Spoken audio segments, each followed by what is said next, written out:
ravaging everywhere. They said they brought in security education into primary and secondary curriculum. And what happened? Did we employ or did we train our teachers on security to be able to handle these subjects? Did we have or do we have certified or professionals to handle these subjects? If these are professional subjects, and if they are not taught by professionals, it could have a negative effect on the students. So how do you think lecturers can be trained or reoriented to effectively teach citizenship studies in a way that would engage students, based on what you've said now? You said what? How do you think lecturers should be trained or reoriented to effectively teach citizenship studies in a way that will engage students? Okay, that's good. Now, if lecturers that must take this subject, they must be at least people who have background in probably history, in some of these social sciences or art courses, or who have publications on the topics that are discussed in this citizenship or national heritage studies.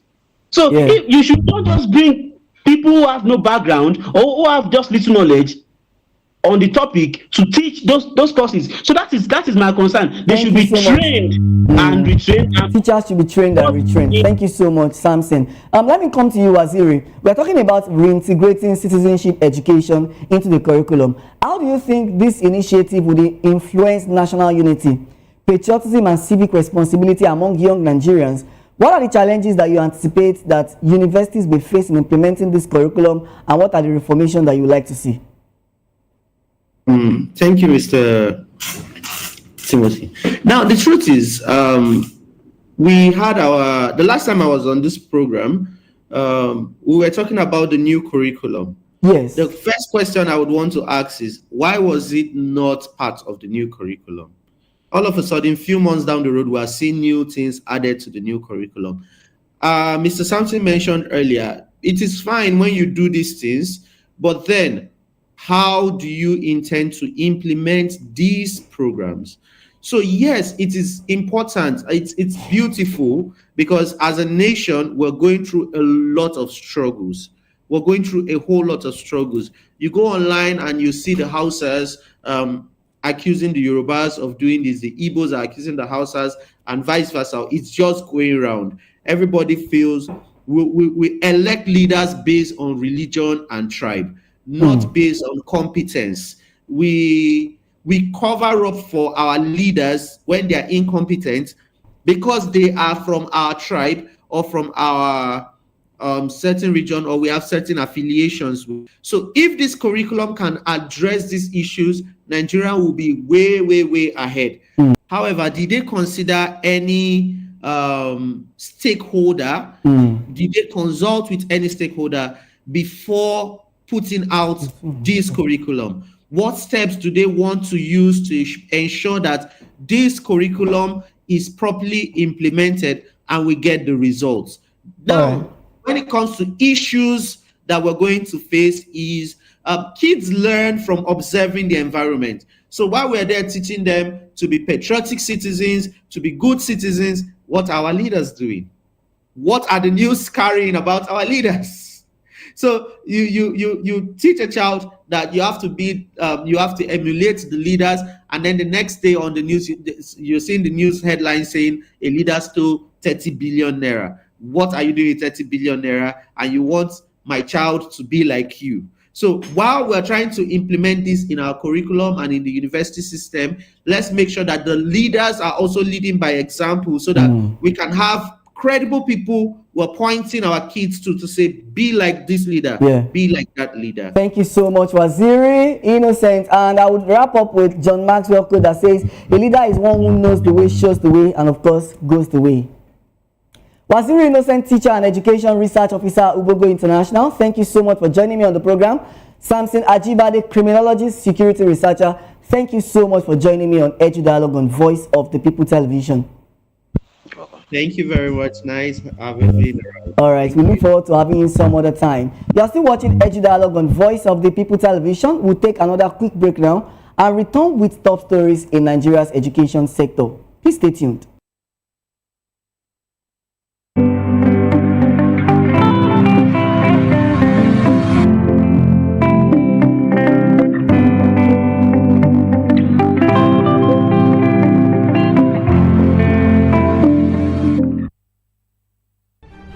In a world where power shifts with every headlines, news breaks and events happens, we bring you unbiased and explicit information on politics, economy and state of the nation. We break down the chaos. Facts, not fluff. Truth, not spin. We discuss not just politics, but a glimpse into the future. Join Moses, Chukuma and Fina on Voice of the People TM. Voice of the People Television. Now you have more than a voice. Join us on People's Voice, where we amplify the voice of those that matters the most. Join the conversation. Share your thoughts with me. I am Savior Udo. Weekdays, Monday through Friday, from 4 p.m. to 5. Don't forget, our voice matters the most. Let us come together and share our concerns. Thank you. My name is Tao Familoni, and here's to VOPTV. Keep watching, stay tuned, do not touch that dial. Arararara, my name is Made Kuti and you're watching BOPTV.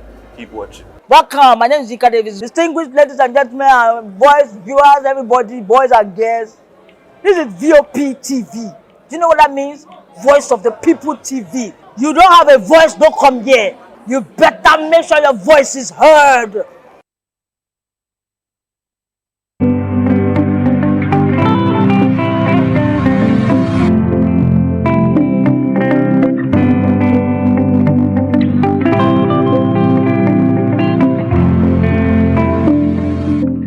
Glad to have you back on the program. The Federal Ministry of Education has launched the Inspire Life Online Real-Time Classes Initiative, a national digital learning program aimed at expanding access to quality education for school children across Nigeria. This program, part of President Bola Tinubu's Renewed Hope agenda, is designed to tackle long-standing challenges in the education sector, including teacher shortages and learning disruptions. Education Minister Tunji Alausa confirmed that full implementation has begun, covering all classes from Primary 1 to Senior Secondary School 3. Currently, junior and senior secondary school students can access live interactive sessions Mondays to Fridays from 8 a.m. to 2:30 p.m. delivered by certified master teachers via Cisco WebEx. Junior secondary school students will study subjects such as mathematics, English, basic science, ICT, civic education, and agricultural science. Senior secondary school students will cover biology, chemistry, physics, mathematics, economics, technical drawing, and more. The Federal Capital Territory Minister Nyesom Wike has suspended Danlami Ayo, the Mandate Secretary of Education, following a false memo directing all government schools in Abuja to close down. In a statement, Lere Olayinka, the Senior Special Assistant on Public Communications to the Minister, said the memo signed by Aishatu Alazan is false and misleading, and confirmed that no such directive was approved. Minister Wike also instructed disciplinary action against Alazan and urged parents, students, and school authorities to disregard the notice, affirming that the academic calendar remains intact. Security measures, including the resumption of Operation Sweep, have been reintroduced to safeguard schools and communities across the FCT. The Predicate STEM Foundation has continued its mission of empowering young minds as it holds the 6th edition of its annual Spelling Bee competition, bringing together brilliant junior secondary school students to showcase excellence in literacy and confidence. Speakers and teachers say the competition is about inspiring academic brilliance and preparing children for a competitive future. The spelling bee is important to learners' growth because it helps them to build resilience. In the process of preparing for the actual competition, you're interfacing with new words, the process of the words, the origin of the word, the meaning of the word. So it builds your vocabulary and it also challenges you to give your best in whatever you do. So I think it's like a seed that you plant for every other thing you can do in the future. We need more of this. Because these days you see those children are not really putting much into studying. There is a difference between studying and reading. It's when you are studying, you begin to get used to these words, spelling bees like this begin to come in. But these days you see the children, They don't want to devote quality time in studying again. And what do you get? You see students still battling with spellings. So many years back, I think I was opportune to interview a graduate who had a very serious spelling problem, despite the fact that she graduated from one of the best schools in UK. So you could find that definitely our problem was foundational. It was our secondary school, because she had a primary and a secondary education here in Nigeria before heading for the UK for her first degree and a master's degree. But you see, that spelling is still haunting her. So that's why we have programs like this can really help schools. It's a way to extend the English education that the students are already learning in school. So when we have competitions like this, it's a way to test their knowledge, and it's a way to stimulate their intellectual capacities so that they can know that what they are learning in school is not just a waste, and then they can do more, learn more, and become better, even to the society. The spelling bee, this spelling bee is important because it helps to build the vocabularies of our participants, and also it helps to build their confidence. So coming out in public to spell might not be easy for some people, but with the opportunity they have here to come out, so it will build their confidence. Competition is one of the ways that we can improve students' performance. Not only their performance, but also how they speak in the public. You know, most of the time, students normally battle with glossophobia. They are afraid of speaking in the public. And, you know, competition like this, we improve their public speaking capacity. So that is one about the competition. Then two, about the spelling bee, it helps their vocabulary development and also help them, in fact, it helps the reading too. You know, when a child can spell perfectly, he or she will not find it difficult to read. The event features students from different schools, many of whom say the spelling bee has boosted their vocabulary, public speaking, and belief in themselves. The benefit of spelling bee is to acquire more knowledge on those difficult words that you can't spell, and you can also learn from your mistakes if you misspelled a word.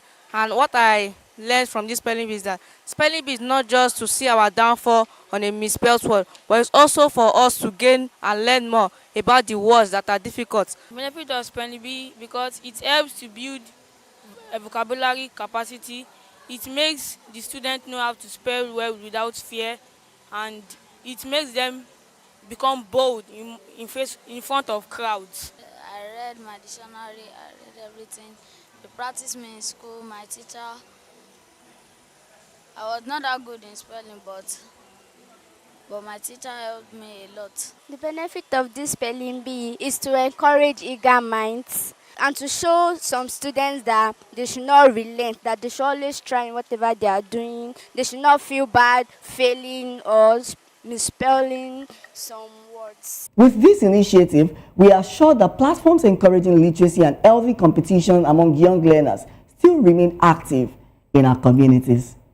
And that's it on today's edition of Edu Dialogue on Voice of the People Television, as we reflect on today's conversation from the rising threat of school abduction to the federal government's effort to strengthen national security through a national citizenship curriculum. One thing remains clear: Nigeria's education sector stands at a decisive crossroad, and protecting our schools and nurturing value-driven citizens are not separate challenges. They are twin pillars of building a safer, stronger, and more united Nigeria. For more update and engaging conversation, please subscribe to our YouTube channel on YouTube via Voice of the People TV, and across all other social media platforms, we are at voptvlive Live. If you witness news happening here, you would love to hear from you, so share your eyewitness report, event coverage requests, photos or videos with us on WhatsApp at 0814-606-4057. You can also reach our newsroom directly via email at news@vop.ng. I'm Matthew Ogunswada. Join us again next week as we continue to spotlight the ideas, innovations, and conversation shaping Nigeria's education landscape. Until then, stay informed, stay engaged, and remember that education is a critical weapon against insecurity and poverty. Bye for now.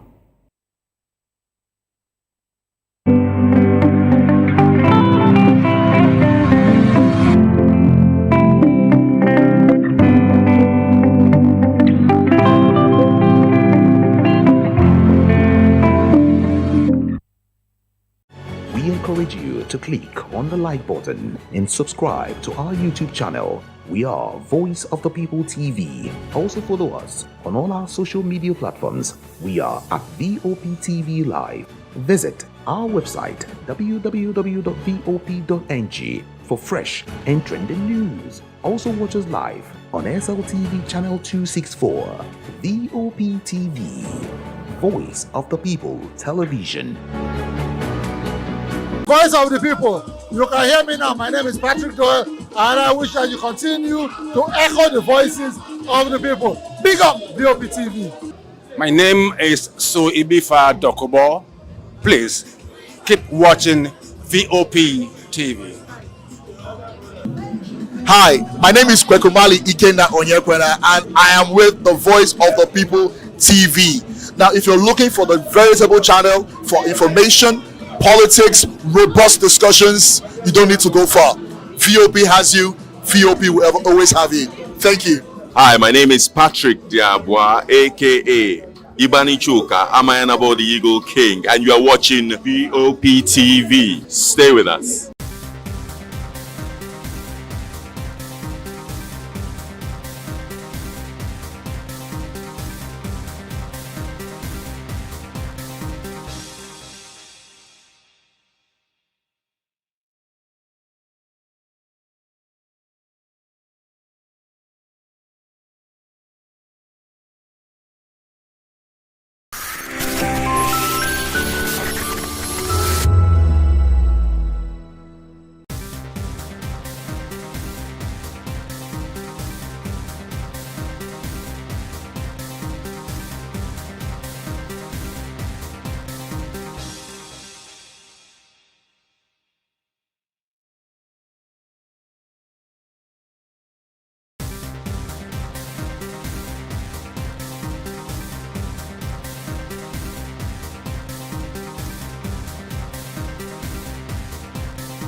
Hello there, my name is Damilola Ogunsi, also known as the Goldfish. Hi, my name is Chiki Bright Emmanuel. I'm an actor and a filmmaker. Hello peeps, my name is Yomi E. Adejimo. Hi everyone, I'm Paul Utomi. Hi everyone, my name is Stacey Benjamin, and this is Voice of the People TV. I need you to keep it locked to VOP TV. See, are you looking for good entertainment? You want to get good movies, good music, politics, talk shows, sports and entertainment. You really want a channel that gives you everything you need without you having to run around. VOP is where you are. That's Voice of the People. If you're not listening to this, you're not one of us, and you deserve to be killed.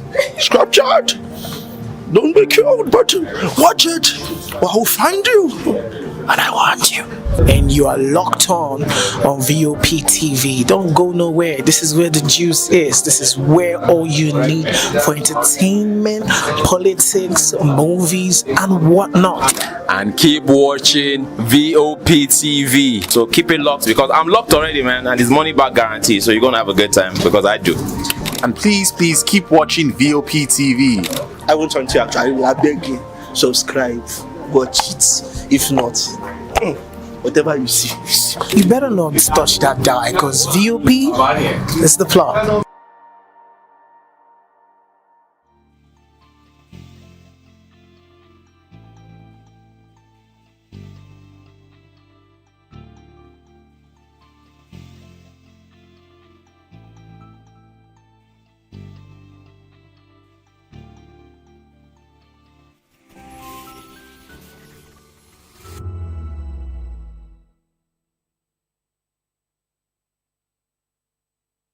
Hey guys, what's up? How you all doing? They call me Novisha Nelson One, your number one celebrity host, and you are watching Voice of the People Television, VOP. Stay tuned. Uyi Osarite is my name. I am a friend of the microphone, Voice of the People TV. That name is unique, and the brand is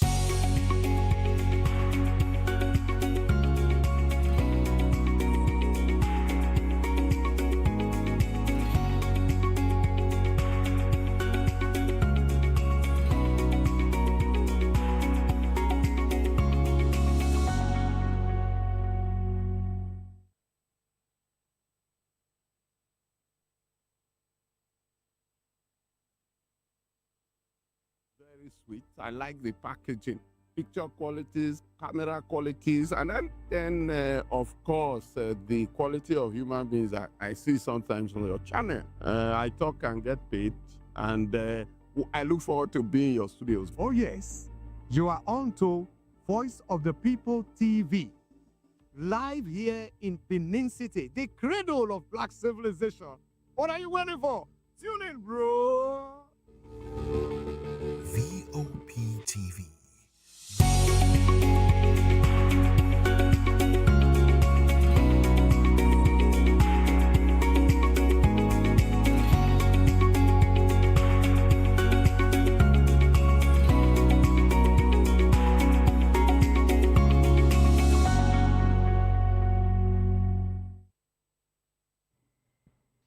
Hello there, welcome to the program. Of course, it is People's Voice on VOP TV, where season stories shape the narrative. And today we're dissecting a major story that is dominating the headlines and sparking conversation across the nation. U.S. lawmakers to discuss Nigerians' escalating violence. Join the conversation with experts inside and season perspective. Share your thoughts with us. I am Savior Udo. Let's look into other news stories with details. Plateau PDP members urge governor to defect to APC. A group of People's Democratic Party PDP members in Plateau State have called on Governor Caleb Mutfwang to defect to the All Progressive Congress. The group cited Mutfwang's good governance and need for him to align with President Tinubu's administration to attract more federal projects to the state. The governor's Chief of Staff received the group's delegation and assured them that their request would be conveyed to the governor. Is that not a plot twist? For a group of PDP members to ask the governor to actually defect. That's quite a serious one. PDP is really losing a group of 8 members, and this is not just good news, okay? But let's see how that would actually happen, because the same governor mentioned that he has been under pressure to join the APC, and some people actually came out to say, oh, who are the people pressurizing you, mention their names and all of that. But today, a group in the PDP in Plateau State, to be precise, are actually mentioning this. So let's even see what will happen. And Mr. Governor, are you in one way or the other telling us or giving us will I say, a tip of the iceberg to let us know that this is the direction you'll be going to in the coming days? Are you just giving us a hint, or we should just hold on for your next line of action? But if that's what you want for your people and, of course, for your administration, this has been the order of the day. All the PDP governors moving and, jumping over. Let's see how this will happen. And, of course, talking about the PDP's quarters, Osun Governor Ademola Adeleke resigned from PDP. Long overdue. I wasn't surprised when I actually saw this particular one. The Osun State Governor Ademola Adeleke has resigned from the People's Democratic Party due to ongoing leadership turmoil at the national level. Adeleke submitted his resignation letter to party officials. Of course, he thanked the party for the opportunities provided to him as a senator and governor of Osun State. The resignation comes amid reports that Adeleke was unlikely to seek the party's nomination for the 2026 governorship election unless the internal conflicts were resolved. And of course, the issue is still ongoing, and this is quite a very serious one for PDP. PDP just lost Osun again. But I believe that today happened to be their primaries, of course, and I think a new person has actually emerged, who's also still bearing Ademola, right? So, but hopefully we'll be getting the full news subsequently, so we can actually, dissect it later. But I see no reason why PDP cannot just, fix all of this situation that is going on instead of this back and forth situation. Otherwise, they'll become weaker and weaker and weaker as the day goes by. And away from that particular one, yes, another opposition party that is going through another serious situation is the Labour Party. They're facing their own crisis. Court restrained Abure-led National Working Committee from holding congresses. A faction of the Labour Party has claimed that a court has stopped the Julius Abure-led National Working Committee from holding nationwide congresses. The Abure-led camp has dismissed the claims, saying the interim order applies only to Abia State. The development is the latest in the party's ongoing crisis, with both factions claiming legitimacy. The dispute has sparked concerns about the party's future potential court battles. This one is quite a very serious one. And till now, we do not know the reason why INEC has decided not to upload, the main chairperson of this party, who happens to be Senator Usman Nadi, and they still decided to leave Julius Abure in their portal. Okay, the Labour Party, which they call the main faction, actually raised this concern when Mahmoud was there. He didn't do anything until he left, and now Professor Amokweton came in, and yet is yet to actually upload the right chairperson of the Labour Party. It's quite a very serious one, because if you want to look at the trajectory, you would agree with me that this is not even normal and it's not okay. Okay, and I think whenever election period is getting closer, these things happen. Okay, just for opposition party not to be strong enough. Okay. And the only party that will be strong is the party that was merged, okay, through coalition. If you remember how PDP was, removed from power, every different party had to come together to form the APC that we're seeing today. So you should understand how this works. If you are saying, oh, you just want to be your party and you want to push this particular one, then of course they'll plant in someone there to actually to turn the waters, or would I say to scatter the waters, Imagine a PDP, elder statesmen, making unguarded statements and using police to actually push, each other, releasing tear gas on themselves. Elder statesmen, men that we should be looking up to, and it's quite funny. And this is Labour Party going through their own. But away from that particular one, let's go to Kogi State High now. Kogi government imposes 4 p.m. curfew on social religious gathering. The Kogi State government, to be precise, has directed all social, religious and community activities to end by 4 p.m. daily until further notice. Governor Ahmed Ododo made this announcement during an emergency meeting with the secretary agencies and traditional rulers. Okay, any center disobeying the directive will be demolished. The move aims to tackle insecurity in the state, where bandits have been tracked to various locations. The government is working with security agencies and traditional rulers to ensure peace and safety. All right, that's actually a mixed feeling there, but for the safety of the people, let's see how that particular one will turn out. And away from that particular one, Kebbi woman arrested for kidnapping friend's son for 5 million ransom. Really? A 25-year-old woman, Mariam Muhammad, has been arrested by the Kebbi State Police Command for allegedly abducting a friend's 4-year-old son and demanding a 5 million ransom. The boy was rescued unharmed of course, and Muhammad reportedly confessed to the crime, citing a misunderstanding with the boy's mother as the motive. The police are currently investigating the incident. I don't understand. You have a misunderstanding with your friend, then you decided to kidnap a son. I would like you to make it make sense to me, because it doesn't. And this is the reason why now the federal government are not even, focusing their direction to one particular path. Because today we have the real bandits, we have the real terrorists kidnapping and killing people.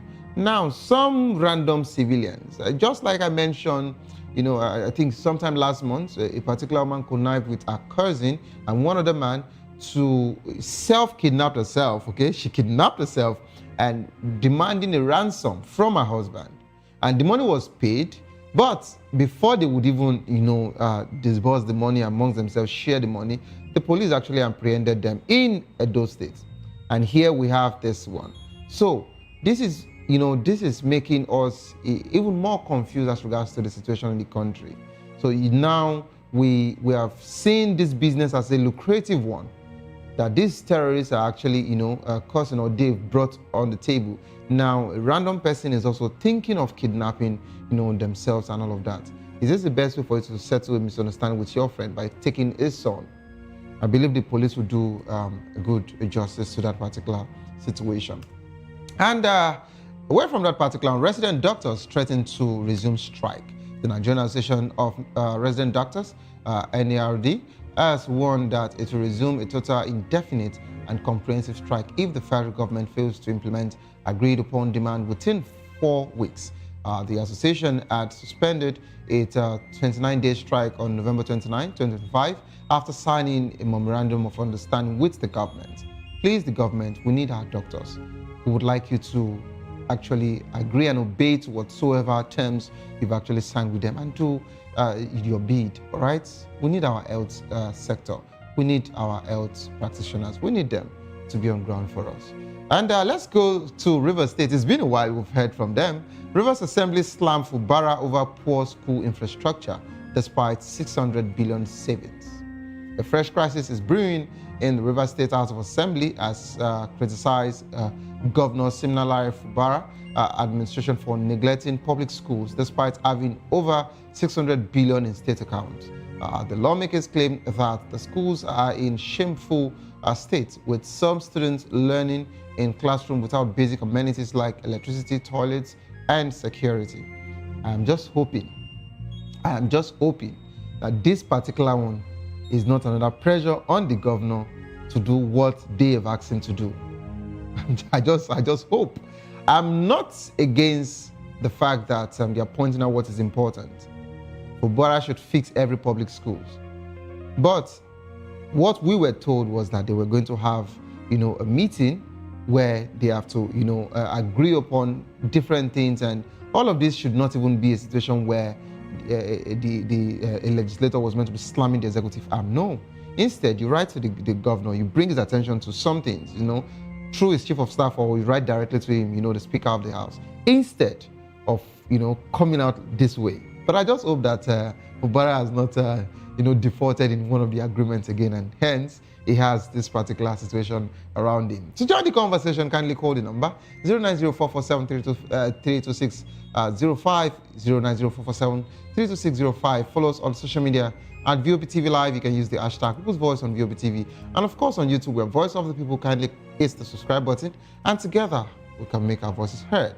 You don't go nowhere, please. You have to stay tuned and wait for us to return so that we can actually dissect this conversation together. US lawmakers to discuss Nigerians' escalating violence. Don't go nowhere. Stay tuned, please. I'll be right back.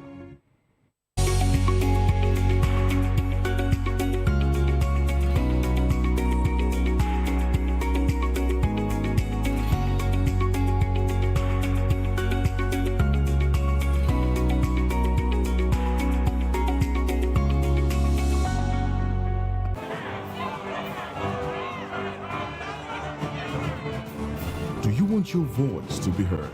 Do you know that you matter in the scheme of things?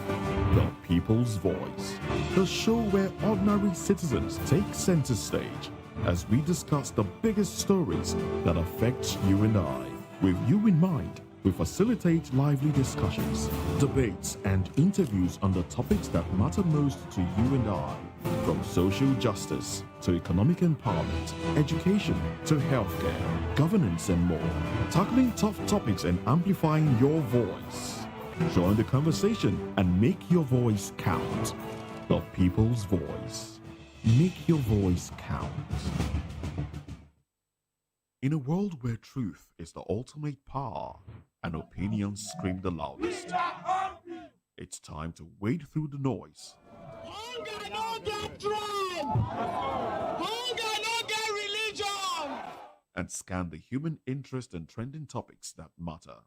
Stay tuned to The Issues, your plug to the stories making the buzz, from politics to science and technology, social justice, and more. Let's tackle the tough questions and expose the truth. The Issues on Voice of the People Television. Don't just react, understand. Are you ready for the extraordinary? Something big is happening on your screen. Introducing VOPTV. streaming on SLTV channel 264. From breaking news to captivating.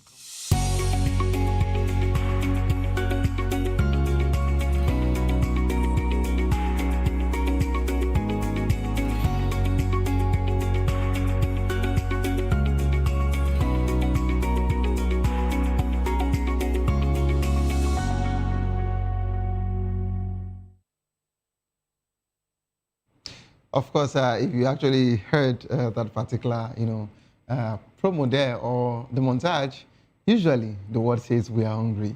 It's people's voice, and I believe you know what that means. The people are actually, requesting that the government actually look towards their direction, as regards to basic amenities. Of course, security is a very serious one there, and we just want our government to actually secure our lives and properties. The U.S. lawmakers to discuss Nigeria's escalating violence today. This particular one, the U.S. House Appropriation Committee will hold a joint congressional briefing on Tuesday, which happens to be today, to examine the alleged persecution of Christians in Nigeria. The section aims to draw attention to the escalating violence and targeted persecution of Christians in the country, led by Congressman Mario Diaz-Balart. The briefing will feature inputs from the representatives of the U.S. Commission on International Religious Freedom and other subject matter experts. The discussion will focus on gathering critical testimony to inform a comprehensive report on the massacre of Nigerian Christians and potential steps Congress can take to support the White House effort to protect vulnerable faith communities worldwide.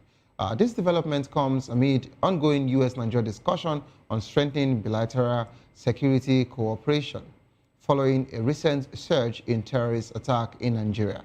President Bola Tinubu has approved the constitution of Nigerian side of the U.S.-Nigeria Joint Working Group to deepen collaboration in tackling security challenges.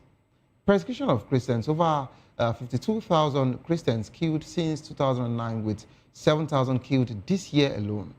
Displacement: of course, we have over 3 million people displaced from their homes due to violence. Destructions of churches: of course, 19 churches attacked or destroyed in recent years. The briefing is part of growing congressional scrutiny of religious freedom challenges in Africa, with Nigerians are frequently cited in U.S. reports on violence attack, the intercommunal conflicts affecting Christian and Muslim community. We're now being joined by Mr. Dele Fanimo, a seasoned reporter and senior political analyst. Good afternoon, sir. Good afternoon, Silvio. And welcome on board. My pleasure. We actually missed you yesterday. We wanted you to actually join the show yesterday. But unfortunately, you couldn't. Stop you from doing something. Okay, we're also being joined by Dr. Mobolaji Ogbamola, a businessman, of course, a political analyst. You're welcome on board, sir. Thank you for having me. Doctor, it's been a while, right? Yeah. I think 3 months or 2 months ago, yeah. Terrible. Yeah, so it's been a while. So, let me start off with you, Doctor. Of course, you'd agree with me that we've had several situations in the country, and the insecurity has decided, not to be curbed. Our government keeps telling us that they're doing their best, but of course, we keep hearing new stories every day, new situations every day. And my question to you: do you think that our Nigerian government is actually combating or tackling this insecurity in the right direction, or is there something that we do not know that is going on undertone? Okay, thank you. Basically, I would say this present government, I might sound a little biased or partisan here, but I'll tell you that this whole insecurity issue got to its peak between 2011 and 2014. And it was used as a political tool to discredit the government as at then, and also oust it out of government. Let me use that word. So they coming in and not attending to it, it's on them. I feel they're complacent in the way they've been managing it. They've used everything within their power to kill stories, because we don't get real-time stories. We don't even get the truth again, you know, because before they'll say, oh, the Lagos about the expressway journalists and everything, they are in bed with this present government, and we don't even know what is the truth anymore. You know, you get this news from mainstream media, and you get these other ones from social media, and you know, it's rather sad, because now the citizens are taking this approach of, if you can't beat them, you join them. And that is what is happening in the north now. People now see means of becoming rich, banditry. People are getting away with banditry, kidnapping, terrorism. And now you see some videos, you see these bandits with loads of money. I mean, you can imagine the guts they have. They come on social media now, they flaunt these things with their arms and everything with the cash.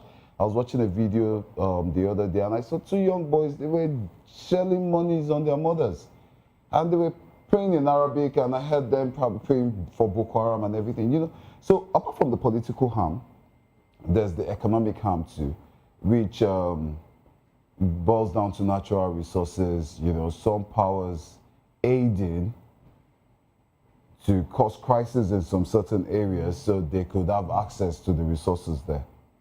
You know how these mining licenses are given and everything. So it's complex. And I believe those in power, they know these things. I would not say there's a genocide in Nigeria, but I'll tell you there are killings of Nigerians.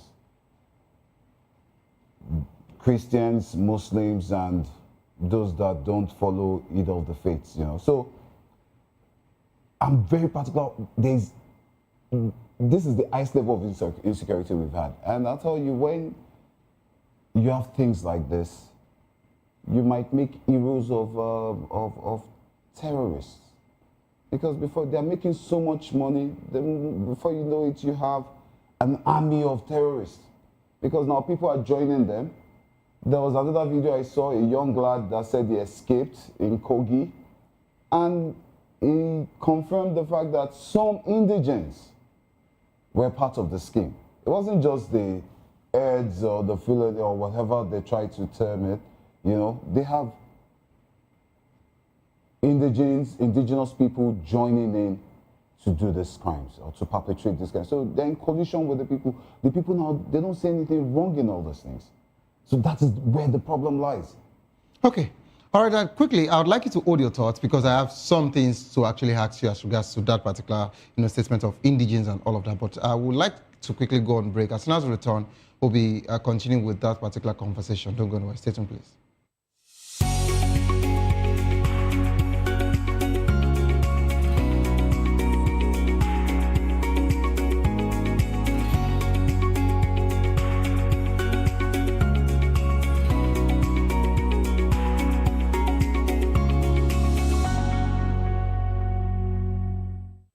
In a world where truth is the ultimate power and opinions scream the loudest, it's time to wade through the noise.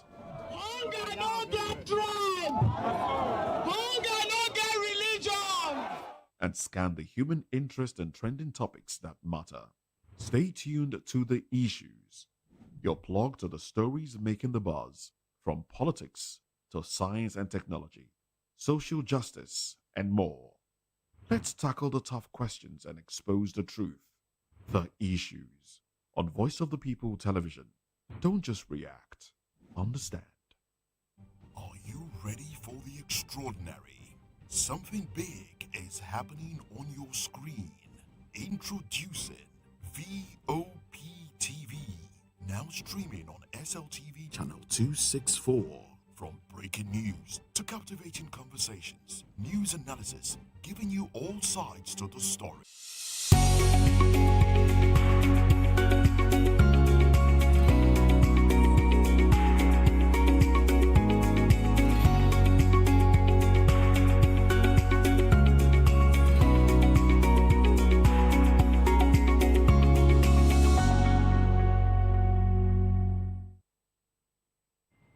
Welcome back to the program, Minister People's Voice on VOP TV. Yes, also we're now being joined by Mr. Obong Thompson, a journalist and, of course, a political analyst. You're welcome on board, sir. Thank you so much. So it's actually a full house today, and the same way the U.S. Congress will be discussing the increased or escalating violence, in Nigeria. I think it will be right for us to also have a slice of it on this table. Now, let me come back to you, Doctor.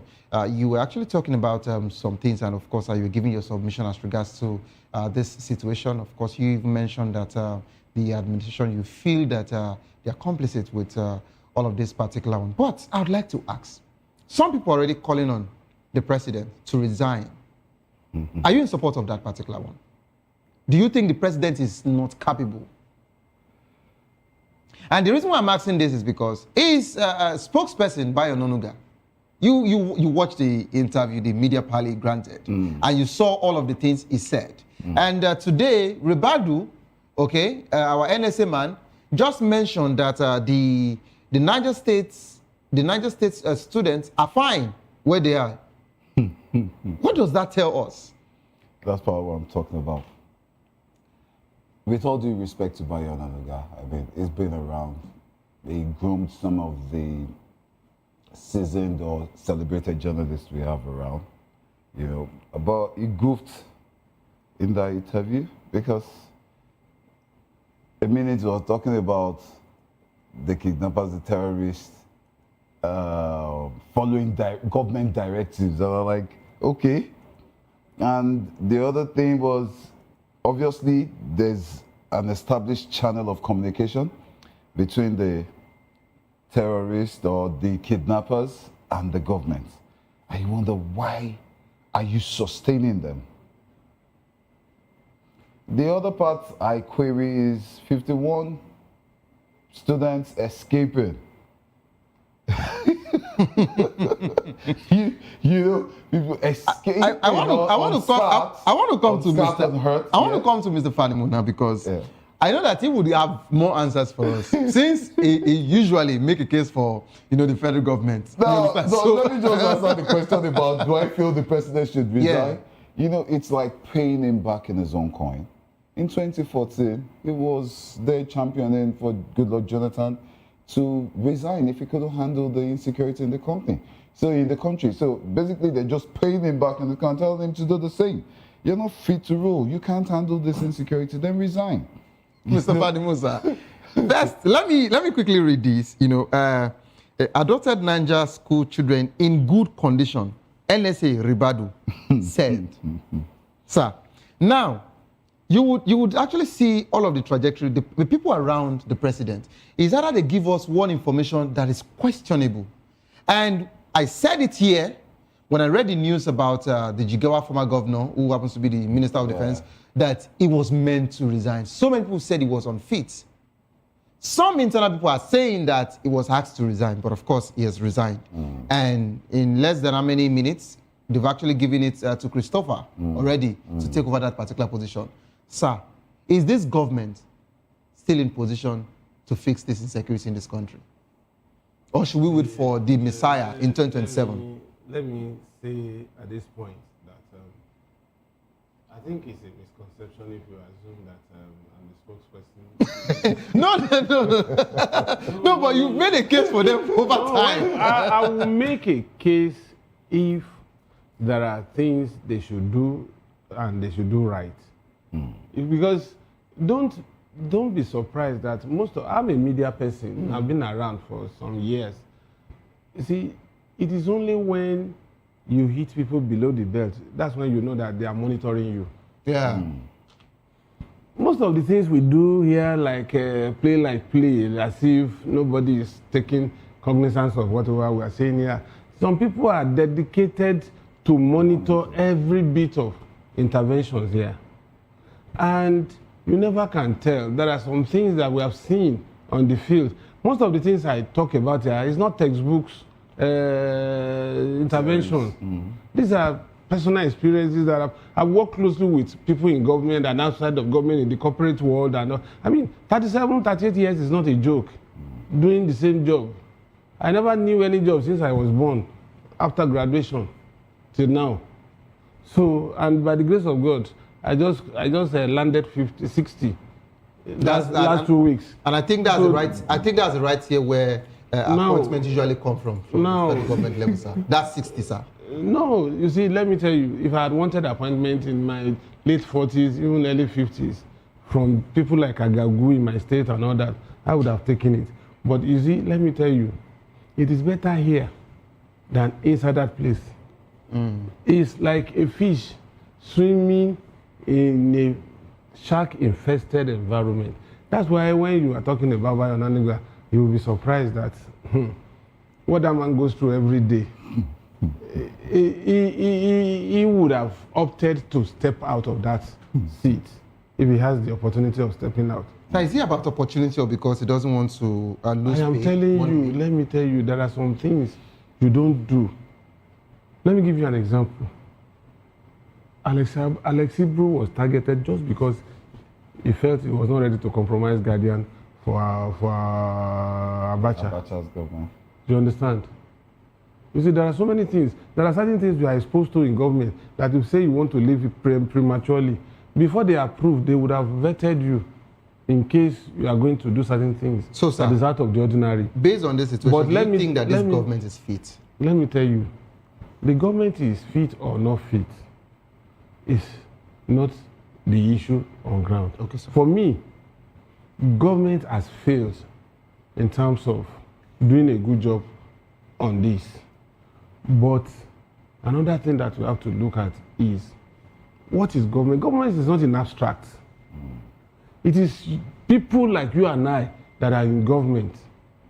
And don't be surprised that those who shape whatever happens in this government and other governments in the past, they are not the ones who see every day. They sit and, like a concave, decide that, look, you cannot do this. This is what you can do. You understand? So, I worked with Tinubu as a reporter for about 4 years when he was governor. So I understand him at close quarters, what he could do. But let me tell you, he who wears the shoe knows where it pinches. But that is not excusing him from doing what he ought to do in the fight against terrorism. And he's being compelled to do what ordinarily he should have done before now. Exactly. You understand? And now that he has been compelled to do it, I mean, if what was pushed, the narrative that was pushed outside in the last 24 hours is actually true, then he's seriously under pressure to make sure that he delivers on those 3 parameters that the US congressman said he must make sure that that man that outsmarted and was able to kill a herdsman in his farm has been condemned to death up to Supreme Court, that man must not be executed, he should be free. Because where is the place of self-defense? You know? Then we're talking about making sure that he routes these bandits. And I think the other one is that he must name the financiers. You see, all along, what we have been playing with is you are chasing, like in the drug business, you are chasing street hawkers that have only one small purse, that he dispenses crack, whatever, to end users. Whereas you are not targeting the source, the shipment, the barons. You are not going to win any war, because for everyone that is taken out of that business, there are 10 people that are waiting to replace them. Okay. So if that's the case, sir, you heard what Ribadu said. Ribadu just mentioned again to us that the Niger State schoolgirls are fine. He didn't tell us if they've gone to see them. We don't know if they have a close rapport like this, the way we Let me tell you about Ribadu. It's a failure on the part of Tinubu that he has not removed Ribadu. Okay. Here we are again. Because they have so much now, to I'll tell you, this same Ribadu, you know, Office of National Security Advisor in some other countries, hey, is like the hub around which government revolves. NSA office is beyond annual budget. It's just like director of CIA. anything that from NSA office, there are certain things he doesn't need the approval of the president to do. He will only report back to the president that because this person is total control yes, of the intelligence and you understand? security of the country. This is the same man, maybe because he has police background. This is the same man. In fact, if I have my way, I would have even suggested that Musa should replace him, not the Minister of Defense. Because, let me tell you, how can an NSA of a country as big as Nigeria come on here to say that most of the weapons in the hands of terrorists are Nigerian Army's weapons?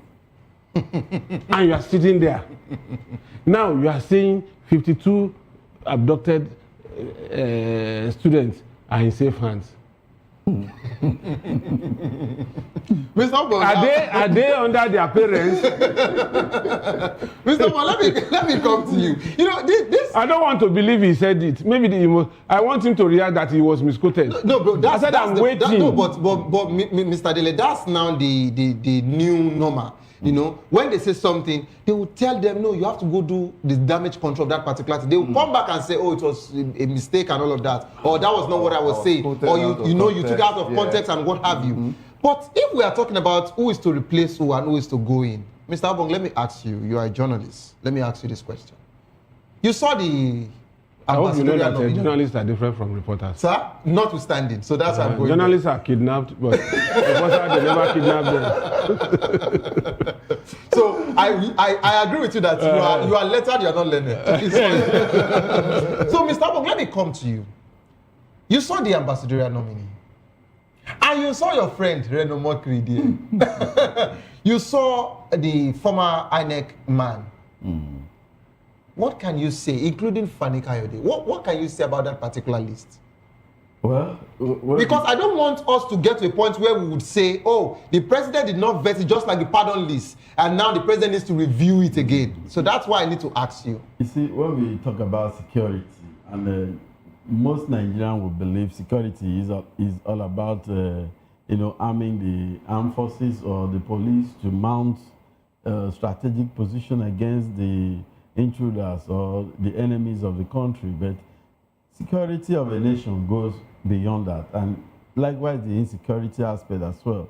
So the lists that you mentioned, those characters you just mentioned, those characters, to me, they are all, they are what will I call them? They are a threat to national security of Nigeria. Fani Kayode, Reno Omokri, Mahmoud, Yakubu. These are people with questionable characters, and they cannot in any way represent the true patriotic Nigerians. So I don't know what the government has seen, distinctively in these characters that he has to bring forth their name for approval for ambassador of the Federal Republic of Nigeria. Of what extent has Nigeria gotten to that we no longer, want to work or act on merit. Or appoint political office holders, on merit, considering the insecurity in the land? And these are people that, they have been known to speak, anyhow they want to speak without facts. No, I think someone on social media went to bring up the video of Fani Kayode on a round table. I think he was addressing the press or something. It was a media party when he was still the minister. Mr. Daly, do you see that particular one? When he told a particular reporter, I think it was minister then, right? He was being banrolled. Yeah, and there was queried political office who was funding journalist was questioning him. Yes, and he told him, who do you think you are? Like, oh God. I don't know if my team have that particular video. I would have wanted them to play it. That Nigeria has, it has, what will I call it? Nigeria has depreciated into this level of, Okay. So let's move, Doctor. Let me come to you. Here we are. Of course, we cannot deny that we're actually in this particular situation. Genocide or no genocide, Nigerians are being killed on a daily basis. Nigerians are being adopted on a daily basis. Okay, and until this is stopped, we'll keep making our voices heard from this particular quarters. How effective has the Nigerian government response has been, to the recent surge in terrorist attacks and, of course, kidnappings? You asking me that is, Yorubas, they have a saying. I mean, your people are very funny. So that you are asking me a question that you know the answer to. But okay. No. Do you know why? The reason why I am asking this because they keep telling us that they are doing fine. It took the president of America or the international community to come out and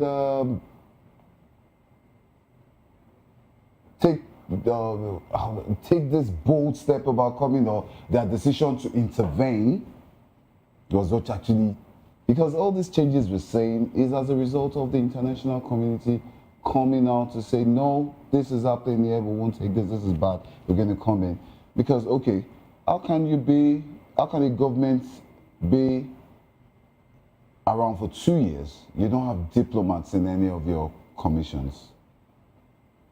So nobody's making our cases, nobody's there to like when this thing happened, it took the NSA to go to America. We don't have an ambassador. We don't even have an high commissioner in the UK. Nobody is defending us. Nobody is making cases for us.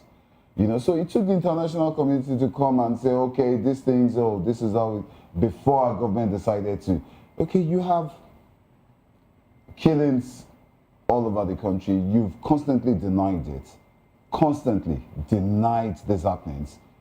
Constantly you've come to with your usual propaganda to tell the world or to tell your citizens that, this insecurity thing is being checked, we are handling it, we're doing this. And yet, on social media, you're there, 160 people were killed there, blah, blah, blah, blah. Now, we're talking about 52,000 people killed in the last few years.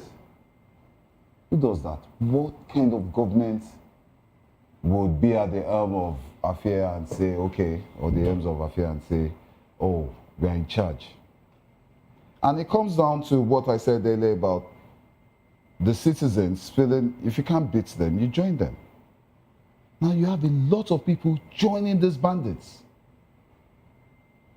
Before it used to be a northern thing. Now they say it's close to home. They are in this state, they are in that state.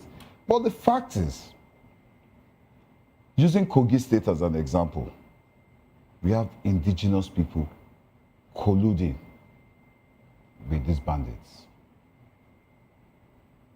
So how do you check that? Nobody has been brought to books. You have them, they keep talking about rehabilitating these bandits and recruiting them into the Nigerian army. Who does that? I think sometime last month, the infantry, Nigerian army, they actually cried out, saying that, how would that they are feeling unsafe for them to have the same people that they actually fired against, being reintegrated with them to, nobody's been held accountable for their past deeds. How can you rehabilitate someone that just goes into a village and kills tens of people, hundreds of people? Okay, Mr. Dele, let me come to you. Let's talk about justice and accountability now. So, what role can the Nigerian government, play in ensuring justice and accountability for the victims of violence? But not only that, if you look at what the spokesperson for the bandits says, that's Sheikh Gumi, he says that we have to give them the opportunity for them to repent. And also, he also mentioned that to Nnamdi Kanu, he said if he sees that Nnamdi Kanu is remorseful, that he would make a case for him to actually come out. See, I've deliberately refrained myself from talking about Gumi. Gumi is not a good signpost for Nigeria. And it's quite unfortunate that people even give him that leverage in the media to be talking. How can you give amnesty to somebody that had killed hundreds? And what was his purpose of killing people? When Niger Delta people said they wanted resource control, they were killing to make statement. They were not. I mean, they were kidnapping to make statement. They didn't and kill. not to take ransom. They said they didn't want this set of people to be in their town. Keep them somewhere and say, take your rigs and everything out of our place. We will release them, and they will release them.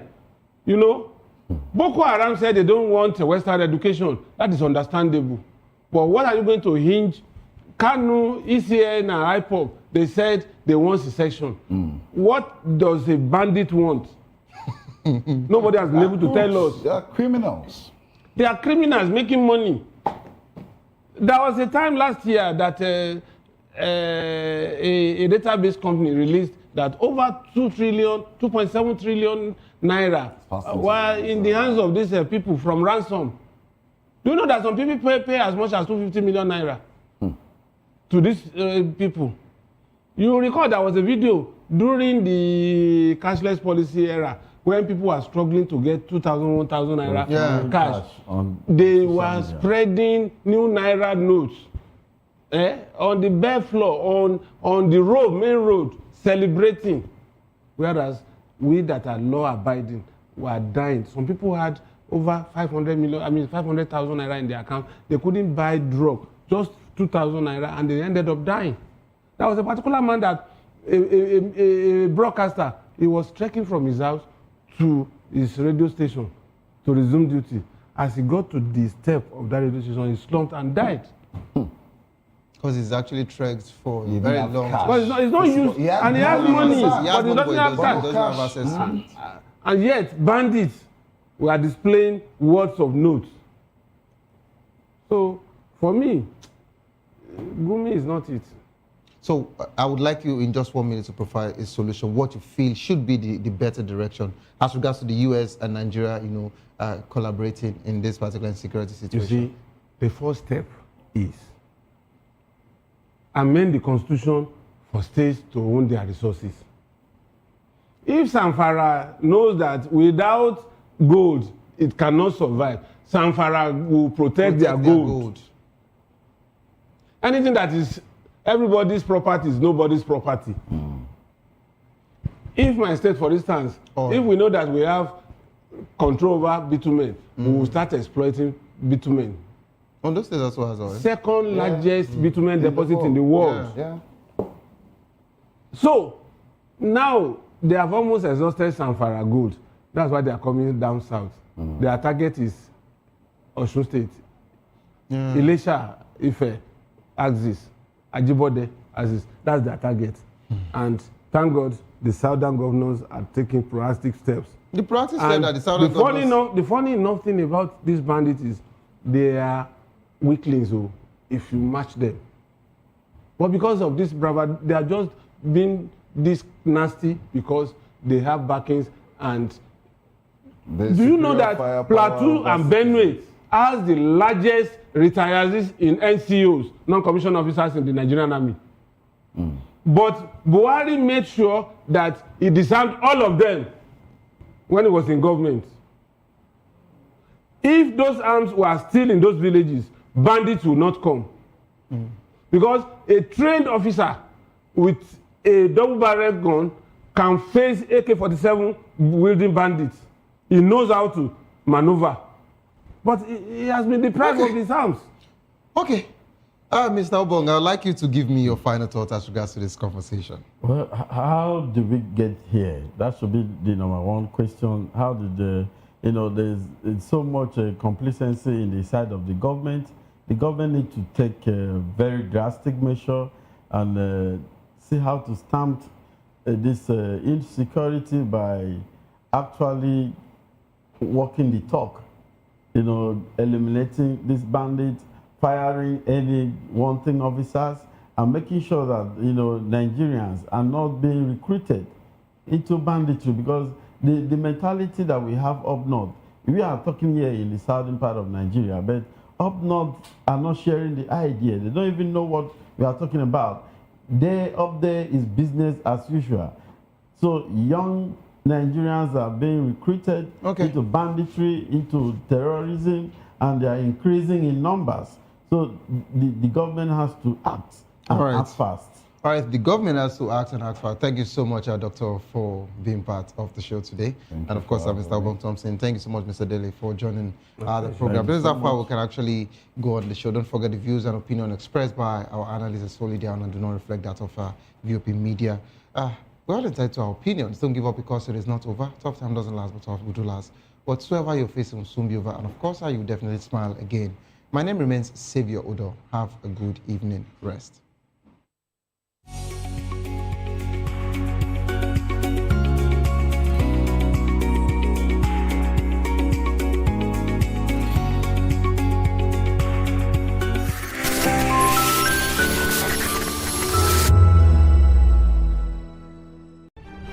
In a world where power shifts with every headlines, news breaks and events happens, we bring you unbiased and explicit information on politics, economy and state of the nation. We break down the chaos. Facts, not fluff. Truth, not spin. We discuss not just politics, but a glimpse into the future. Join Moses, Chukuma and Fina on Voice of the People TM. Voice of the People Television. Now you have more than a voice. The red carpets, awards, the razzmatazz, music, fashion, interviews, and more.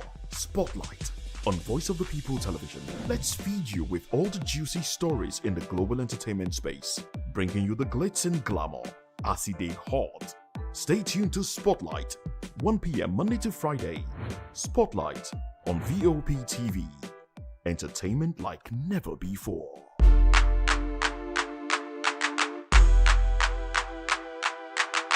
Welcome to the locker room, the home of football talk that matters. I am Jerry Ampelhon. Join us every weekday, Monday to Friday at 5 p.m. Nigerian time, as we share the hot takes and hot debates in the exciting world of football. And joining me are the usual suspects, Ikechukwu and Mayowa, as we break down all the hot takes and everything that's happening in the football. Don't just watch football, live it with us. Catch us on the locker room and Voice of the People Television at 5 p.m. Nigerian time. And like I always say, if not 20 minutes off, please the sport. And it's Hakim Ziyech who puts the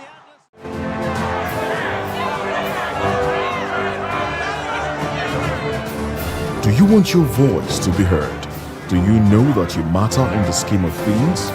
The People's Voice, the show where ordinary citizens take center stage as we discuss the biggest stories that affect you and I. With you in mind, we facilitate lively discussions, debates, and interviews on the topics that matter most to you and I, from social justice to economic empowerment, education to healthcare, governance, and more, tackling tough topics and amplifying your voice.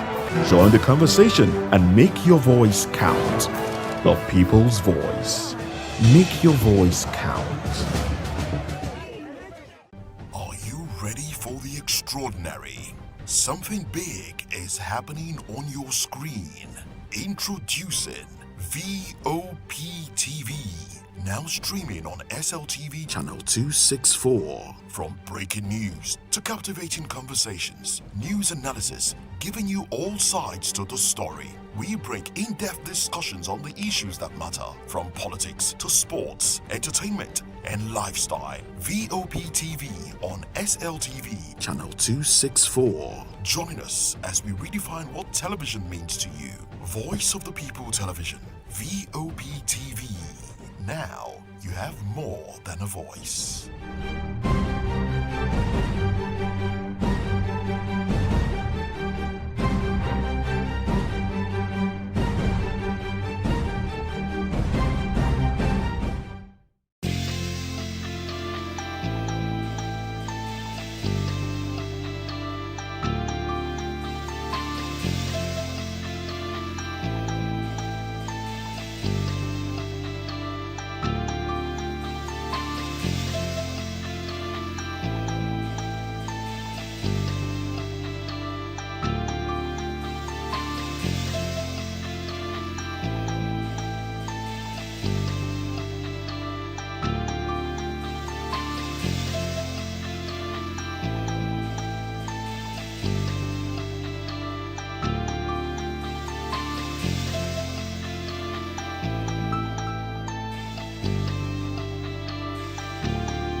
Hello there, my name is Damilola Ogunsi, also known as the Goldfish. Hi, my name is Chiki Bright Emmanuel. I'm an actor and a filmmaker. Hello, peeps. My name is Yomi E. Adejumo. Hi everyone, I'm Paul Utomi. Hi everyone, my name is Stacey Benjamin, and this is Voice of the People TV. I need you to keep it locked to VOP TV. See, are you looking for good entertainment? You want to get good movies, good music, politics, talk shows, sports and entertainment. You really want a channel that gives you everything you need without you having to run around. VOP is where you are. That's Voice of the People. If you're not listening to this, you're not one of us, and you deserve to be killed. Scrap chat. Don't be killed, but watch it, or I'll find you, and I want you. And you are locked on VOP TV. Don't go nowhere. This is where the juice is. This is where all you need for entertainment, politics, movies, and whatnot. And keep watching VOP TV. So keep it locked, because I'm locked already, man, and it's money back guarantee. So you're gonna have a good time, because I do. And please keep watching VOP TV. I won't want to actually, I beg you, subscribe, watch it. If not, whatever you see. You better not touch that die, because VOP is the plot.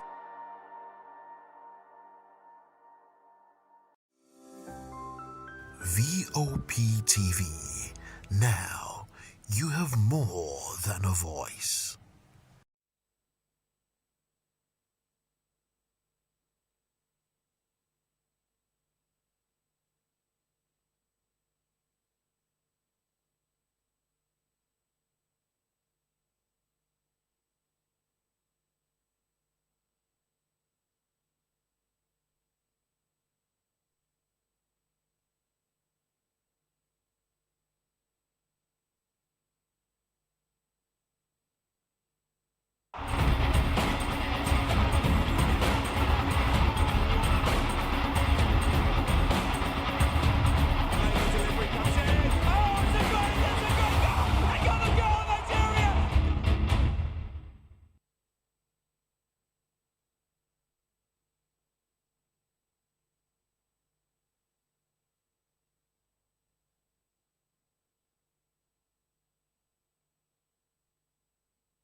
And welcome to another very exciting episode of Locker Room on Voice of the People TV. I'm Ikechukwu Agwagu. Today promises to be another very interesting episode of the show. And of course, if this is your very first time, I say welcome to the show where you get everything as regards football, where we break down strategies and of course we talk about tactics and everything that happens before a game and after a game, and of course within a game as well. We bring it all down to you right here on Locker Room. And I will not be doing this alone. I'll be in the studio with Jerry Apelohai, and hopefully my wife joins us very well later in the course of action. Jerry, good evening and welcome to the Locker Room. Yeah, good evening, Ikechukwu. So much to talk about in the exciting world of football, and of course the Premier League. Usually we'll be having games today, and as well as tomorrow. So, and we'll also look forward to the elaborate list being unveiled by the NFF ahead of the African Cup of Nations, while other countries have already started doing theirs. We hope that Nigeria will do the needful, and let's see how it pans out on Locker Room. And of course, like I said, if this is your very first time to be part of the Locker Room, all you need to do, if you want to have a voice or have a say in this conversation, drop a message on our YouTube platform, or you can call via the number on your screen. And do not also forget to like, share, and subscribe to our YouTube platform. And most importantly, hit that notification bell so you don't get to miss any episode of our show right here on Voice of the People TV. And of course, Jerry, a lot is happening in the world of football, and one of the biggest is the fact that the Nigerian Football Federation has actually come out to say, Eric Chell, anything short of semi-final is a failure. Do you agree with the NFF? Yeah, anything short of the semi-final should be a realistic target if the NFF is a serious entity. And take a look at the team right now. Eric Chell has proven to be a decent coach, but not that top-class manager. And he will be doing everything possible to save his job. And of course, it's good to give any coach going into a competition like the African Cup of Nations a target, because you will not want it to go to the AFCON and not know that he has a target to get to the semi-final. And I think they should have done better in saying, go there and win the trophy. I think semi-final is like shooting yourself, bringing, how would I say, a team that made it to the final the last time, you are giving a semi-final target. That means you are telling him that he can go ahead and win the bronze and nothing is wrong, nothing is bad. I think semi-final is rather poor for me. It should be get to the final and try as much as possible to win it. Because Nigerians are not happy that we did not go to the World Cup. We are not going to the World Cup. So therefore, go out there and win the AFCON. And of course, we all know that this NFF board is living on borrowed time. The clock is ticking towards the next general elections. Nigerians are waiting for Goso and Co to leave the board so that others who are serious as far as football administration is concerned can come in. But of course, we all know the situation. It's a pretty difficult situation to find somebody who is credible making it to the NFF president, except a presidential order anoints such a person, which is not supposed to be. Democracy is now becoming a joke as far as Nigeria is concerned and Africa. Okay, so let's look at the chance of the Super Eagles making it to the semi-finals. I mean, let's look also at the current realities of the Super Eagles. We didn't make it to the World Cup, but then we're having a conversation where other teams are actually dropping their lists for the AFCON Championship in Rabat. Now we're having a 55-man list as at now, which means we still have to trim it down to around 28 and then to the final squad. Jerry, let's do an overview of that 55-man list. A lot of people have been talking about it. Let's trim it down ourselves now to around 30 man before officially we get to see whatever it is the number is going to be reduced to. Let's do from goalkeeper. Let's reduce the number. So we're definitely going to be looking at 3 goalkeepers, and then we'll look at 6 defenders, and then 7 midfielders, and let's look at also about let's look at 10 midfielders, and let's also look at let's look at 10 per department. 3 goalkeepers. Let's say 33. 3 goalkeepers, 10 midfielders, 10 defenders, and of course 10 attackers. Let's start trimming down. Yeah, if you look at the 55-man list officially released by the NFF, it's even 54 because there's a 50-man list and 4 extra in case there's injuries prior to when they want to trim it down to 33. Like they always do standby players for every championship. There's a 4-man standby on that roster. And of course, for the goalkeepers, there's Stanley Wabali, Amas Obasoji, who currently plays in the Tanzania League. There's also Maduka Okoye, Adebayo Adeleye, who plays for Volos FC in Greece. And of course, Francis Uzor of also Omonia, part of it. So let's trim that to 3. Your best 3. The best 3 will always be Stanley Wabali, Maduka Okoye, and maybe for the sake of having an home-based player or somebody who has been there. I think Adebayo Adeleye will do it for me. I think it was part of the Chan team before actually eventually made that move. Unfortunately, Beniza Harcourt will have to wait for his time because though I know you are his proponent, his major PR person. No, I mean, Jerry, we've seen fantastic players, very young, like me, Yamal, 18, doing it, Estaval, 18, doing it. He's not in the Yamal category. No, Jerry, come on. Every player, some players don't even start this early. There are certain persons that are regarded as, early bloomers. Yes, and of course, these are the kind of players you want to say they are early bloomers. If I have a 15 years old that's actually doing very well, for the national team, it means we have nothing less than over 20 years to enjoy him for the national team. Take, for example, Gigi Donnarumma. He started, quite early. I think it was about 19 or 20 when he got into the Azuri national team. And he's 26 today, still doing so well. So, I mean, we still know that even as he stands now, he still got about 10 years to still be part of, the national team setup because, of course, Italians know really how to manage, their age players. But, again, let's move straight to the defense. Yeah, for the defense lineup, I'm surprised that Chustekong still makes the cut. After his retirement. He's not official yet. He's just told his fellow teammates that he's going to resign. He has not officially made a comment that he has officially resigned. This was what he said to his fellow players. But the thing is, when he made that statement, right, I want to believe that people within the glass house, people who within the... The glass house has refused to accept it. They've not accepted this. They said the coaching crew, he should do it officially. Even the coach does not want him to retire yet. The coach wants him. Not like I want him to retire, but I'm looking at the fact that he has not done it officially. He has just made the pronouncement to his players. Since we qualify World Cup, I'm retiring. Okay, I'll just come and motivate you. So let's run through. So it's on the provisional list, and there's Olaoluwa Aina, Calvin Bassey, Shemi Ajayi, Bright Oshayi-Samuel, Bruno Oyemachi, and of course Chidozie Awazem, Zaidu Senusi, Igor Ogbu for Slavia Prague in Czech Republic. There's Felix Agu, who I'm surprised. Maybe he has told them that he'll be fit and ready eventually. But it's obvious that Felix Agu will be returning in January. Yeah. So this calls for question. Perhaps this list has been there before the maybe the Econ statement came up. Maybe the plan is to still bring him in, and gradually he will return to fitness ahead of January. Let's now narrow it down. Jerry, right back, 2 players.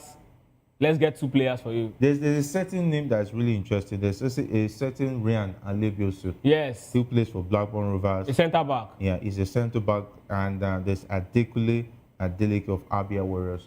Those are the defenders in the lineup, and of course, these are usual suspects. Apart from the names we've just mentioned, like Ryan and Adekule Adeleke. Let's take 2 right back, 2 left back, 4 centre back.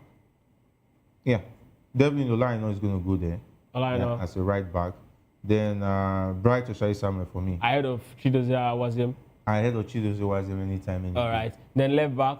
Then left back, Bruno Oyemachi and Zaidu Sanusi, definitely. Okay. Those 2 parents are on bench. And in the heart of the defense? Yeah, then the heart of defense, Ekong, Calvin Bouncy, Shemi Ajayi, and Igor Ogbu. Igor Ogbu, Alebiosu? Yes. Then Ryan Alebiosu. Yeah, I think that would be a good pairing. But that's over 4. We're looking at 4. Yeah, I think he would have to do 5 because the defense, Ekong, if he picks a knock at his age, he might not be able to come back on time. I think I would like them to have more centre backs because there's no Benjamin Frederick right now, which is pretty dicey situation. William Ekong is 50-50. So let's look at the midfield. Yeah, in the midfield, we have Alexi Iwobi. A lot of questions have been asked about him. There's Frank Oyeka, Frank the Tank, Alassane Yusuf, Wilfred Ndidi, Rafael Onyedika, Chris Santos Uche, Tochukwu Nandi, who plays for Zotwaregem in Belgium. I've not really seen him. And of course, Rafael Onyedika and Tochukwu Nandi, Fisayodele Bashiru, Ebenezer Akinsamiro, who's been talked about. And there's Usman Mohammed of Irani Tiberias in Israel. There's Peter Agba of Maccabi Haifa in Israel. And there's Tom Dele Bashiru. It looks like the Bashirus are here today. He plays in Turkey for Gislen Bergli. So how would you want Eric Chef to line the midfield? 4-man flat or 3-man double pivot? How would you want him to play? 5-man midfield? Because he would like to play in the who's the captain. I think I would like him to have a 2 defensive midfielder to assist 2 base. To assist Wilfred Ndidi. Someone like either Frank Onyeka or definitely Rafael Onyedika is my pick. Okay. He's always my pick because he can multitask.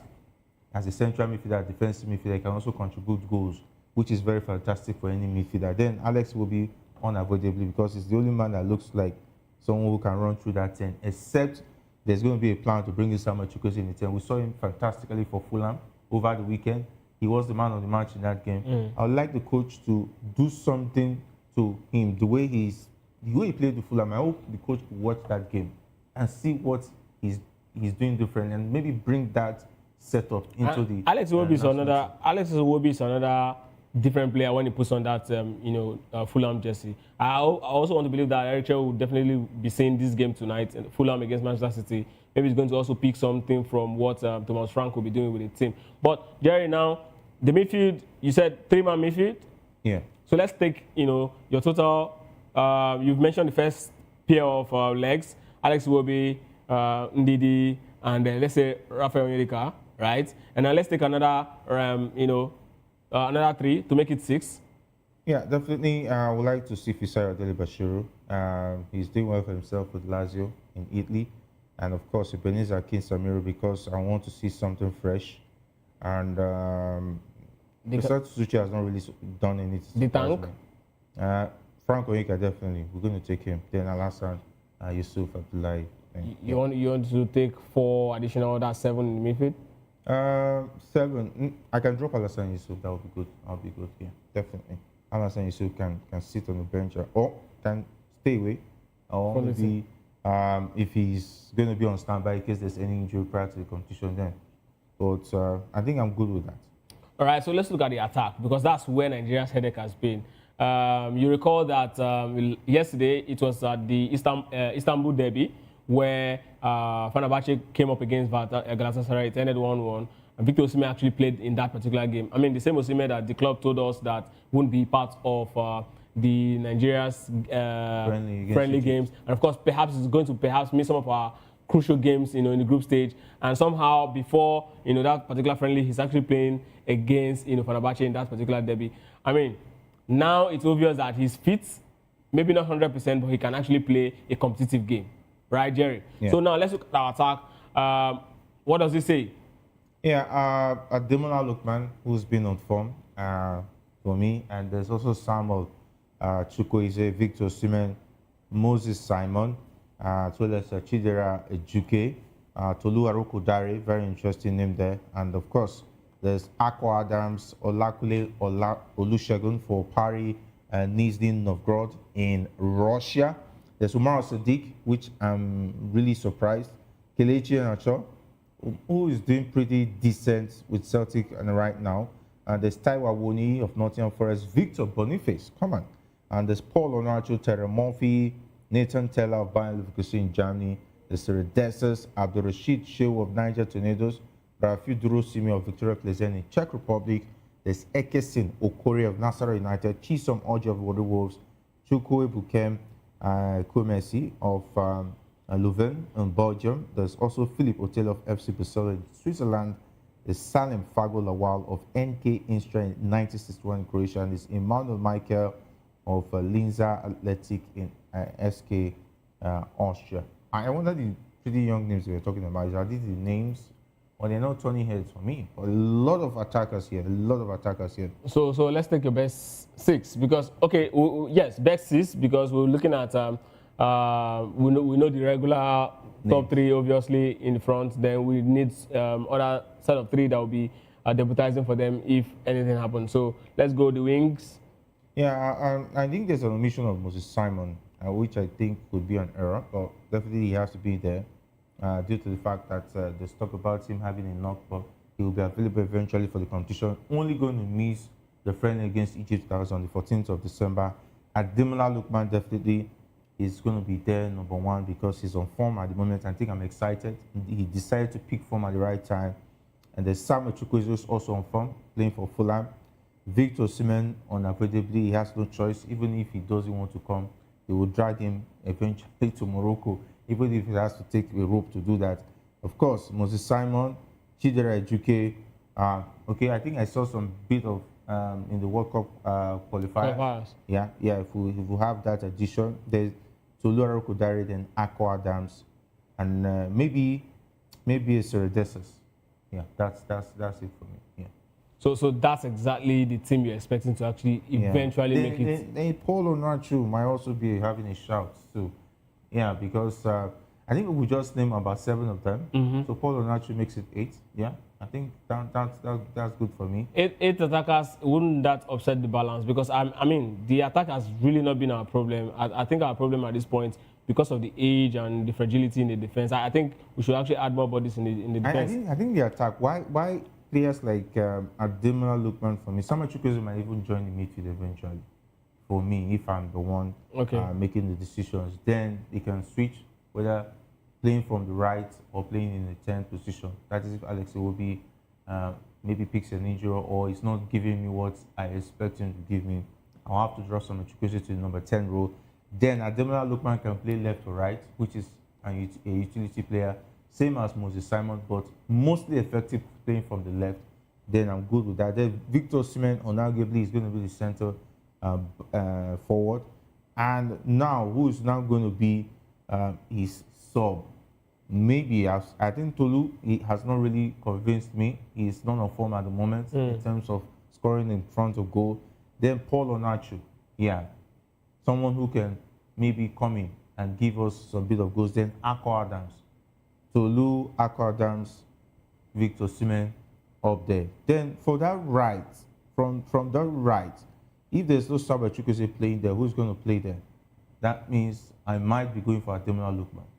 But Ademola Lookman has proven that he's not comfortable. Whenever he plays to the right, sometimes he mostly still runs to the left and runs behind the striker, which is very dangerous. Then that's where a player like Nathan Teller comes in. Yeah, maybe they add a Nathan Teller because he can also play in the right wing, which is also, he can make crosses, he can make a lot of damages.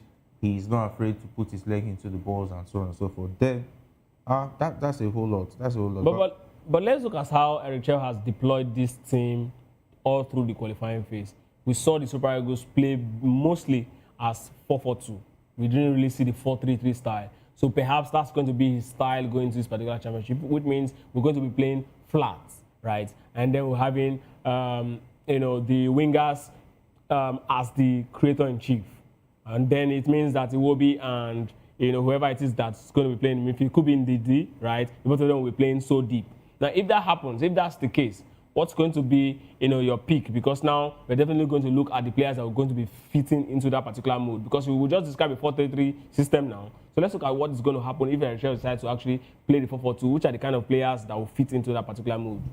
Yeah, if he's going to go for a 4-4-2, that means it might be a situation where there'll be a diamond style where there will be only one major defensive midfielder, that's Wilfred in the D. Yeah. Then play 2 wing backs and play a 10. Then if you're playing 2 wing backs, that means I would fancy a situation where Samuel Chukwueze will play from the right because he can also drop to the 10 or play an assist striker. Then maybe Osimhen and Akwa Adams have proven that they've been a good partnership. Akwa Adams is ready to lay low and let Victor Osimhen shine, then pick up the crumbs whenever they come. Then Akwa Adams is good to go because Paul Onachu playing alongside is going to be difficult. So Desas has not been tested to do that. Then Paul Onachu definitely is not going to be comfortable with another tall striker like for like. There might be conflicts amongst the both of them. Then Akwa Adams, Samuel Chukwueze, Moses Simon playing from the left, and Samuel Chukwueze playing right. Those two can also deploy and play from the middle and assist Iwobi. I don't want a situation where Iwobi will be lonely in midfield. I think Eric Chell needs to drive that in. It's not only he shouldn't play one number 10. A lot of players like Ademola Lookman, Moses Simon, Samuel Chukwueze, they should also be thinking like a number 10 as well as they're also wingers. You can run to the flank, cross the ball, you can come to the midfield, assist Iwobi in making sure that you distribute the passes to Victor Osimhen and Akwa Adams. Then we will not be short of supply going forward and even the goals eventually. That's what made the Super Eagles, special in the days where we have the likes of JJ. There's an Amunike who is very skillful coming to the midfield. Join play. There's an Amokachi. There's also a certain Finidi George. These guys are actually ball players. They are quite crafty, and of course they can actually create a lot of chances. But still talking about the AFCON, and then let's move away from Nigerian. Let's talk about what's happening in Cameroon. There seems to be some drama in the list of the Cameroon Football Federation, where the likes of Andre Nana, the one who you call Manchester United legend, and of course Abubakar, who is obviously a legend at this point for the Cameroon national team. The both of them will be missing out after the playoff. And not only that, of course, you'll recall that there's also an incident with the backroom staff, who one of them was kicked out. What's really happening? How much of this incident is going to really affect Cameroon and, of course, the championship in Morocco generally? Yeah, Cameroon did not make it to the World Cup, and a lot of Cameroonians are not happy with the setup of the team. They blame players like Andre Onana, and let's not forget what happened in the last AFCON, where he came in the middle of the competition, had a shout out with Rigobert Song, even had a fallout with Eto'o Fields, who is a legend and current president of FECAFOOT, which is the Federation for Cameroon Football Administration. So he's been having a lot of problems. He's long coming, and I was even surprised he was still making the World Cup qualifiers. And I think this was a big opportunity for the coach as well, most especially Eto'o Fields, to push him out. But it's unfair because at Trabzonspor right now, he's currently on form. He's doing well for himself. He deserves to be at the AFCON, but will he send a bad message like what he did at the last AFCON when he came in late, started causing rancor and so on and so forth? They don't want to see themselves in such a situation. And Onana didn't really help himself out. He did a lot of bad PR. Believing he has arrived, that he is bigger than the national team, which is really, really a very, very bad situation to put yourself, because had it been the team has qualified for the World Cup, I'm telling you, Onana would have made it to this AFCON, he would have comfortably given a shout that, okay, with my form and everything, I was able to help the team qualify for the World Cup. Definitely, Eto'o feels whatever issues he has with him, you have to bury it, and maybe be nice to invite him to be on the number one. But now they not qualify for the World Cup, they want to send a message that they need a breath of fresh air. Definitely, and Onana will be an easy pick to throw under the bus, because definitely he has definitely not covered himself in good clothing. Then for the issue of Abubakar, I think Cameroon is trying to look at the future. Abubakar is already old. He's not in the top leagues anymore. Back then, I think the biggest club he played for before now was Porto. Yeah. And Porto had to push him out, I think, to bring in another younger player. And I think his time is already up. But I will not lie to you, Vincent Abubakar is a striker that will give you something different. He's fit for African football. His style of play, and of course, he has a lot of experience. I would have loved him to at least have one more shot since he's still playing active football. I was coming there because I was about saying that, I mean, championships is all about mixing a perfect blend of age and youth. And Abubakar will definitely be bringing something very special. But there, this axe that fell on this Cameroonian national team now didn't just hit the players. It also, got the manager sacked, talking about Mark Brees. And of course, the assistant coach, David Pagyu, actually took over the job. You see, even the minister of sports in Cameroon was in favor of Mark Brees.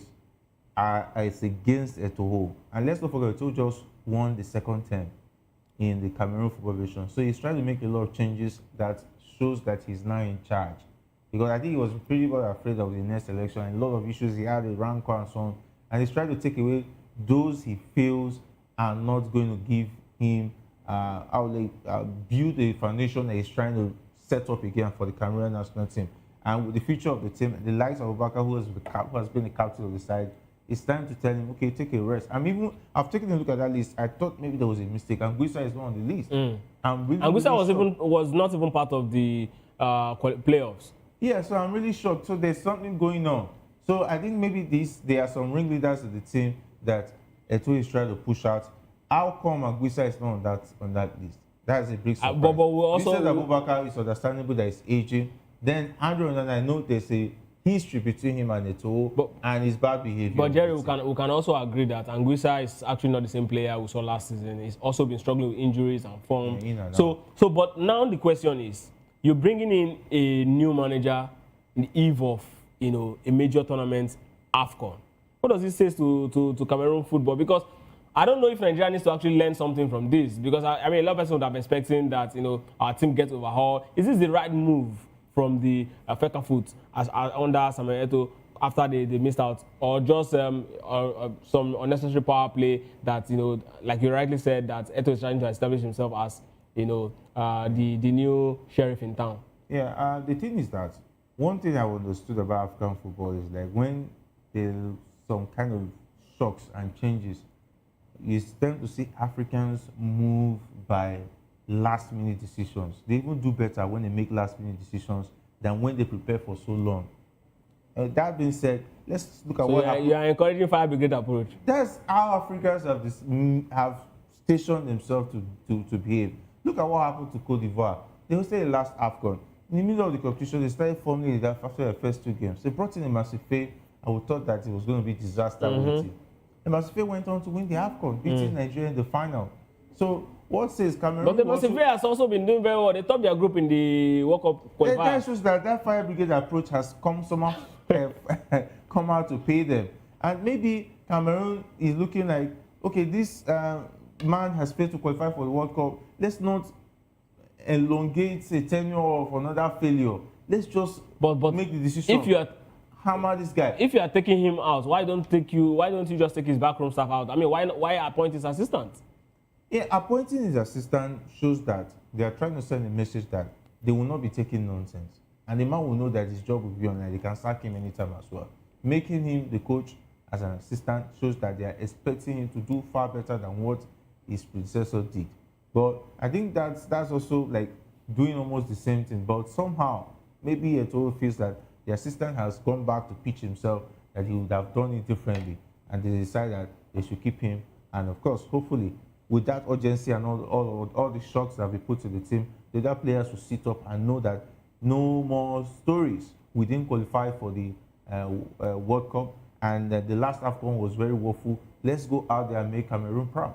So from where you stand now, looking at the Cameroon team you saw against DR Congo and of course all through the qualifiers, do you think they can actually make it as far as semi-finals? It is that I will not look at them that way anymore because now there's a new coach on board. Okay. There are some players that. But let's look at the quality. Yeah, the quality on paper, Cameroon anytime they always favorites going to the AFCON because they have the pedigree. They've won countless numbers of AFCON. I think they are behind just Egypt as far as the number of trophies is concerned when it comes to the AFCON. So if you look at that for a retrospect, you have to give Cameroon all the due respect. Mbeumo is doing currently okay with Manchester United, who will also be a Manchester legend very soon, if history permits. But take a look at that. I see a lot of young players. And of course, Baleba for Brighton. I saw him on the list. That's also a very was bright part of talent. the qualifiers. So if the coach is the one taking Anguissa space. Yeah, so there are a lot of young players in that team. It means that they are going there with fresh blood, who will be hungry, with a coach who has something to prove. So you must give Cameroon the nod that they will be favorites going into this competition. All right, still talking about AFCON, and this time the manager of Liverpool, Arne Slot, has revealed that Mo Salah will be part of the Egyptian side come December 15, a day after the friendly game against the Super Eagles. Jerry, is this a good news for African football? Because trust me, I don't think it's right for a player of Salah's caliber to be coming late to a championship like this. But let's first talk about the fact that he's going to be leaving Liverpool. How much of a miss is it going to be? Yeah, for Egypt, I think even if Salah comes a day before the competition, before their first game, he will still give you what he will give you. He's still a top player and very experienced. But team synergy. Yeah, he's very experienced as far as playing for Egypt is concerned, playing the AFCON. But if you look at Mo Salah right now, he's not in goal-scoring form. The goals have suddenly run dry this season. And I think the Slot is just trying to save face and just keep him around. Because if you ask me, I think they should let him go to the AFCON even tomorrow morning so that he will go and have a breath of fresh air, relax, change the terrain, breathe in the African air, then play the AFCON, see if he can get into the goals. Then he will come back a freshman when he comes back to the club side, because Salah needs a new environment. He looks like he look lost. He looks lost. He looks like the will to play is no longer there. I know his closeness to Diogo Jota, and sometimes I've come to think about it. Even some of the players at Liverpool would have thought, like, what if it were me today? That means I will not be here playing, hearing this sound. I will be gone. My family will be thinking about me because something happened to me. And that has happened to a similar player, someone they've been seeing playing together with. Is no more. It's not coming back. It's not like he moved to the next club that you can call him. Like Trent is playing for Madrid. I can call him, do a video call. Trent, imagine we beat you last week. But you can't do that to this same Diogo Jota. So it's I don't know. The players need a new psychic. And I think Slot should have let him go on time to at least have a breath of fresh air. But they're not thinking across that lines. They're trying to keep him as much as possible because they have games to play. Maybe Salah can add some goals when he's angry because he's playing on the bench at the moment.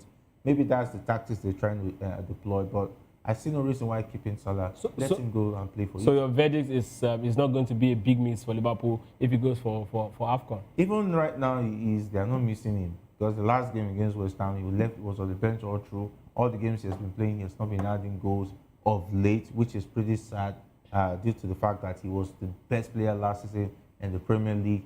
His goals contributed to the reason why Liverpool won the Prem, and now he's not giving those goals. I think they're not going to miss him. They will surely even want him to get a new breath of fresh air and maybe return back in January and see what he will be able to bring to the table at the end of the So let's talk about Egypt, the most decorated side in African football. Al Ahly, the Real Madrid of African football, the Egyptian national team, obviously the Real Madrid, of course, of AFCON. Now Salah is back, the Prince of Egypt, call him the King of Egypt, whatever it is you call him, is definitely going to be an addition to that particular squad. You see Egypt going as far as winning this particular championship? Yeah, no, because Omar Mamouche? Yeah, Mamouche. Even Man City is going to keep him too. for as much as they want.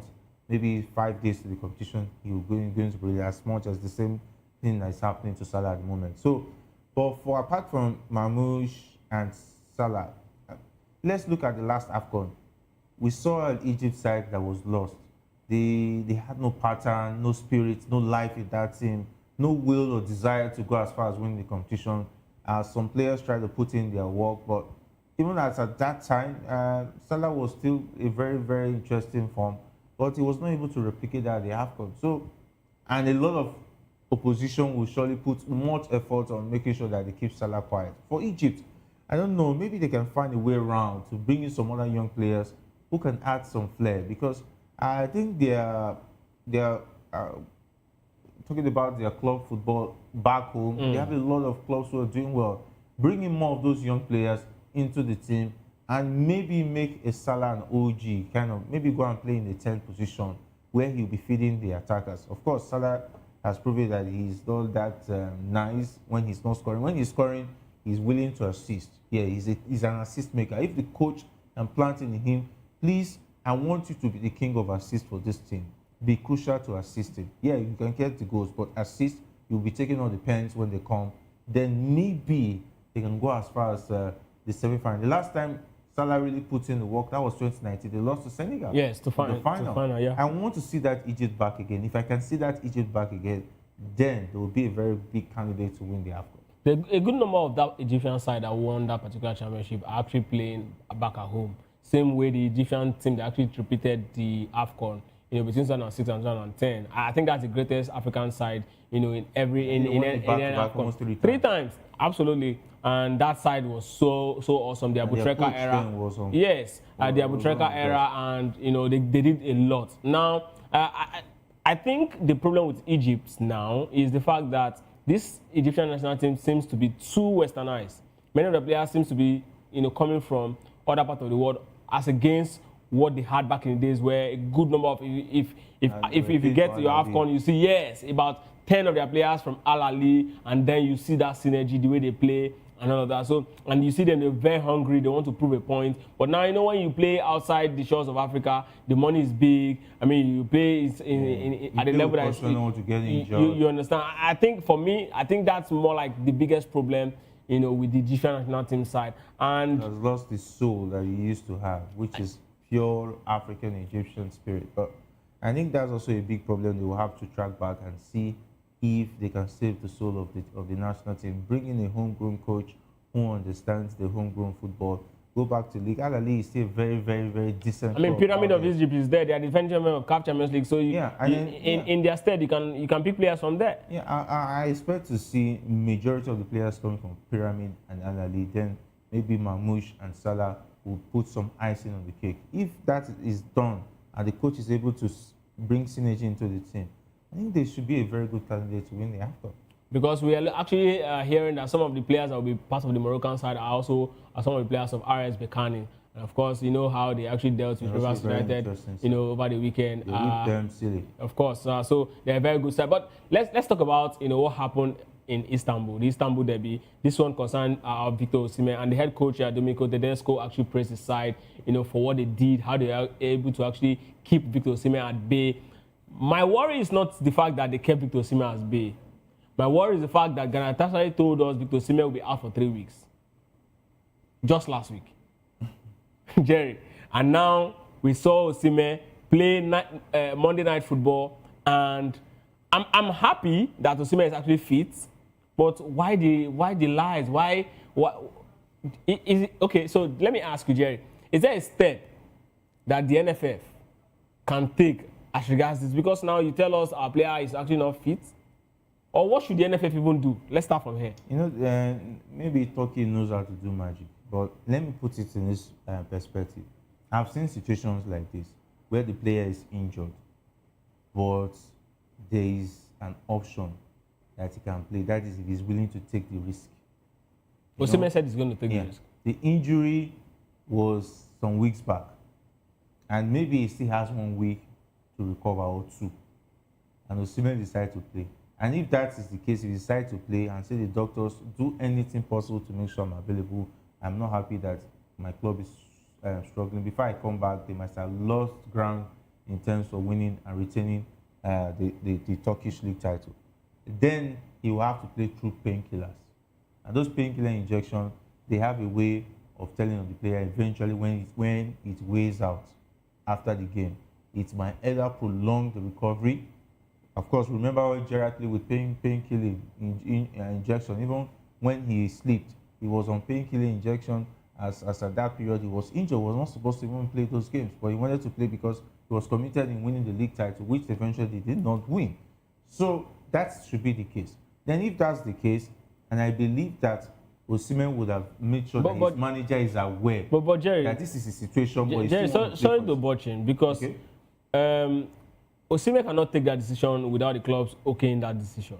Yes. Because Osimhen is arguably one of their biggest assets now, if not their biggest now. Yeah. If he's the biggest player, you listen to him if he tells his now they should understand that, okay, if this guy plays, he's going to actually prolong this injury for another like 6 weeks or 3 weeks or 1 month. If he aggravates it.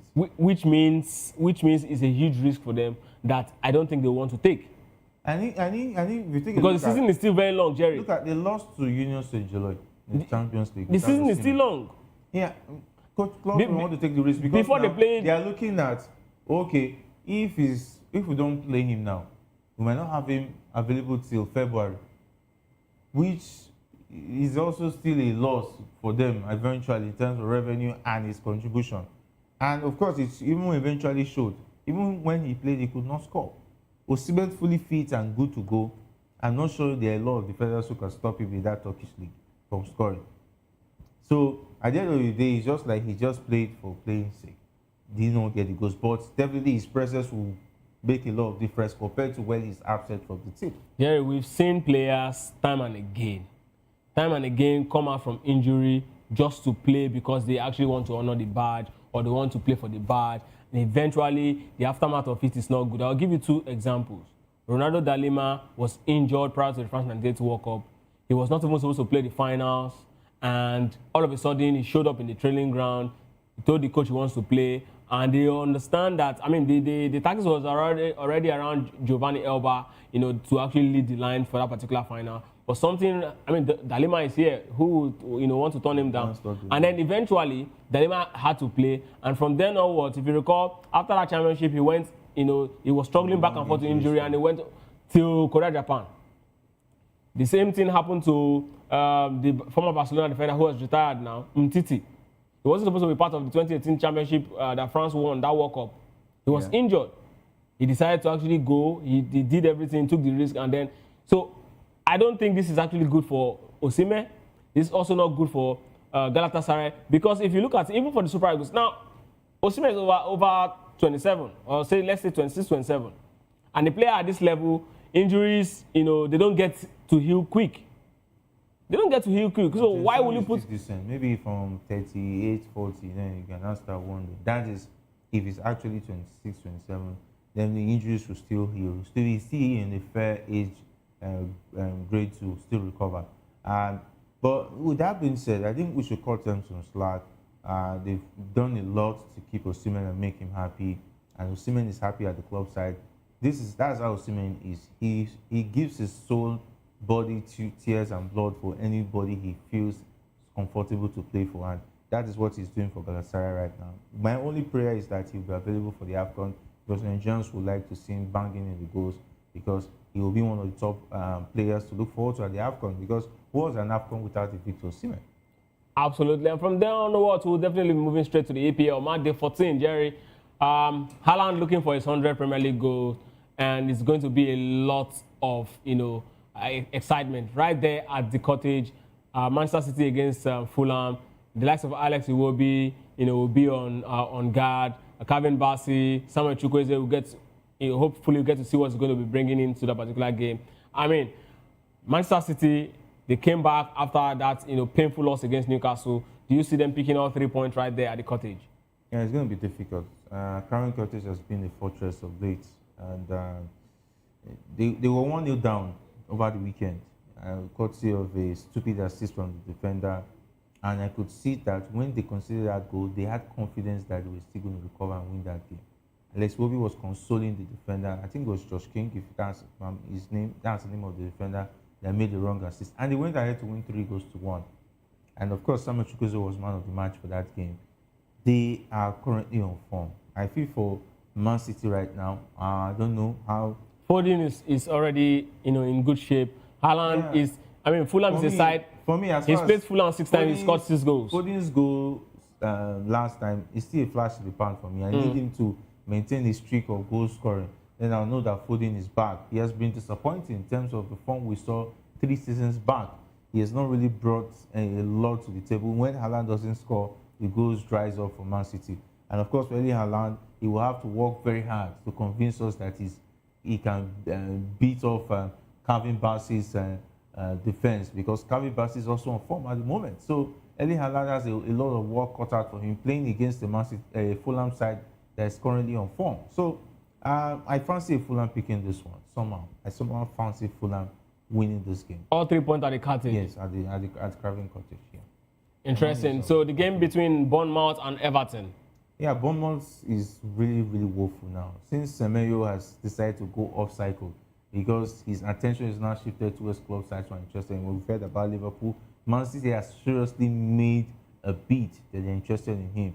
And we've even heard about Manchester United that's even seen his agent. So he's been distracted. And since Semenyo got distracted, Bournemouth's goals dried up. They've been out of form. Then for Everton, it's like they pick games to win. When they see big teams like Manchester United, they always, when they see small teams like Manchester United, they wake up. And when they see big teams, they fold.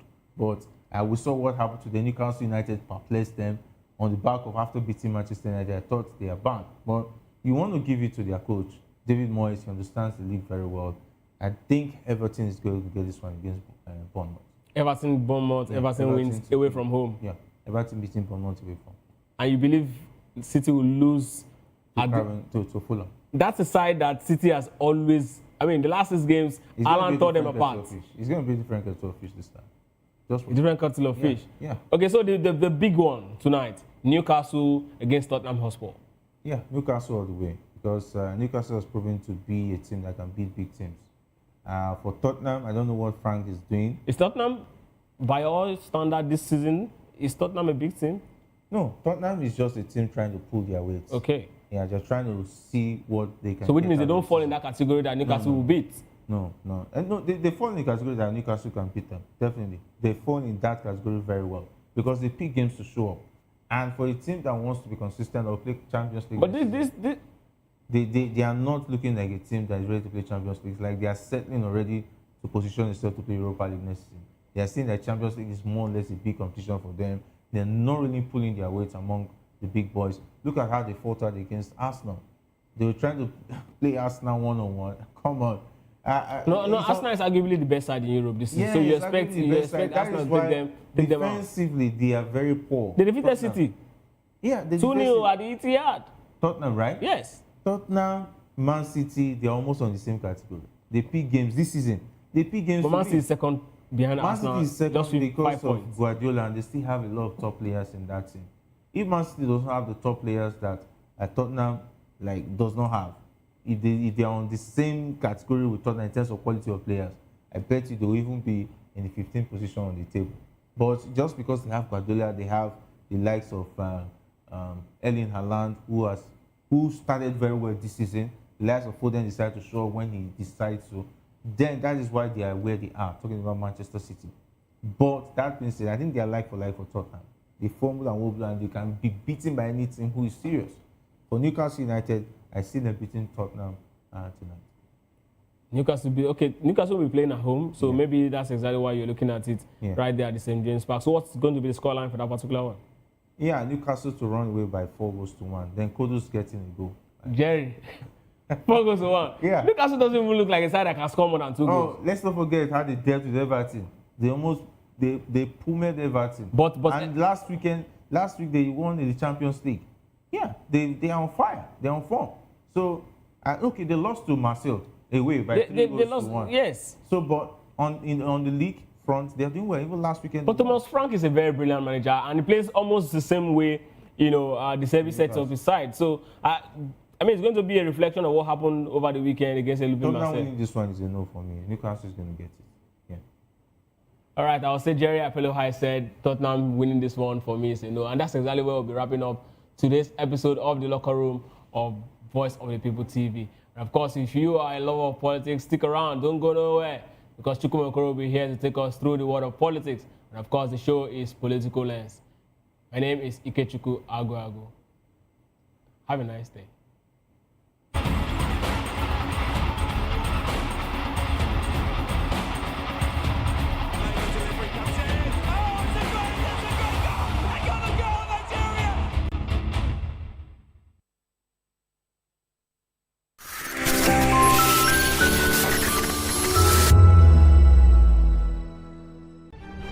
In a world where power shifts with every headlines, news breaks and events happens, we bring you unbiased and explicit information on politics, economy and state of the nation. We break down the chaos. Facts, not fluff. Truth, not spin. We discuss not just politics, but a glimpse into the future. Join Moses, Chukwuma and Fina on Voice of the People TM. Voice of the People Television. Now you have more than a voice. The red carpets, awards, the razzmatazz, music, fashion, interviews, and more. Spotlight on Voice of the People Television. Let's feed you with all the juicy stories in the global entertainment space, bringing you the glitz and glamour as it is hot. Stay tuned to Spotlight, 1 p.m. Monday to Friday. Spotlight on VOP TV. Entertainment like never before.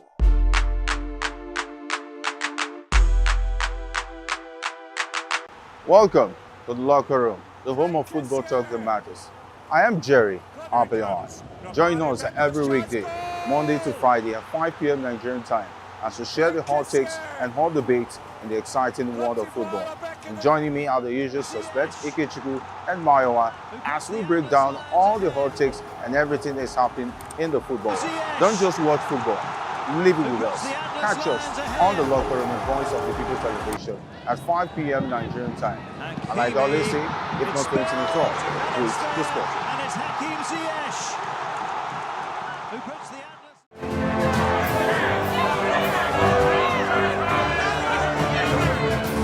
Do you want your voice to be heard? Do you know that you matter in the scheme of things?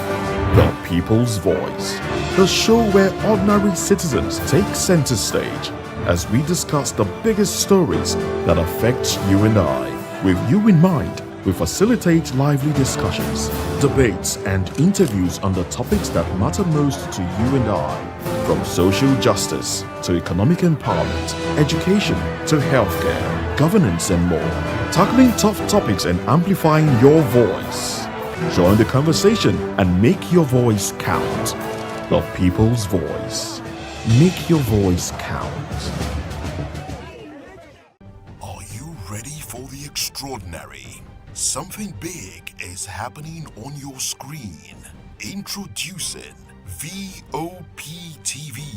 Now streaming on SLTV channel 264. From breaking news to captivating conversations, news analysis, giving you all sides to the story. We break in-depth discussions on the issues that matter, from politics to sports, entertainment, and lifestyle. VOP TV on SLTV channel 264. Join us as we redefine what television means to you. Voice of the People Television, VOP TV. Now you have more than a voice.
Hello there, my name is Damilola Ogunsi, also known as the Goldfish. Hi, my name is Chiki Bright Emmanuel. I'm an actor and a filmmaker. Hello, peeps. My name is Yomi E. Adejimo. Hi everyone, I'm Paul Utomi. Hi everyone, my name is Stacey Benjamin, and this is Voice of the People TV.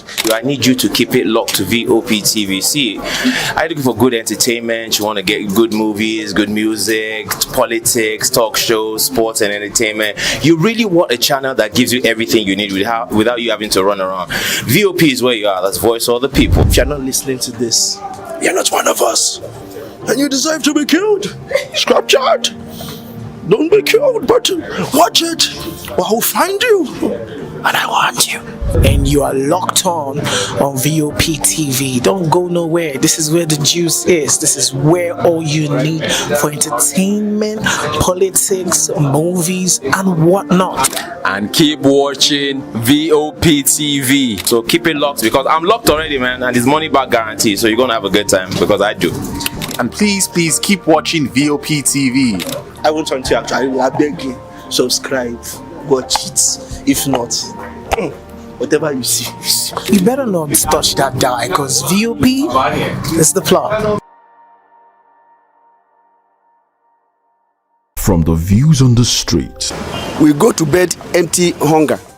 to the blaring horns of a hustling city, the loudest voices of the common man got a medium to be heard. This particular administration, they were coming unprepared. It's not a bad thing to renovate the president's lodge. Through top-notch programming, unbiased reportage of news, sports, business, entertainment, and cultural documentaries, Voice of the People 90.3 FM became a symbol for 21st century media.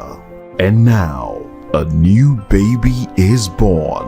Voice of the People Television, VOP TV, youthful, full of vigor and penchant for excellence in the continent's media space, exposing the wrongs, applauding the rights, dissecting the news without fear or favor, through factual and accurate stories and contents. Corruption kills three things that makes a society. Representing the interests of the people and giving them a voice. Voice of the People TV is here to stay towards building a fair society. VOP TV, Voice of the People Television, truly a voice for the people. My name is Tao Familoni, and here's to VOP TV. Keep watching, stay tuned, do not touch that dial.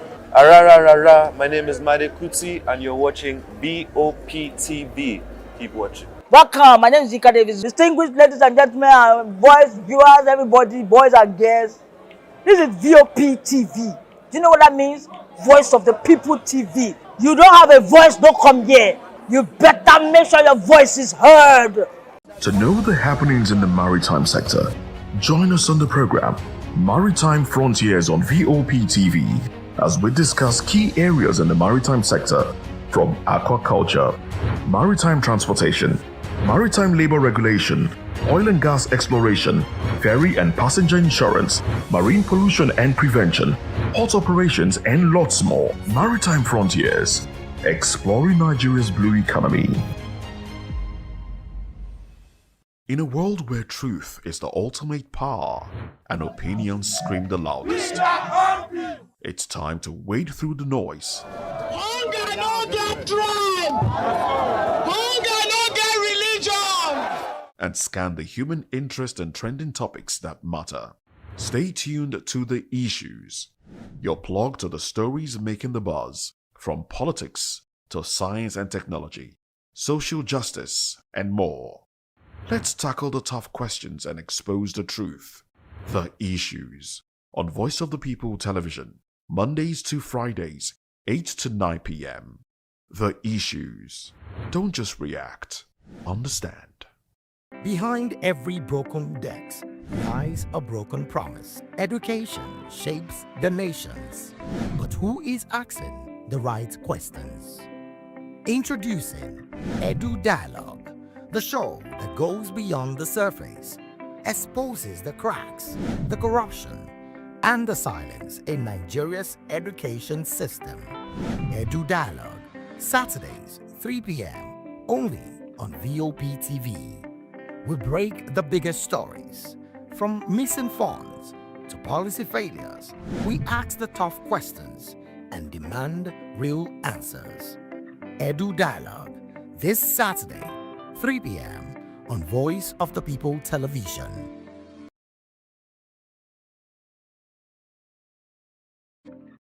This is African News on Voice of the People Television, where we don't just bring you the news, we bring you Africa's heartbeats, the policies that shapes our world, and the economy that determines our future. African News on Voice of the People Television. Stay with us.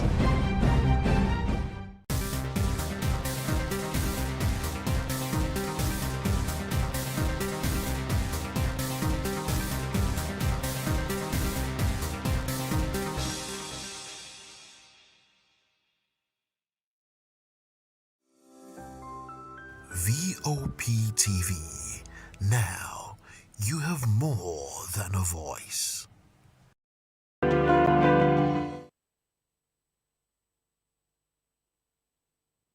Hello there, good evening to Political Lens. Today is the first day of December 2025. It happens to be the first Monday of the month and the last month of the year. We want to see how this year will end politically. Well, good evening and thanks for joining us on Political Lens. I am Chukwuma Okoro, and I've been joined in the studio here by Barrister Darlington Agomo. Barrister Agomo is a lawyer and political affairs analyst. Good evening to you, Barrister Agomo, and thanks for being part of the show. It's my pleasure, Mr. Koro. Okay, now we are broadcasting on Metro SL TV channel 264 on YouTube and other social media platforms. We are at VOP TV Live. You can also be a part of this show. It's supposed to be a conversational by calling in or sending WhatsApp messages to the number showing on your screen. Well, as you call, please endeavor to respect community guidelines. On the show today, Tinubu's ambassadorial list sparks widespread condemnation as Nigerians opposition kick against some nominees. And in the world of insecurity, attacks have soared despite U.S. designation of Nigeria as a country of particular concern, CPC, and opposition figures unite against Tinubu ahead of 2027 general election. Well, let's get into it right away. Now, President Bola Tinubu's list of 32 ambassadorial nominees has drawn widespread criticism, with many Nigerians and civic groups describing it as politically motivated, lacking merit, and dominated by individuals with questionable integrity. Critics like Huriwa's Emmanuel Onwubiko and former PDP spokesman Ayo Fadaka faulted the inclusion of figures such as Femi Fani-Kayode and Reno Omokri, arguing that they lack competence and credibility required to represent Nigeria abroad. Concerns over regional imbalance also intensified reaction. The coalition of northern groups highlighted the Southwest dominance with 11 slots, far above other zones, calling it a violation of the federal character principle. While the Arewa Consultative Forum acknowledged the president's constitutional authority, it urged the Senate to thoroughly vet all the nominees, where political parties added to the backlash, with the ADC condemning the nomination of former INEC chairman Mahmoud Yakubu, warning it worsens public distrust in the electoral system after the disputed 2023 election. Many analysts also noted that beyond the appointments, Nigeria's foreign missions face severe underfunding, which must be addressed for effective diplomacy. Well, despite these criticisms, some praised the list. Former Senate leader Teslim Folarin held certain nominees, including former Oyo State First Lady Florence Ajimobi, while Yoruba socio-political groups backed the nomination of ex-NIADG Ayo Oke, citing his security and diplomatic experience. While the PDP, however, rejected the entire list and urged its withdrawal, arguing that it fails to reflect integrity, competence, or Nigeria's best diplomatic interest. Now, Barrister, let's review the president's ambassadorial list. You are very familiar with the names there: Reno Omokri, Femi Fani-Kayode, Mahmoud Yakubu, Okeze Bazu, Ifeanyi Ugwuanyi, Erelu Ajimobi, and many more. What's your reaction to that list? What was the first thing that struck you, when you read through that list? What struck me is that Tinubu is not repentant. Tinubu does not want to move this country forward. Tinubu is working towards failure.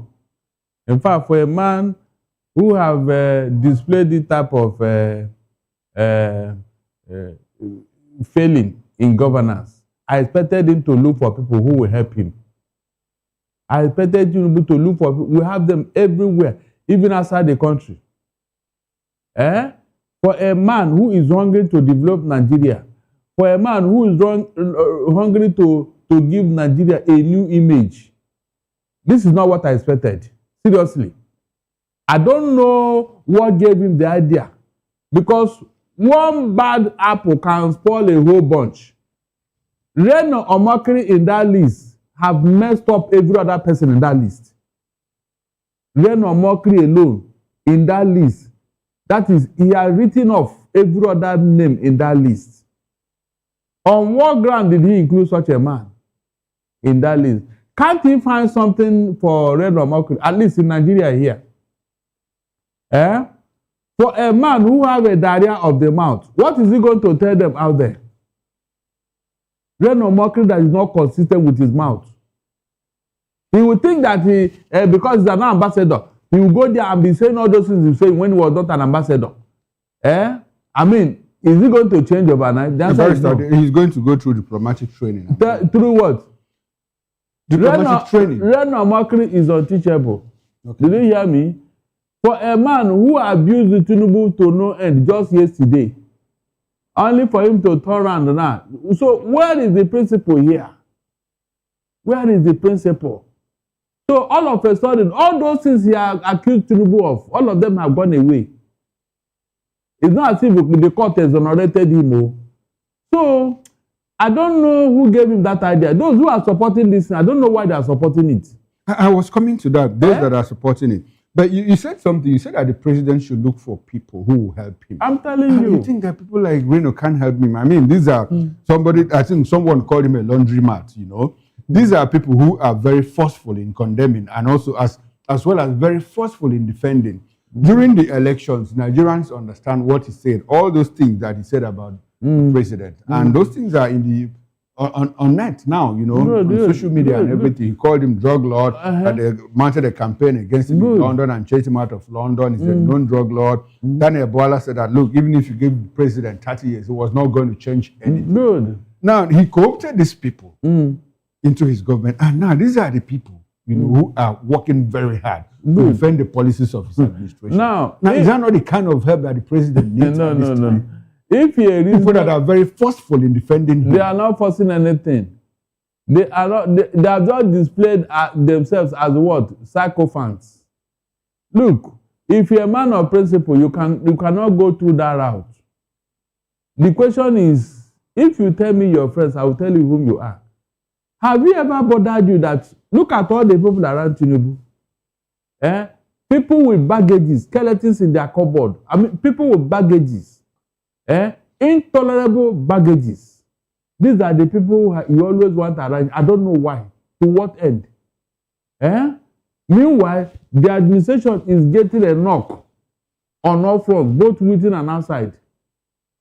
And they have forgotten that it is these people that he appointed that are doing all this damage to him because they are not representing him well. When it comes to public fora, they score 0. People are weak and his behavior and character. And the president does not bother. So what makes Tinubu think that these people that he appointed are going to give him a good image? They are going to lift up the image of Nigeria. They are going to give him good service in the wake of what they have done and said. What makes you think that Nigeria are going to even listen to these people? That is where the marketing starts. Because these are ambassadors. They are going to represent Nigeria outside here. And in that place, they don't have time for what? For riffraffs. For you to be an ambassador, you must be tried and tested. They are sending you out there to go and lift up the image of Nigeria. Can Reno Mockery do that? No, he will think that it is a free ticket to go and be doing sycophants and outside. No, but that is he's expected to go and clean up the president and Nigeria's image. Good. You think he can't do that? No. Not when Mike Arnold is alive. The man he invited here, who took him to the cleaners. You know when you invited somebody for interview, and the man look at you and say, "Come, who are you?" You heard all that Mike Arnold said about him. And shamelessly, he did not reply that man for one day to debunk all he said. Is that the character you are sending as an ambassador? Please tell me. And this thing is all over the net. Mahmoud Yakubu. Yes, I was coming to. Okay, go ahead. Since you've already brought him in, I was Jesus Christ of Nazareth. Wonder shall never end. Mahmoud Yakubu. Is it not obvious to you now that that man worked for APC? From what has happened now. Does this look like a reward for a job? In fact, a very dirty job. Very dirty job. Because up to today, Mahmoud Yakubu has not told us that glitch that happened. He has not explained it up to today.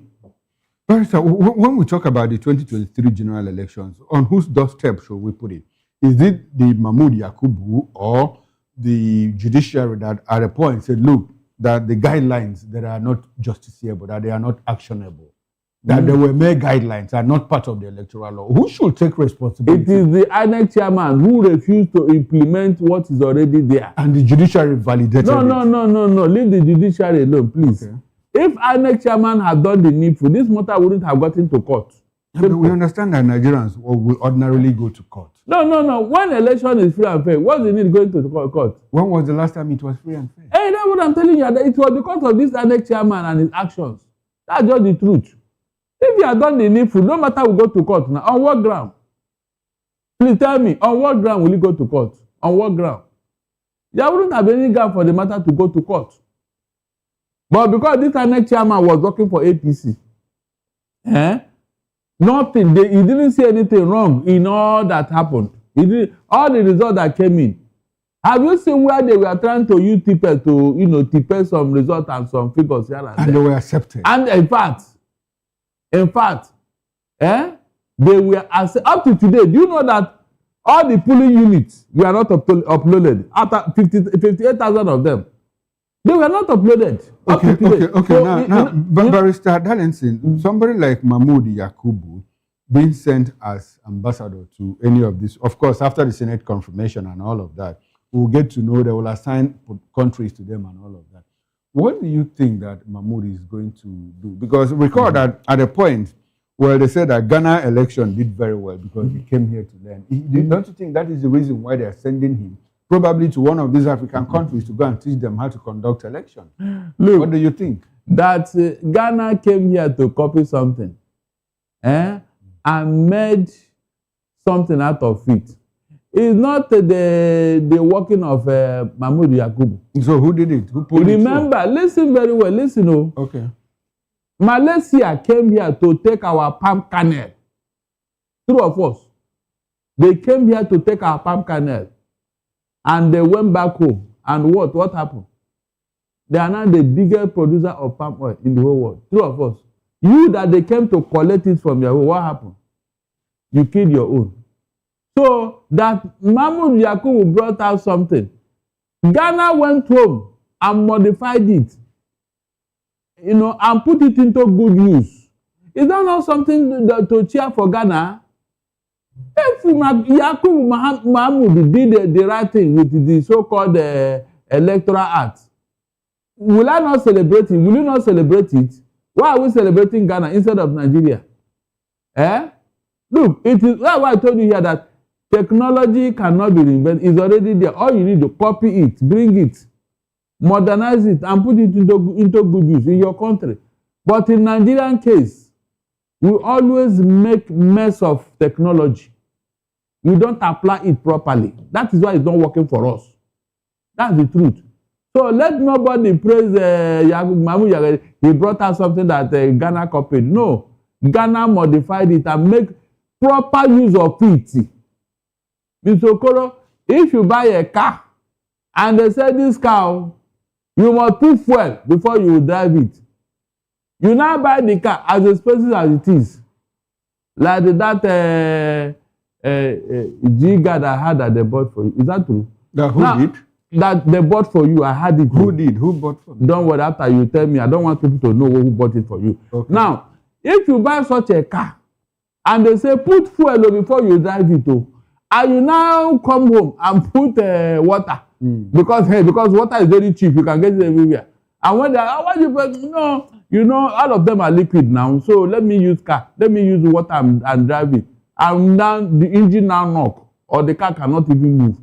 You now say the manufacturer, they don't know what they are doing. Is that not what you are going to say? Okay, so essentially what you are saying is that that Ghana copied from us is not a reason to say that it's not at all. It's not at all. Okay. It's not. These other ones that are working, did they copy from you? Okay, now Barrister, let's look at former governors who made the list. These are people, you know, who for 8 years, their people believed that they couldn't deliver dividends of democracy to them. Looking at Ifan Ugwan of Enugu State, looking at Okezi Ipazo of Abia State. Now, these people have been named ambassadors designated to Africa, to other countries. Now, how can they deliver Nigeria's promises to the world effectively if they couldn't deliver dividends of democracy into their own states?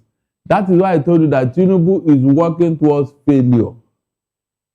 Towards failure, if he has not failed already.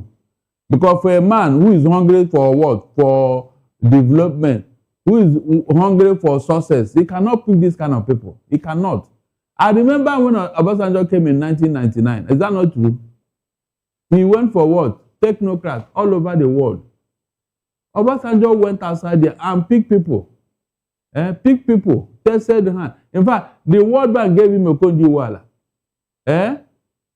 And you saw how the economy was under Obasanjo. Of all the things anybody can accuse Obasanjo, he tried. Is that not true? That is why we keep telling people, forget about propaganda. APC, since you don't know what to do, return us back to PDP. I'm not joking. Since APC doesn't know what to do after 10 years, going to, what's it called? Going to how many years now? Return us back to PDP. You are better off under PDP than under you. You saw the results. It's just that sycophants and the propaganda, they don't want to accept the truth. We can sit down here and tell you what PDP did in office. Because of the caliber of people they employed, the caliber of ministers. Akiwumi and Deshina got that ADB job because of what he did in this country under PDP. People were coming here to copy all the things he was bringing out concerning agriculture. Tell me any of them in this APC government. So when I say that Tinubu doesn't, in fact, it's like he has sworn to fail. That's just how to put it. Now, Barrister, you know, in 6 months now, the president will be 3 years in office. Of course. And it took him 2.5 years to put together this list. So does it look like the president didn't know that the people around him, that the people that he nominated, I'd like for us to liken it to the clemency list, you know. You know, when the clemency list came out and there was this backlash, you know, Nigerians opposed it, kicked against it. And the president said, oh, sorry, Nigerians. And the Police Service Commission said, and NDLEA said, no, these are the names, these are not the names, you know, that we pushed out. It must have been doctored. Some names were smuggled in. Is there a likelihood that this might have also happened in this list? Of course, of course. Does it look like the president doesn't know the character of people that he's recommended as ambassadors to? Thank God you raised this issue. Okay. You can see that like Buhari, like Tinubu. I don't understand. Hold on. You can see like Buhari, like Tinubu. When Buhari was there, Abba Kyari, his chief of staff, was doing all the appointments. Two of us. Buhari, you remember that later when they asked Buhari something, he said, I am not aware. I am not aware.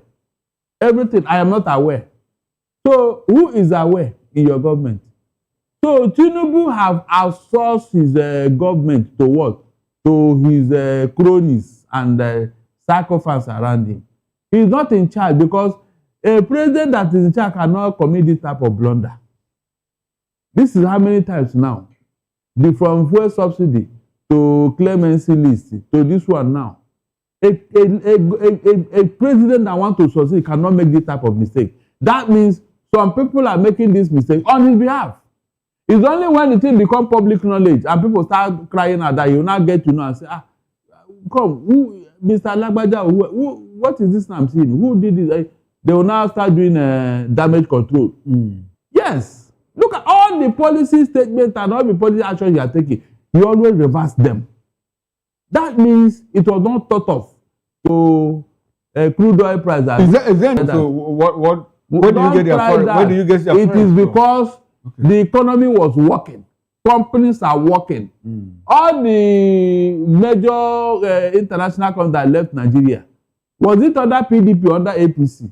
So how can your companies close down and you still want your naira to firm up? How can that happen? You can see what I'm saying about you people. You are attaching now. When you say you people, who do you mean? You just said it here now. You are attaching it. I ask the questions and you provide the answer. The question you ask is not tenable. How? Don't ever try it. No. Crude oil has nothing to do with the exchange rate. It has not. No, it has. It has a lot to do. No, not on the economy. It has a lot to do. Look, crude oil is international. So when do you get your foreign exchange? Listen very well. Listen. Barrister, where do you get your forex from? Yeah, look, listen very. Let me explain. Where do you get your forex from? Let me explain to you. Okay. You are not the only one producing crude oil. Two of us. Beautiful. So why are those people not using? When Venezuelan currency was falling, what wasn't it because of the crude oil business? Don't compare this economy with that of Venezuela. Please, you compare incomparable. Compare comparable, not incomparable. Okay, now, Barrister, I would like for us let's come back to the ambassadorial list. Let's come back to the ambassadorial list. Now, the Delta Democratic Forum, where Reno Omokri comes from, has said, look, they have written a letter, direct letter to the president. Look, Mr. President, this man doesn't represent the moral values that Delta people are known for. Okay. And we want you to drop him from that list. Do you think that the president will listen to that association? He may not listen. I've just told you. Those people who don't have moral character, Tinubu is in love with them. Seriously.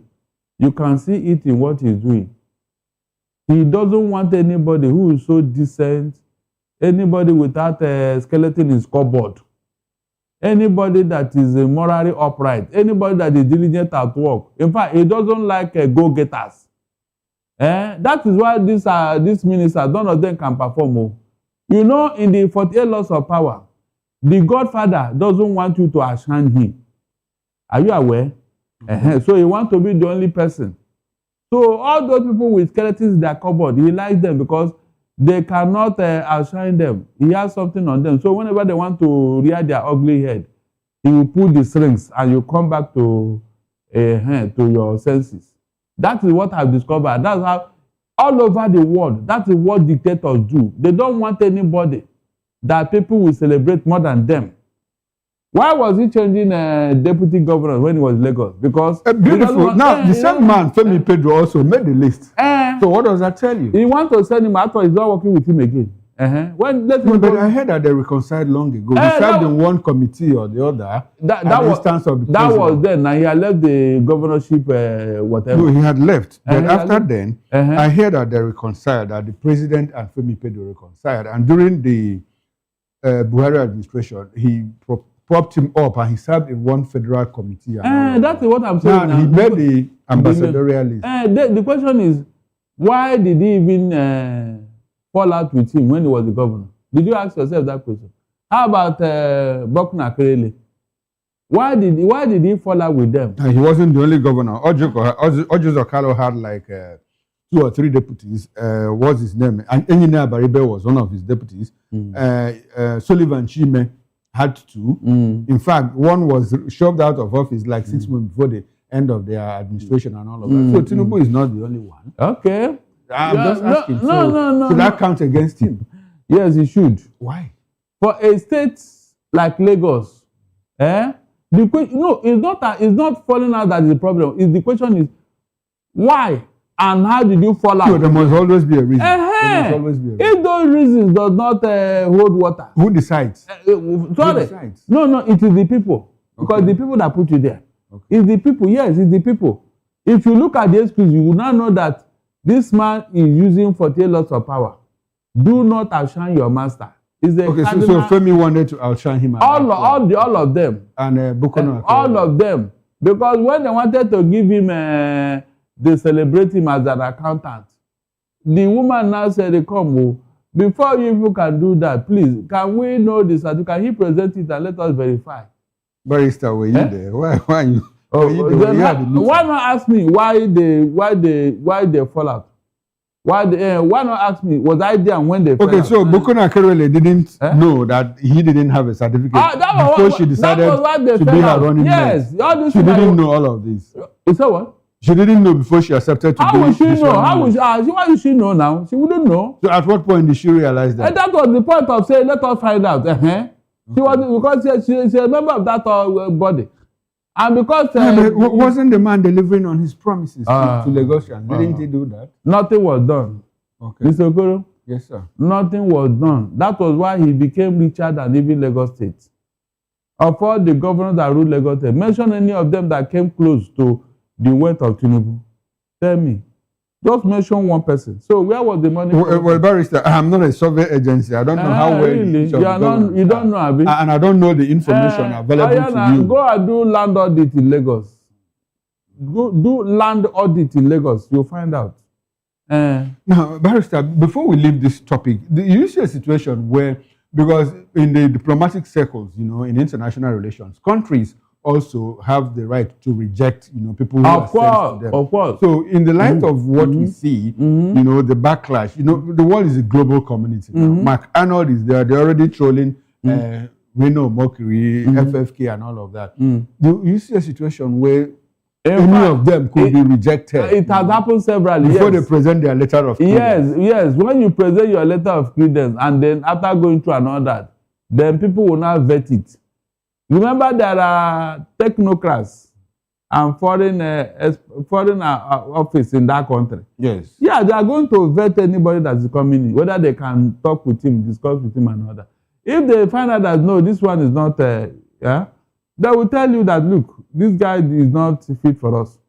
Barrister, there was an uproar in the Senate today during confirmation over Reno Mockery. Someone said, no, Reno is not fit. Others said, no, it's the president's prerogative. So, what should it be? Of course. That is why we are falling out. Look, Mr. Okoro, you see this thing, this sentiment that people bring into governance, it has killed us. I'm not joking. 90% of the infamy committed at this government is because of what? Selfish interests. Sentiment that they bring into governance. Remember, this was exactly what happened when they brought one man from Abuja division of the judiciary to go and represent us at ICJ. Remember? The 3 tests they gave the man, he failed it. He failed the 3 of them. And of course, they don't have time for, please, now another, give us a second chance. No, they just, himself and the other 9 slots that is for Nigeria, they shift them back. And this was a place, people like Bola Ajibola made a mark, Taslim Elias. All of a sudden, we are going down because we put square hole in a round peg. How can it fit in? Okay. Do you play with such a thing? You are talking of where you are going to meet the big boys, international league. You are sending somebody there. We are sending more like our 4th 11. I am telling you. Can you imagine? So what does that say about what moral export are we taking to the world? Apart from that, look at also the tribal sentiment. In the Southwest, you have 11. You have 6 states. Abi? Ordinarily, each state should produce one ambassador. But the Southwest has 11 slots on this list. Yeah, some say 12. Some say 12. 11 up to going to 12. Just Southwest. South has 3. That means each state brought 2. How many from the South is, Mr. Okoro? I think South has got 5. How many? South has got 5. That's the 5 states in the first South. Yeah, the 5 states, yes. Was he not fair enough? Go and look at the country they will give them. Okay. Is that DRC, Burkina Faso, Somalia, DRC. Good. And then maybe Mozambique, Togo. Okay. Republic of Benin. No be Cape Verde. Okay. Or with that other country, St. Lucia. St. Lucia, abi? So okay, now, Barrister, we are questioning home. Barrister, on the show this morning, a guest said that there was a new lexicon in our political dictionary. I don't know if you have heard about it. I just remembered it because you talked about the judiciary. He said there is something called JPC now. like CPC, countries of particular concern. He said they are judges of particular concern. Have you heard that before? Is it not obvious? Judges of particular concern. I'm telling you, yes, no, it's true, really. I mean, every lawyer knows that. It's not a news now. Okay. There are judgments of particular concern. No, judges, not judgment. Okay, judges and judgment, they are the same. JPC. That is a new word in our the only thing that they did not go forward to name those judges. No, he did. They named those judges in their particular order. Okay. Because the last CJN, it was by, second to the last, yes. It was by petition that he left. His own body wrote a petition against him. Is that not true? And all the corruption cases against him before Ariwola took over. Is that not true? Good. These are the things. So if at that height, corruption is prevailing, you can imagine what is happening on the... But Barrister, it is good to know that you agree that we have what we call JPC. Can I deny it? No, there are things. Now let's get into the second. If you want to support your person, your body, or your association, it's not in this case. I will look stupid. Okay. If I want to do that, I will look very stupid. Seriously. All right, Barrister. A 13-day surge of coordinated bandit and terror attacks across northern Nigeria has left at least 490 people abducted, including monarchs, students, worshippers, travelers, and an entire bridal party. The wave of violence stretching from Sokoto to the FCT, Niger, Kwara, Kogi, and Borno states has triggered widespread fear as communities flee their homes and rescue operations continue. While several large-scale kidnappings, including the abduction of 303 students and 12 teachers in Niger State and the kidnapping of a Kwara monarch whose captors now demand a whopping 150 million naira ransom, underscore the scale of insecurity despite ongoing military operations. While the crisis has prompted strong reactions from lawmakers and advocacy groups, the Senate warned that Nigeria must strengthen community-based security structures, while Deputy Senate President Barau Jibrin urged security agencies to prevent bandits displaced from neighboring states from regrouping in Kano. Well, Huriwa sharply criticized the Tinubu administration, alleging poor strategy, nepotism, and weak security leadership, linking the recent mass abductions to what it called the government's failure to decisively confront terrorists. The group accused the president of lacking the political will to prosecute terror financiers and condemned the retention of the Inspector General of Police. Meanwhile, political tension has fled as former President Obasanjo advised Nigeria to seek foreign assistance, a suggestion the presidency rejected as capitulation. Presidential heir Sunday Dare defended Tinubu's security strategy, arguing that the administration is confronting full-spectrum terrorism through coordinated military and non-military approaches. As attacks continue across multiple states, analysts warn that the spread of violence highlights the urgency of a more robust, locally integrated security architecture, while affected communities plead for faster intervention and sustained rescue efforts. Barrister, have you noticed the surge in attacks recently? In fact, it's like they just woke up. It's like somebody just annoyed them. What could be the reason for this surge? What do you think? To tell you that what Donald Trump is saying is that the man is blowing hot and I cannot do anything. And you think he won't do anything? He will not, because the Nigerian government is not cooperating. No, but they sent a group led by Nuhu Ribadu. Listen, they are buying time. Leave that, they are buying time. Listen very well. For a government that is serious about this insecurity, and the former president made a suggestion, what was their reply? That response from the presidency against Obasanjo, what does he tell you? He tells you that they are not serious about all this collaboration with America. Yes, they just exposed themselves, but they didn't know. They say it will amount to capitulation. Are you serious? But you are telling me now that you are cooperating with America. Look at the contradiction. If they are sincere with what they are doing, they would have told Obasanjo, yes, we are doing something in that regard. It would have, it would have been enough. But they said no. It will amount to capitulation. Capitulation, yet you are capitulated to terrorists. You have capitulated to terrorists. You have outsourced your sovereignty to terrorists. So what is the contradiction here? A foreign government that has good intention want to help you said no.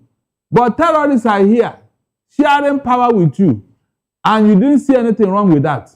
You didn't see anything. So they have just exposed and said that this thing they are doing with America, they are just buying time. And because they are buying time, that was why these terrorists now went haywire. They know that nothing will happen. They know. They know. If not, there would have been some element of fear in them. By now, they would have started leaving Nigeria, thinking that this will happen today, tomorrow. But look at how the federal government now went to go and stop America by engaging them in the usual discussion and all that. The usual discussion just to water it down. And the terrorists now took advantage. Do you think that if the Nigerian government is serious, America would have not come in since that time? But look at how they watered it down with so much discussion. Like that lawmaker said, that instead of the president to do something about issues raised, he's busy sending emissaries here and there. Is that not what they said in America? So they know what they are doing. Mr. Okoro, don't deceive yourself. They know that answer. So instead of tackling the problem, they are buying time by sending. Yes, now so that with time everything will die. Look at part of the trick that when they release some people out of 315 people, was it not 38 they released? Where are the remaining people? Please, where are the remaining people? And they were celebrating in that sort of that Tinubu is happy that the guests have been released. The president said he personally coordinated that effort. So, what did you coordinate? Did you release all the students? Did you release all of them? So, what did you actually coordinate? Meanwhile, your special assistant was talking with them on phone. So, what did he make? But Barrister, shouldn't we cut the president some slack? No, for achieving that. No. He did not achieve anything serious. He did not. It's an embarrassment for them to release some to him. And kept some is an insult. The people they kept, do you know that 80% of these people are still there? Are you aware? 80% out of 350, how many was released? So what did you achieve? No, tell me. And we may never hear about these people again. No? That is the irony here. You may never hear about them again. Mr. Okoro. But Barrister, there's a debate out there, which says that, look, what is happening is orchestrated, that it is not merely insecurity per se, that it's politically motivated. Like a replay of what happened in 2015, where a certain group of people made sure that they make the country ungovernable to put Jonathan in bad light. They are the Chibok girls. Yes. Do you think a Of course, whatever you sow, you will reap. The Bible can never be wrong. But Amechi has denied that they never went to US to report. Leave that thing. The records are there now. Whatever they deny is immaterial. The records are there. Whatever you deny, thank God the internet and the social media are there. They will bring it out to you. He says that at the point that John Kerry came, that he didn't come in the capacity of the Secretary of State, that he came as a private citizen, and that he never even visited Abuja. He came to Lagos to meet a few people and went back to the opposition. It's a lie. That's what Amechi said. I'm not saying. Amechi is lying. You too, you know. They called I don't know. Listen, let me tell you the story. Okay. The Kerry man who came, that lanky guy that John worked Kerry, with yes. That worked with Obama. Yes, that was the Secretary of State. Yes, he was his firefighter then. If you count how many times that man came here, it was up to 10 times during that period. He came here because APC wanted Jonathan to give them assurance that whatever the outcome of this, they will abide by it. So they now told Ukeri that, look, they are not sure this man will agree, that he should come and let him validate it before him. So they, because of insecurity in Abuja at that time, they now invited Jonathan to Lagos. Can you imagine? Jonathan came to Lagos before this John Kerry and some APC people, and they signed it. Jonathan agreed that whatever is the outcome of the election, he will abide by it. By that time, they have perfected what they want to do. They only wanted Jonathan to validate it. That was what happened. The moment they did that, I said, this election is over. Okay, the pressure the president. I am telling you, because they knew what they have done. Former President Goodluck Jonathan has been very consistent in saying, look, Barack Obama put me under pressure. Of course. In his book, he wrote about it copiously. But Amechi is denying that they didn't report him. I said, leave what they are saying. They can talk for those that when we see Christian families, Christian pastors and their families abducted and killed in the glare of the camera. Everybody. In the glare of the camera, like what happened to Venerable Archie. Another pastor has been kidnapped with his wife somewhere in Niger State and all of that. And churches are sacked mid-service. Barrister, in what do we call that in security literature? In fact, this is no longer insecurity. This is no longer banditry. This is a direct attack, a direct provocation to the Christian community. Okay, so does that amount to Christian genocide? What because else? I hear some Christian leaders say, people like Father Matthew Hassan, look, there is nothing like Christian genocide. Yes, a certain group of Christian Association of Nigeria, CAN, from the north, has also come out to say, look, this is not Christian genocide. So, and when we see all of these things, you know, when one is killed because of his faith, you know, what do we call that in security literature? Of course. What else? If not the same genocide. If do you think that genocide is when you cut off somebody's name? No, when you displace somebody. When you violently take away because of his religious belief, because of his tribe, because of his ethnicity, because of political leaning. These are things we are talking about. But ignorant illiterate, they think that it's only when they kill people. These people that they have displaced now, that are in the hands of terrorists, that place, is it their home? Okay. Is it their home? Barrister, no, when we want to make references, we must not make references with those who are compromised, like Father Kuka. Because he got appointment somewhere. Is that not the only reason? Now, Mr. Okoro... And we hear the Benue State governor, who is also a reverend. Yes, he's the governor now. Yes, he's the governor. Mr. Okoro, to tell you how government create problem. Now, imagine, if not for our peaceful nature as Christians, how can you witness that embarrassment in the bush with a clergyman and the wife and daughter? These people threatening to rape her with her pregnancy, and the man is begging in a helpless manner. Is that not enough to provoke the animal in you to say, no, this cannot go on? Is that not enough? But because it's happening to the Christians now, you see what they kept quiet. Have you seen any of them talk? Mr. Okoro, did you see any clergy, any Muslim clergy condemning what is going on? This was exactly what Nnamdi Kanu was talking about. And they put him away. Oh, okay. You can see the provocation. Barrister, we need to get into the third topic of discussion. Now, opposition figures across the country seem to be united to forge efforts aimed at removing the All Progressives Congress, that's the ruling party APC, and incumbent President Bola Ahmed Tinubu.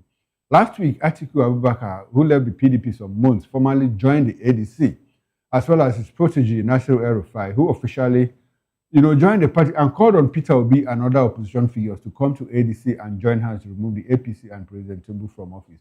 Meanwhile, former presidential advisor Hakeem Baba Ahmed has said that he hopes President Bola Tinubu will not seek re-election in 2027, arguing that Tinubu has not shown the drive or hunger needed to fix Nigeria. He stated that Tinubu has already fulfilled his lifelong ambition of becoming president and has not governed with the urgency expected.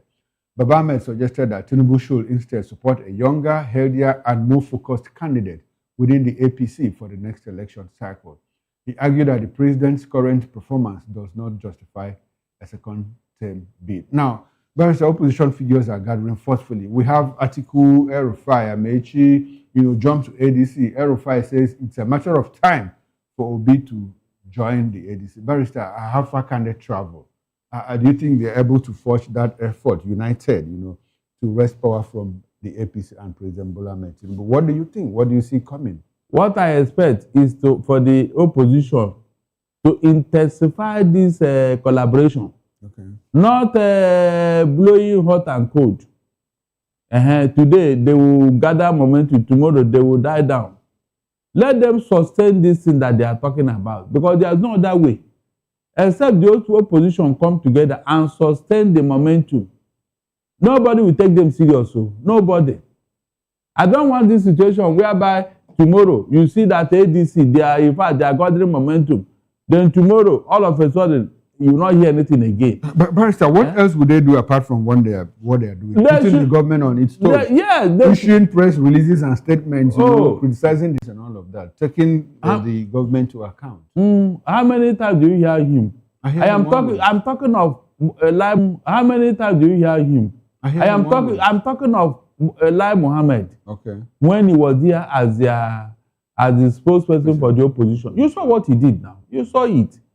Why can't they get something like that to balance Reno Mokri and that other man, that lawyer in Enugu also, who have been insulting P2B, who have been saying all sorts of things. I said the opposition, they are not doing enough. I'm not joking. If they are doing, there are things they would have been telling this government. There are things that should have made an issue. In fact, have you seen them go abroad to go and complain like opposition APC did? Every little thing, they run to Obama. They run to John Kerry. Every little thing. Is that not what they were doing?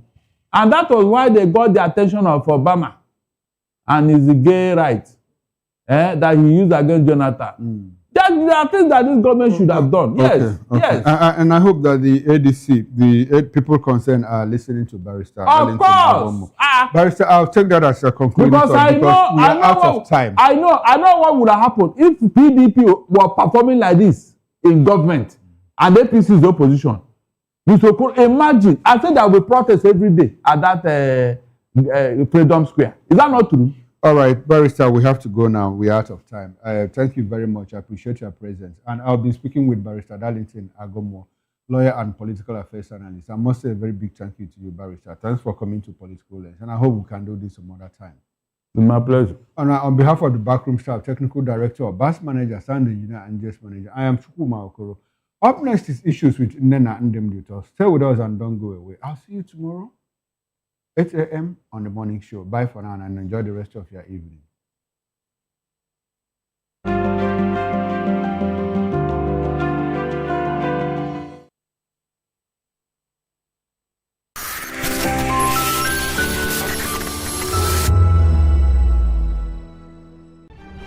In a world where power shifts with every headlines, news breaks and events happens, we bring you unbiased and explicit information on politics, economy and state of the nation.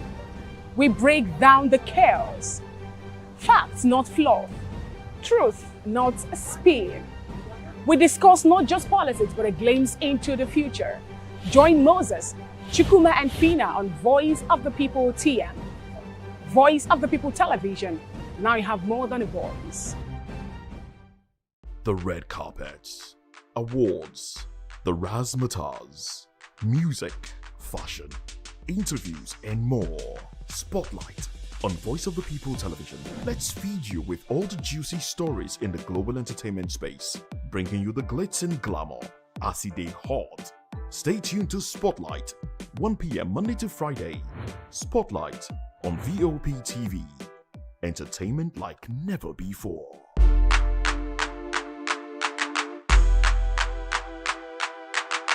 Welcome to the locker room, the home of football talk that matters. I am Jerry Arpillon. Join us every weekday, Monday to Friday at 5 p.m. Nigerian time, as we share the hot takes and hot debates in the exciting world of football.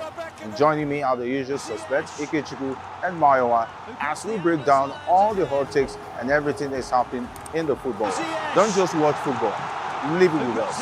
Catch us on the locker room and Voice of the People Television at 5 p.m. Nigerian time. And like I always say, if not 20 minutes off, please discuss. And it's Hakim Ziyech who puts the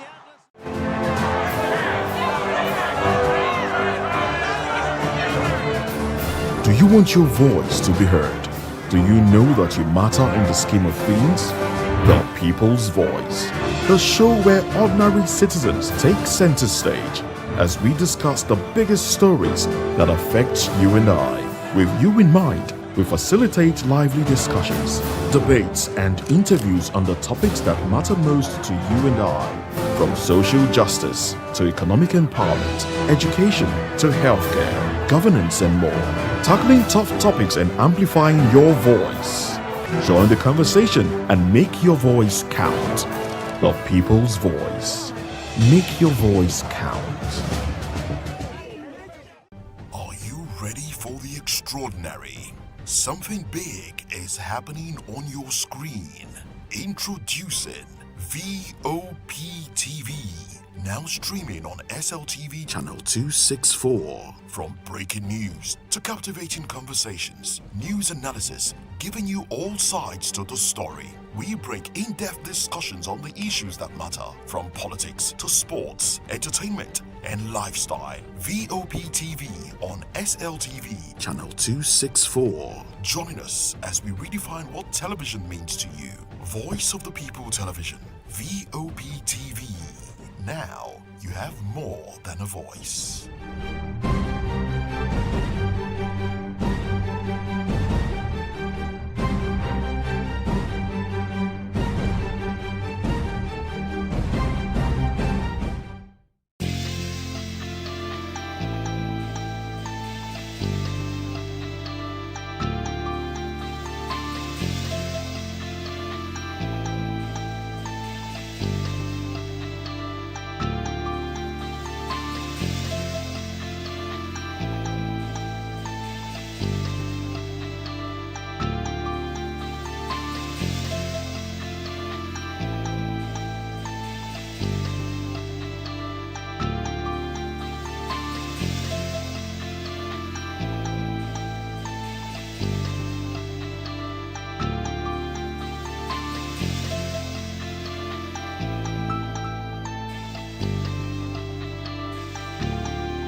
Hello there, my name is Damilola Ogunsi, also known as the Goldfish. Hi, my name is Chiki Bright Emmanuel. I'm an actor and a filmmaker.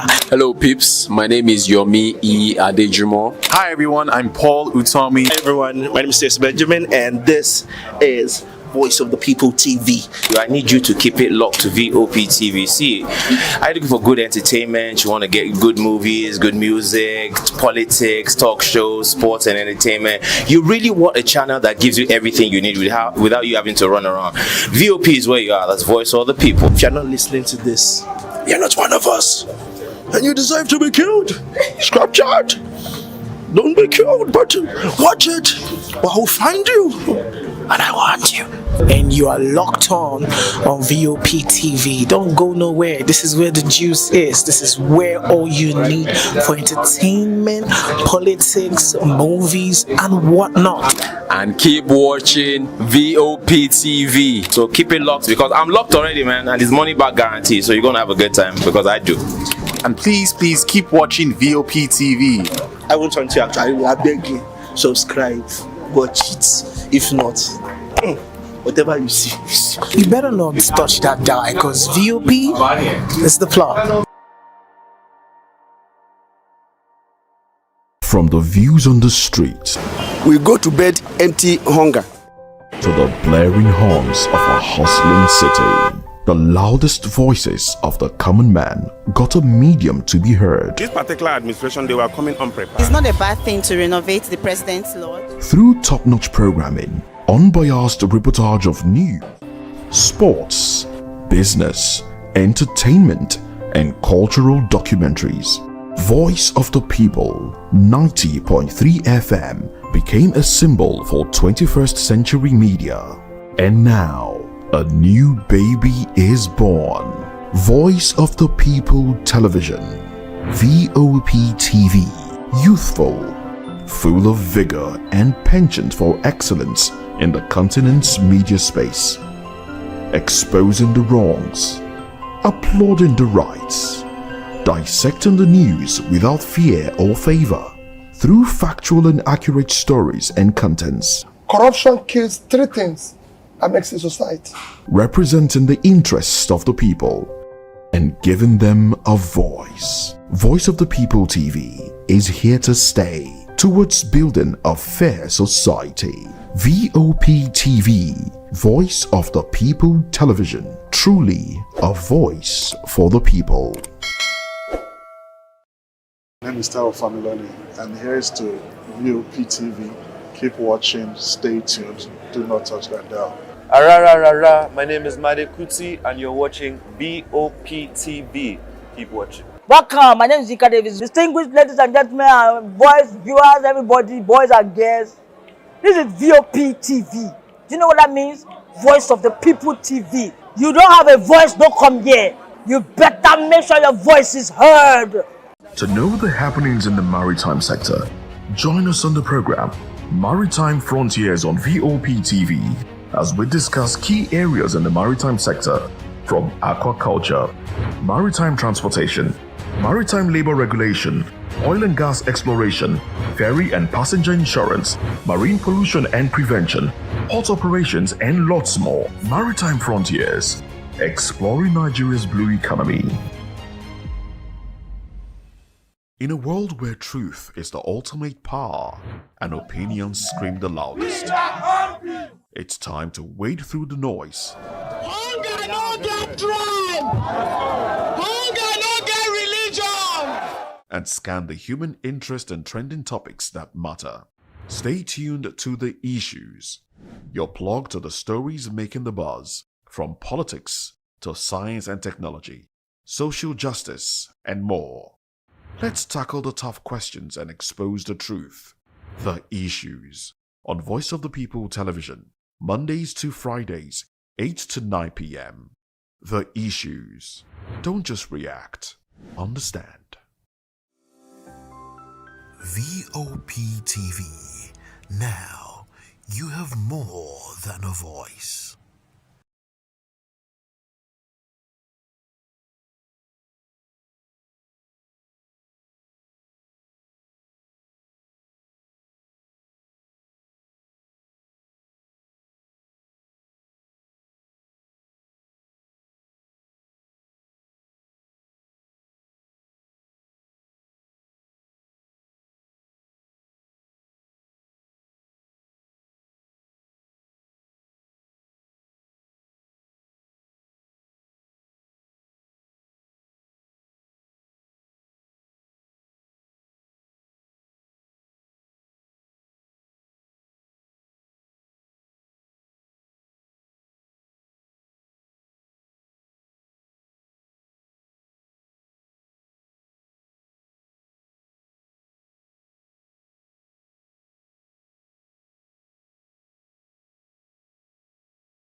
Behind every broken debt lies a broken promise. Education shapes the nations. But who is asking the right questions? Introducing Edu Dialogue, the show that goes beyond the surface, exposes the cracks, the corruption, and the silence in Nigeria's education system. Edu Dialogue, Saturdays, 3 p.m., only on VOP TV. We break the biggest stories, from missing funds to policy failures. We ask the tough questions and demand real answers. Edu Dialogue, this Saturday, 3 p.m. on Voice of the People Television. This is African News on Voice of the People Television, where we don't just bring you the news, we bring you Africa's heartbeat, the policies that shapes our world, and the economy that determines our future. African News on Voice of the People Television. Stay with us.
In a world where power shifts its every headlines, news breaks and events happens, we bring you unbiased and explicit information on politics, economy and state of the nation.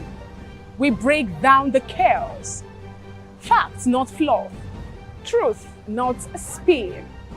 We discuss not just politics, but a glimpse into the future. Join Moses, Chukuma and Fina on Voice of the People TM. Voice of the People Television. Now you have more than a voice. The red carpets, awards, the razzmatazz, music, fashion, interviews, and more. Spotlight on Voice of the People Television. Let's feed you with all the juicy stories in the global entertainment space, bringing you the glitz and glamour as it is hot. Stay tuned to Spotlight, 1 p.m. Monday to Friday. Spotlight on VOP TV. Entertainment like never before.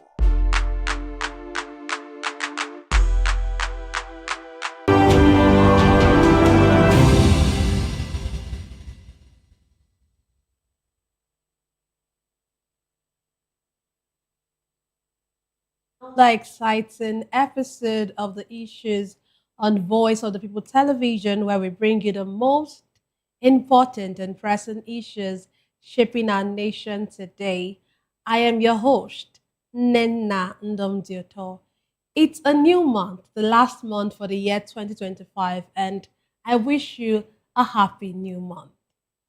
Today on the issues, we're examining the complexities of Nigeria's politics and governance, from Tinubu's ambassadorial list to triggering outrage, even as presidency defense list, to northern leaders, the crime, the insecurity ravaging the region. Also, Obasanjo's criticism of negotiations with bandits sparks fiery rebuke from presidency. Join us as we break down the facts and provide context to help you stay informed. We'll take a short break, and when we return, we'll dig deeper into these topics. Don't go away.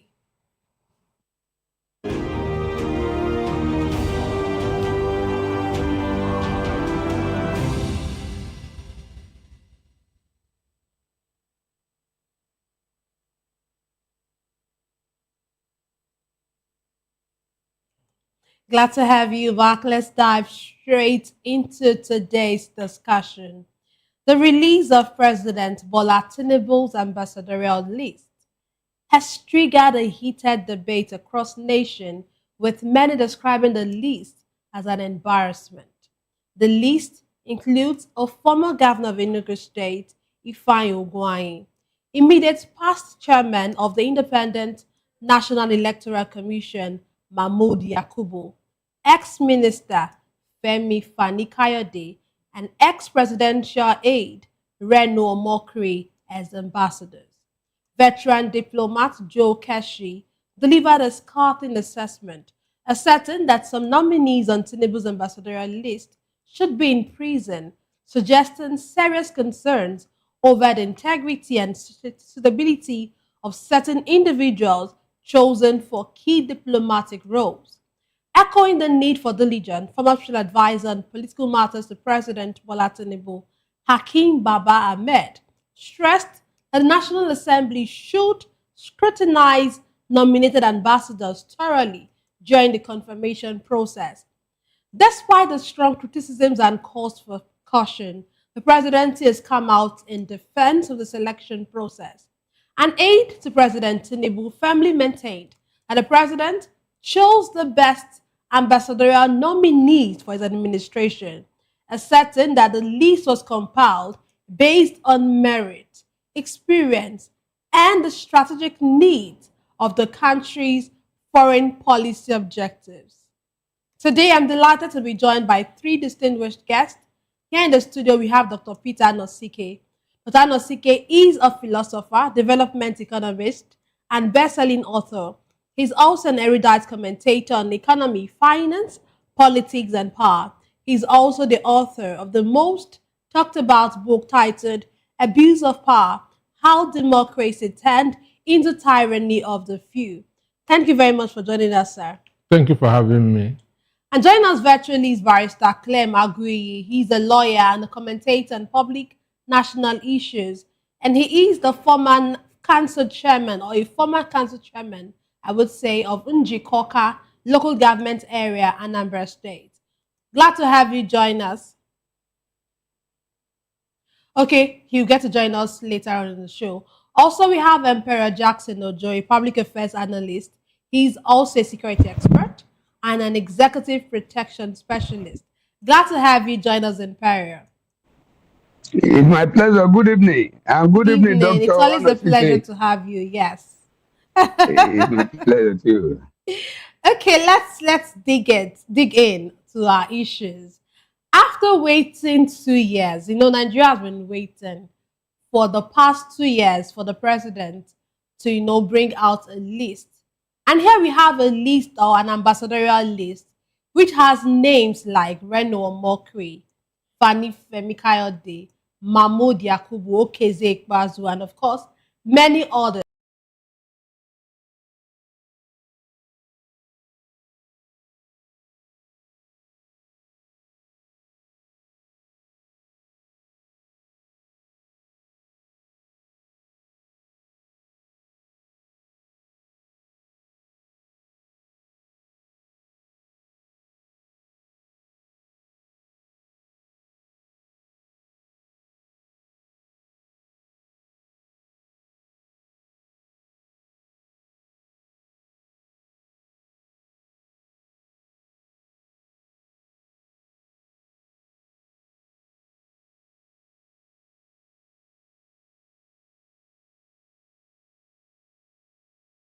What's your reaction about this list?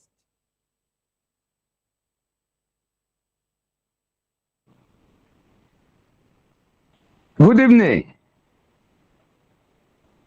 Good evening. Good evening. You can go ahead, please. Good. When I saw the list, I laughed, but in my heart, there are tears because I sympathize with the people of the Federal Republic of Nigeria. If for 2 years, if a president that promised that he was going to begin, how did he put it, that he's going to begin to run from the day one. If he takes this president for 2 years, I was expecting that he was looking for the best out of the best that Nigerians can parade. But when I saw the lineup, I sympathize with the people of the Federal Republic of Nigeria. And I said that definitely, yes, it is very clear now that this government is taking us for a joke. Imagine somebody like Femi Fani-Kayode is from Ile-Ife in my state of Osun. With his name on that platform, I believe the Yorubas of Osun State have not gotten a nominee. Because I don't see Fani-Kayode representing any decency, any Yoruba man that would be expecting of any Yoruba man of this world. This is Femi Fani-Kayode that first of all called this the APC, that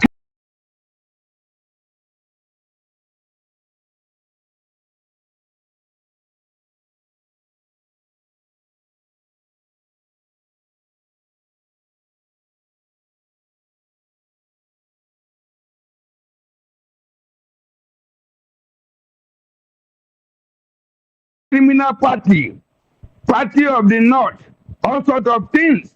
Then I look at Reno Omokri too. Reno Omokri, that openly campaign, the picture, the video is still on the internet, that he called the president sort of names.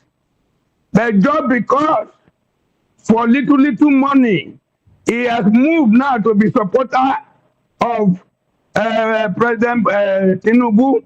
Ambassadorial appointment now has become what they use to compensate the back dogs, to compensate whosoever that could that could do all sorts of things for them, that could compensate the propagandists of the highest order in the negative form. Then again, Mahmoud Yakubu. Mahmoud Yakubu that conducted the election a few years back, this man went to the global platform in a certain house in London, and he promised the entire world that election result was going to be released and transferred to through the what do they call it? But he did this election and he came back again to say it was their decision. That was a deceptive election that was run. This man ran an election that the whole world found out. And that is the same character we are compensating today to go and be one of those people that will represent our country at a global level. That shows the caliber of people we have in Nigeria. That shows that is what we call one of the best. The man that conducted one of the worst elections in Africa, they have to compensate. And compensating a man that the whole world knew that rigged the election for you, that means you are telling him well done for a job well done. Thank you for a job well done 2 years ago. It is sad. How many of these, the number you see there, that are career diplomats, how many of them are the career diplomats? The other ones are just mere political appointments. We can manage all sorts of persons to become minister, to become special advisor in the country. But why will you send somebody, set of persons that are not diplomatic in nature?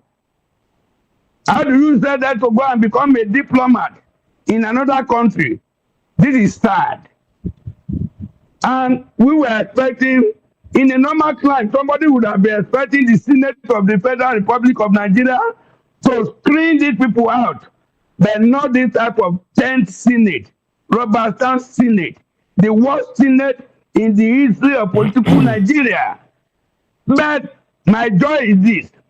Most of these people we are talking about, whichever country they send them to, most of them are still going to be screened. Their antecedents and other things are going to be profiled by those countries. And most of them will be rejected. And it will become a monumental shame for the entire country. Okay, thank you. Let's come back to Dr. Peter in the studio. Dr. Peter, one of the aides of the president has said that this is the best the president has seen for the interest of his administration and for Nigeria. In your own opinion, do you think this is the best? The president, before during his electioneering and process, or during his campaigning, one of the things he prided himself for was putting round pegs in round holes. And now we are seeing things like this. Are these really round pegs in round holes? Or there's a saying that if justice existed, prisons would be filled with politicians, not with poor people. That's assuming there's justice in the world. Prisons would be filled with politicians, not poor people. But now the reverse is the case. The only person that I see on that list that doesn't have any criminal record is Ogbonnaya Kanu. That's the daughter of Ojoza Kanu. Ogbonnaya Kanu. That's Nenea and Kanu. Is she the one there? Sure. VOP TV. Now you have more than a voice. Hello Nigeria, it's another exciting episode of the Issues on Voice of the People Television, and we bring you the choosers. Here we bring you the most important and pressing issues shaping our nation today. I am your host, Nenna Ndomdioto. We sincerely apologize for starting a little bit behind schedule. Today on the issues, we examine the complexities of Nigerian politics and governance, from Tinubu nominating General Musa as Minister of Defense after Badaru's resignation, to court granting Showore bail, and of course stopping him from inciting comments. And also we have Atiku telling ADC not to waste time in rescuing Nigeria. Join us as we break down the facts and provide context to help you stay informed. We'll take a short break now, and when we return, we'll dig deeper into these topics. Don't go away.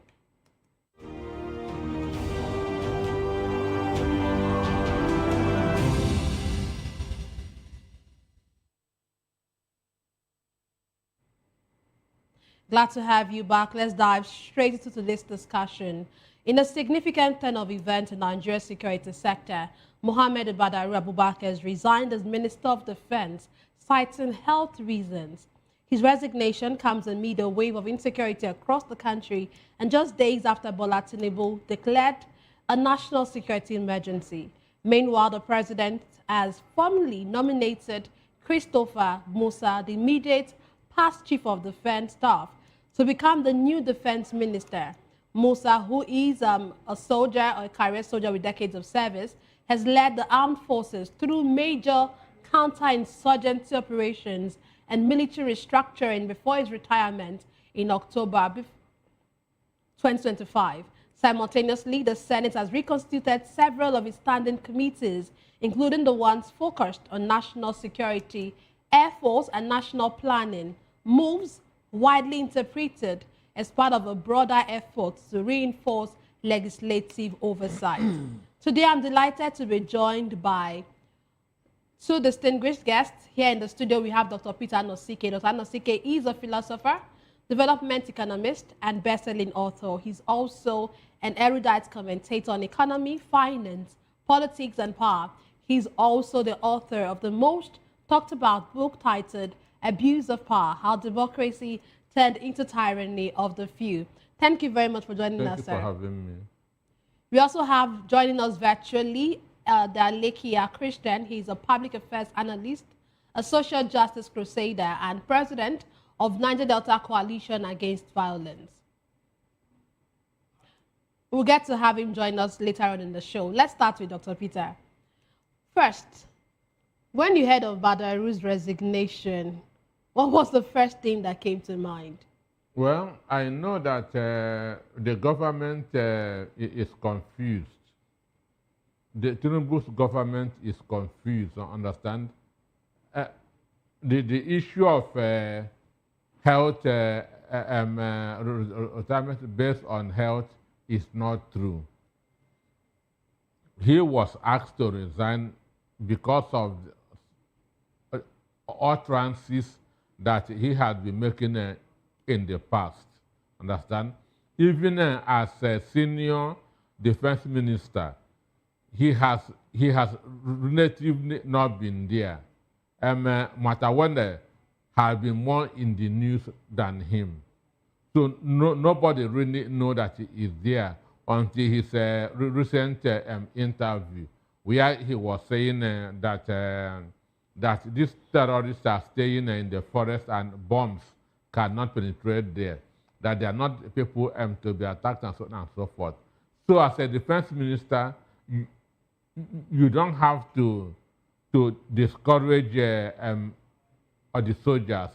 You don't have to, you're supposed to give people hope. But now saying that these are not the people that you can attack, that where they are staying, that bombs cannot penetrate there, which means nothing should happen to them, understand?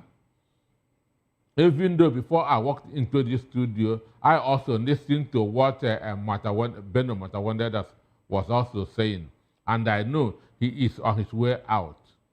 So when he is forced out, nobody should tell us health reasons, because one, they don't know what they were appointed to do.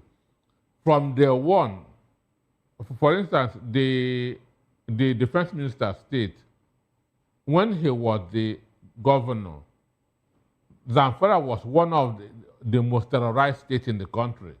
So somebody who failed to handle security as a governor in a state, you are now giving him that the whole nation, 36 states, there are nothing that he can do about it. So his defense team was among the people that I criticized their appointments. You know, let me come in here. You know, some persons have actually said that, like you said, that you criticized the appointment of the defense team. Some persons have actually said that the Minister of Defense and Minister of State for Defense should be removed, that they were not that, when you look at them, that you could actually call them sympathizers of terrorism. And so that's what they are. And so they should not even be in this place of authority. So so you're actually saying that you feel, or you know, or you all well feel that this resignation is not about health issues. It's more about the fact, and you're saying that you feel Matawale is also just... Matawale is on his way out. He can hardly survive the next 1 month there. So what does this say about the presidency's... do you think he's becoming more responsive, or, you know, being reactive to public frustration? He is becoming more confused. He is becoming more... If he's not confused, there's no way you can appoint somebody you sacked in November.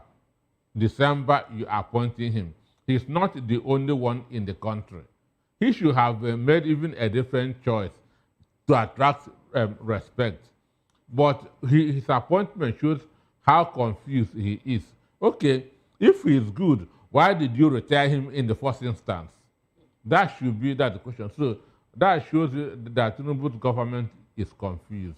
I was actually going to get to that point, because I know that just some months away, or some months ago, he had removed the said Christopher Musa and appointed a new chief of defense staff. This last month, November. Okay, it's even just exactly. So last November. Okay, in my head, I'm thinking that we've got more than December. November. So just last month, and then just 1 month after, you are appointing him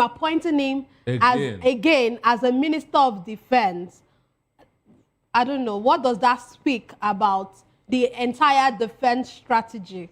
I said, one, they are confused, understand? They are confused. They don't know that's what to do. Already there's a 2 months mandate that was given to them by the United States government. So it is also putting more pressure, more confusion on them that they don't even know how to start about it. So the appointment of the first resignation of Badaru, to me, is not a surprise, because he has not been functioning as a defense minister. We have been having insurgents trying to envelop the whole country. The Minister of Defense is not saying anything. Understand? Now, when he now wants to talk, instead of talking as a defense minister, he is defending the bandits, giving the impression that the bandits are invincible. They are untouchable. Where they are in the forest, and the bombs cannot reach them.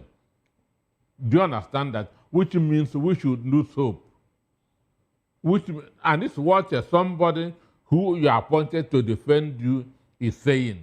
Where these people are, bomb cannot reach them. They are not the people to be attacked. Today, Matawanda was saying that that these bandits, at times they are being provoked. It's not that they are bad people. Understand? It's not that they are bad people. At times, villagers carry their cow, they go on a reprisal.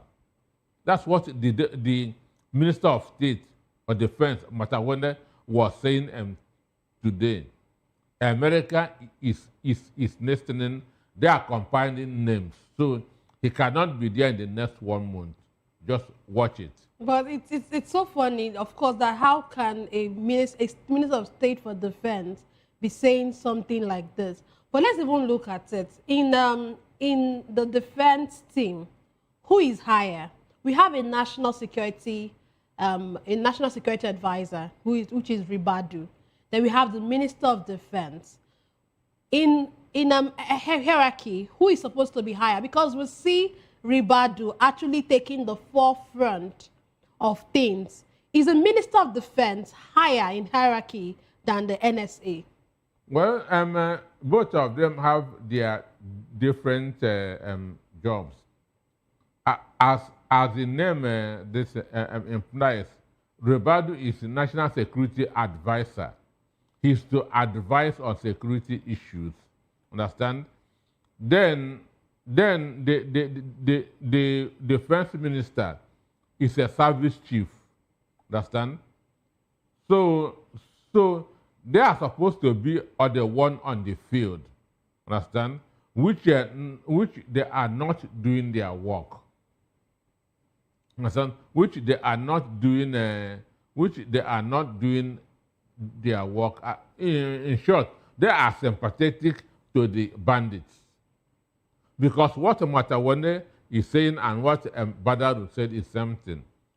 But Badaru said that these are not the people to be attacked. That's what Badaru said. Then Matawone was saying that these people they only attack when they are provoked. Understand? They are only attacked that they are not even bad people.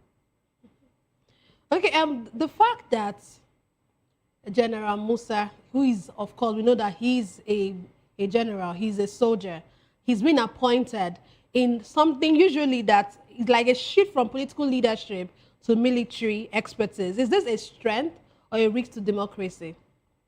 Buhari was a major general when he was the president of the country. State, yeah. What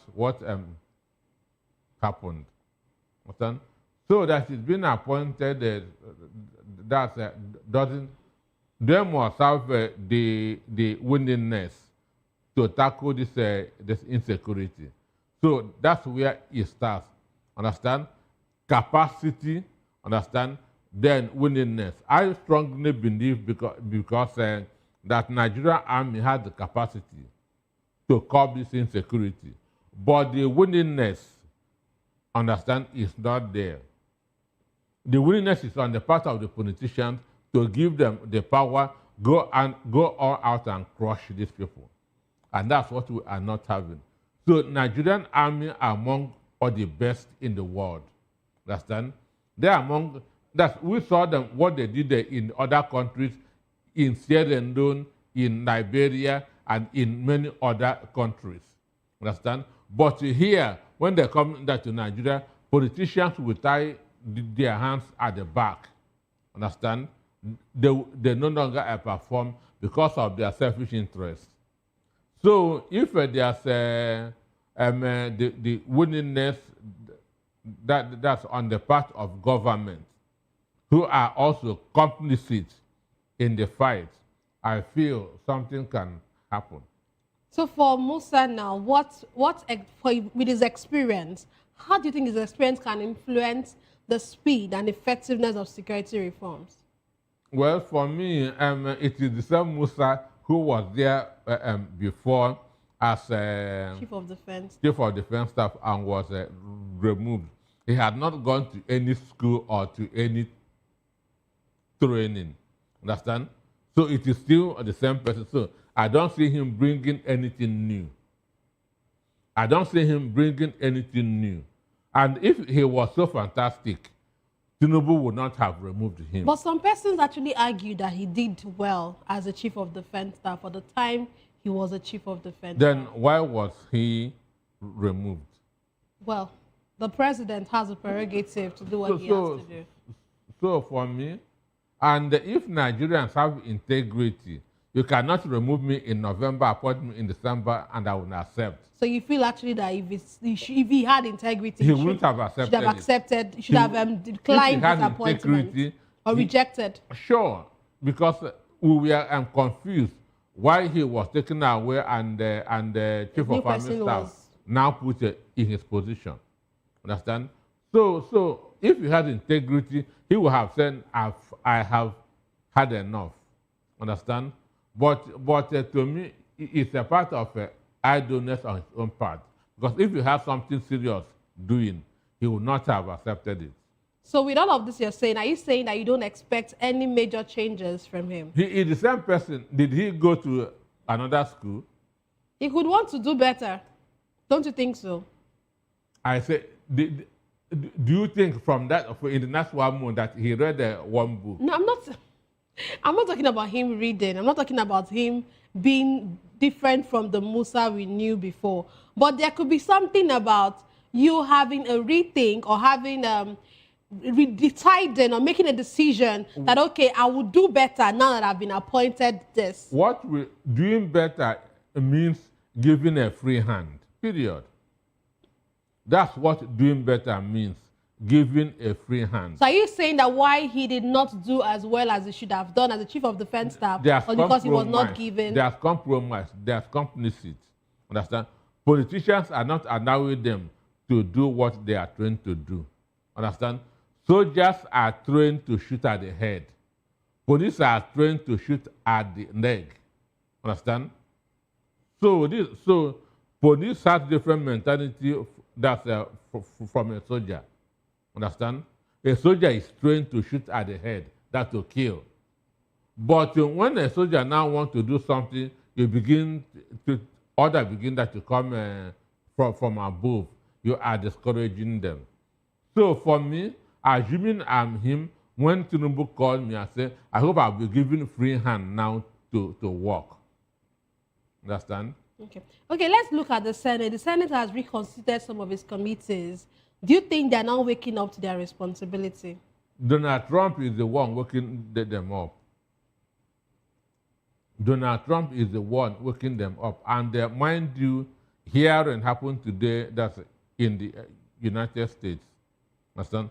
And they already have a 2 months mandate. Understand? And if they fail to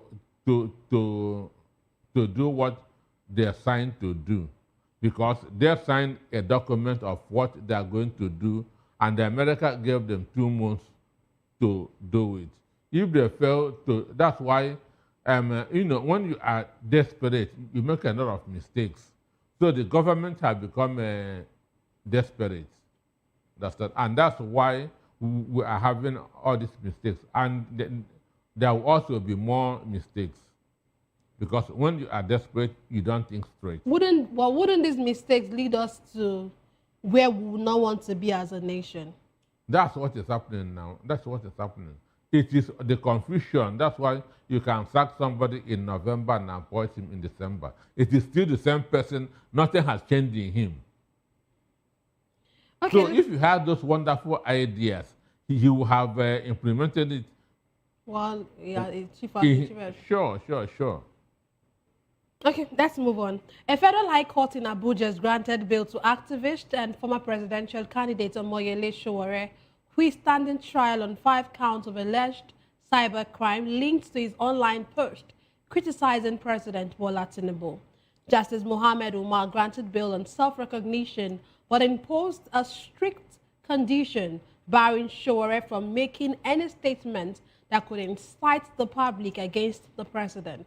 The court also noted that his travel documents remain in custody and warned that any breach of the order could lead to immediate revocation of bail and fresh sanctions. Sowore, who pleaded not guilty, was arraigned by the Department of State Services on allegations stemming from social media comments in which he labeled the president a criminal.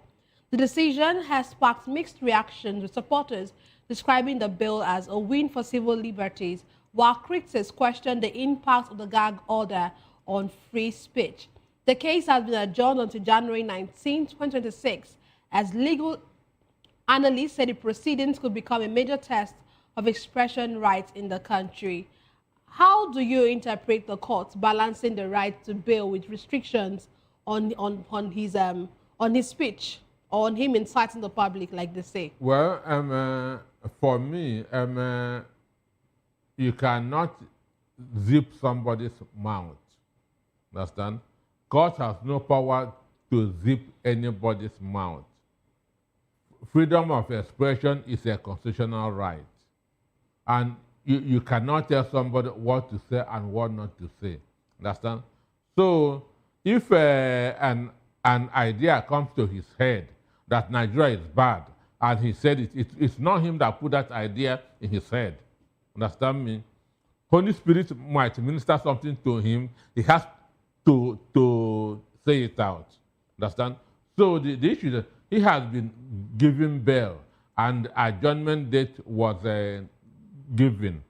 So the issue is this: God has no power that to tell him what to say and what not to say. It is within his right to say whatever he feels. And there are laws against when somebody says something. It's not a criminal offense. Understand me? Slander is a civil offense. Bendable. So there's no judge that has any power to zip anybody's mouth. There are two kinds of people in the world. Those who say things in a comfortable way. Understand? Those who want to be politically correct, and those who say things the way it should. So while those who say things to be politically correct are praised, those who say the things or the way they are vilified and called a lot of names. That's why I keep on saying, if there is justice in the world, prisons will be filled with politicians, not poor people. But there's no justice in the world. Okay, with what you said about two kinds of people, where does Sowore fall into? That's one question. The other aspect of the question is, do you see Sowore, as you know him, actually obeying this court order? Well, Sowore granted the interview immediately that's after, understand? And he blasted the government. I've known Sowore for more than 30 years, so you cannot change him. You cannot change him. I know when the Lagos State MCP, Jimo, said that Sowore shouldn't come to Lagos State, Sowore said that it is even an invitation for him. And he came. Understand? So the judges are to do their own things, understand? Then, but they don't have the powers to zip somebody's mouth, because freedom of expression is part of our constitutional rights.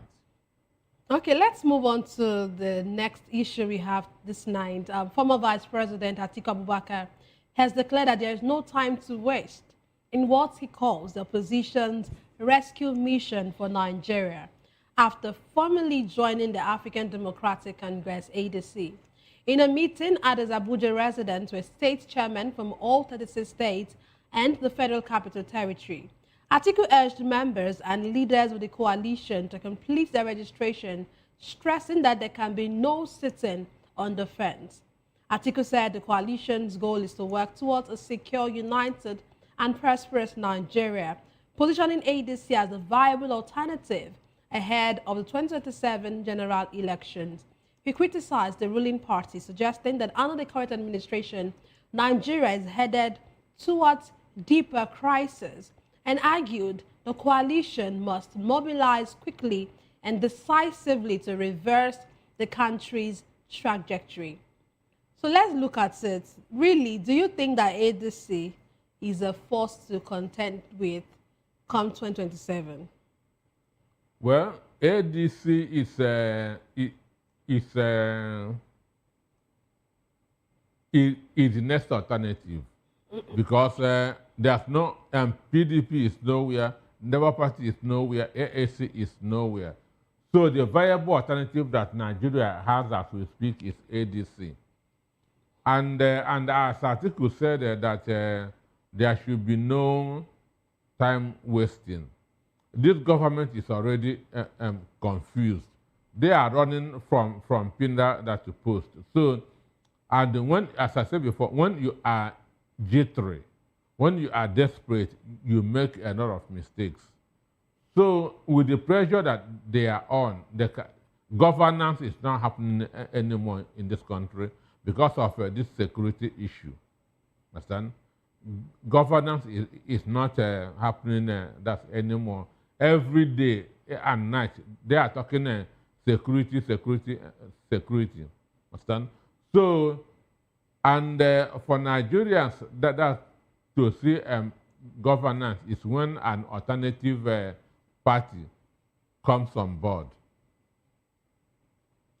So now and we cannot continue in this manner. Okay, so you know something that Atiku said while he was speaking. He emphasized that there is no time to waste in their rescue mission, and of course encouraged other members and leaders of the coalition to register with the ADC formally. What do you make of this? Well, for me, politics is about numbers. Understand? Even the word itself is about numbers. Who has numbers in anything in the world wins. In football, the person that scores the highest goals win. In business, the person with more customers wins. So the world is a numbers game. So, and to push out PDP in 2015, about 4 parties came together, understand, ACN, CPC, AMPP, and a faction of ABGA, led by Rocha Sokorocha. That is number, people uniting. So that's why he said that they should also come together to push out APC. The all hands must be on deck. It's not what just a few people can do. But with the manner of persons that we have making or showing interest in being a part of ADC, do you really see them coming as a united front, especially looking at the fact that we already have discontentment even in the party as a whole? There are discontentment everywhere, even in APC. Understand? There's anger, there's frustration in APC. Do you understand me? So, anywhere there are 2 or 3 people, there must be issues. That's why that course, conflict resolution, was introduced. So, and I believe that they are adults, and going by the way this country is now, and even people in APC will be pushing that to join a different vehicle. Even people in APC will be pushing that to join a different vehicle. And as I said, the next alternative is ADC. Okay, for those of them who are still, we know that we have many of them who are yet to actually publicly or formally declare to become members of ADC. What do you think is stopping those of them who are supposedly sitting on the fence? Well, I'm not them. I cannot speak on behalf of anybody. But the truth is that ADC is the next big party in Nigeria, because Nigeria court is the courts are confused. The other time, Junior Sabure had his meeting. INEC came. Then yesterday, the same court refused to recognize the candidates of Abure. So this shows you all the confusion. Then you also know what's happening in PDP. So the only alternative is ADC. So whoever is not happy with the APC should join ADC. That's on that. Like, sure. You just said whoever is not happy with APC should just join ADC. Yes. Just remove that P and change the D. Okay, can you have your concluding thoughts, please? Well, for me, Badaru was forced to resign because he is sympathetic to the bandits, which America don't want. And within a short time, Matawande will be on his way out. Understand? So on the issue of Shorewater, court has no power to zip anybody's mouth. Freedom of expression is our right. Then on ADC and Article, I say, if you are not happy with the way the country is going now, the next alternative is ADC. Okay, according to Dr. Peter Nosike, the next alternative for anybody who is not happy with APC is ADC. Well, that's what he has to say. That's all for today's episode of The Issues. We explore the challenges facing Nigeria's politics and, of course, governance. Thank you for joining us. Don't forget to tune in next time for more in-depth analysis and discussion. Follow us on social media to stay up to date on the latest news and insights. Until next time, stay informed. I am Nnenna Ndondieto. This has been The Issues on Voice of the People Television, where the future faces forward. Please don't forget to stay tuned for hashtag with Vivian and Ikechukwu by 8 p.m. Don't go away.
In a world where power shifts with every headlines, news breaks and events happens, we bring you unbiased and explicit information on politics, economy and state of the nation. We break down the chaos. Facts, not fluff. Truth, not spin. We discuss not just politics, but a glimpse into the future. Join Moses, Chukuma and Fina on Voice of the People TM. Voice of the People Television. Now you have more than a voice. The red carpets, awards, the razzmatazz, music, fashion, interviews, and more. Spotlight on Voice of the People Television. Let's feed you with all the juicy stories in the global entertainment space, bringing you the glitz and glamour as they hot. Stay tuned to Spotlight, 1 p.m. Monday to Friday. Spotlight on VOP TV. Entertainment like never before.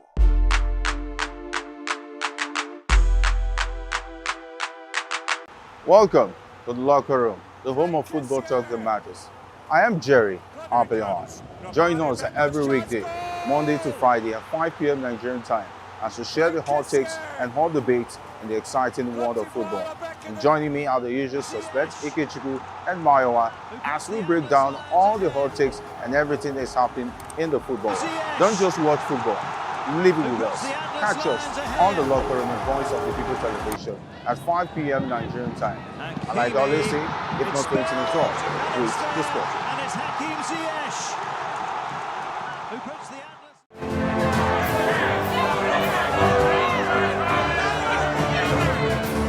Do you want your voice to be heard? Do you know that you matter in the scheme of things? The People's Voice, the show where ordinary citizens take center stage as we discuss the biggest stories that affect you and I. With you in mind, we facilitate lively discussions, debates, and interviews on the topics that matter most to you and I, from social justice to economic empowerment, education to healthcare, governance, and more, tackling tough topics and amplifying your voice. Join the conversation and make your voice count. The People's Voice. Make your voice count. Are you ready for the extraordinary? Something big is happening on your screen. Introducing VOPTV.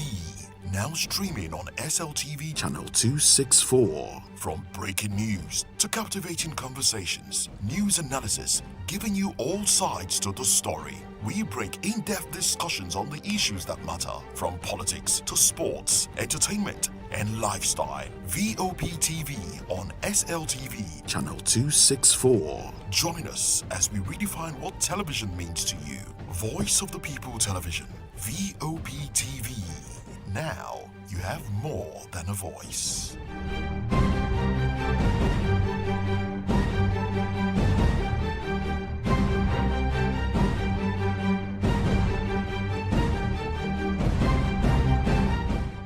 From the views on the street, We go to bed empty hunger.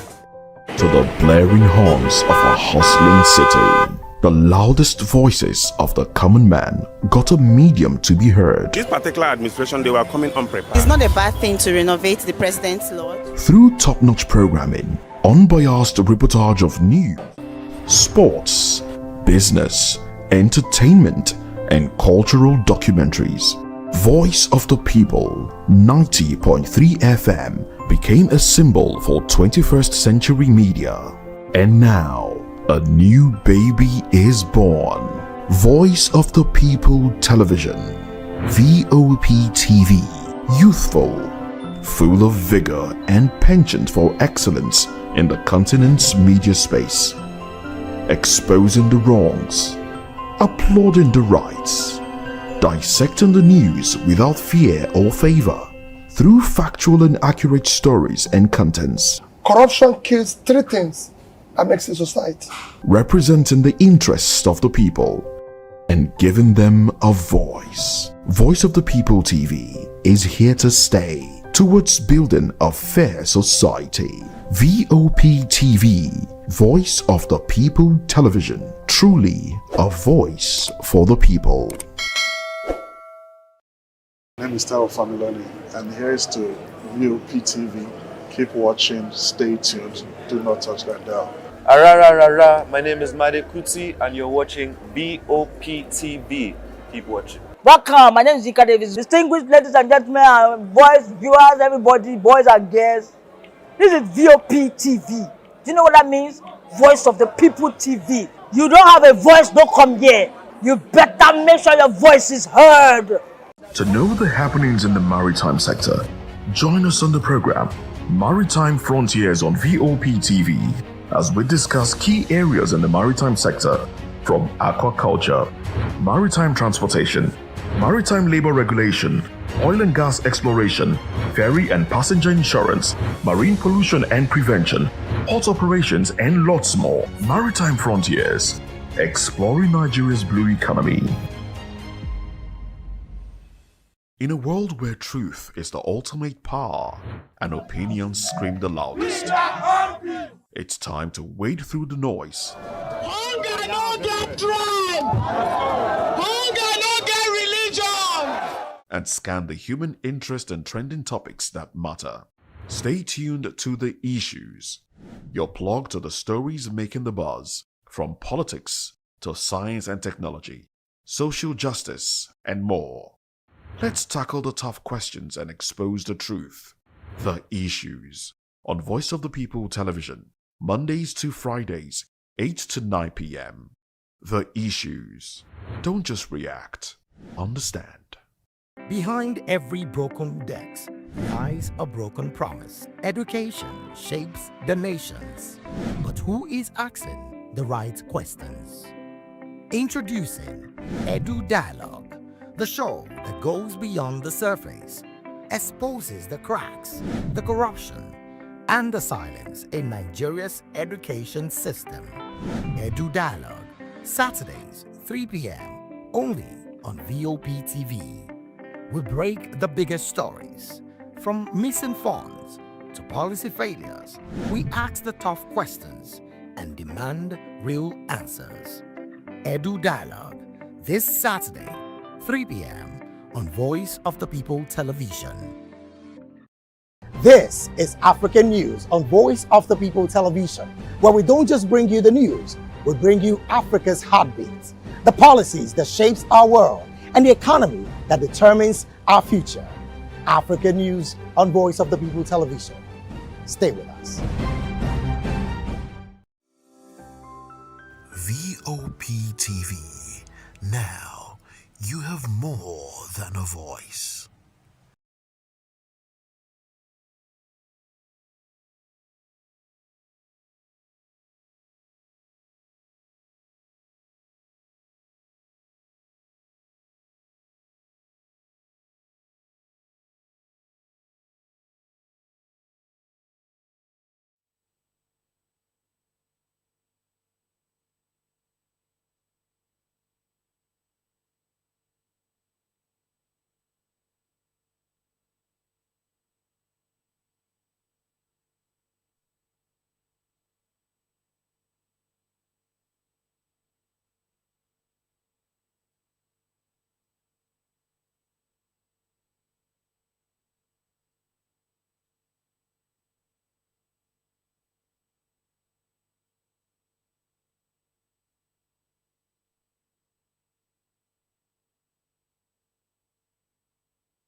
In a world where power shifts its every headlines, news breaks and events happens, we bring you unbiased and explicit information on politics, economy, and state of the nation.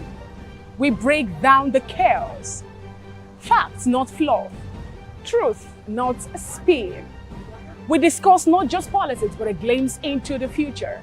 Join Moses, Chukuma, and Fina on Voice of the People TM. Voice of the People Television. Now you have more than a voice.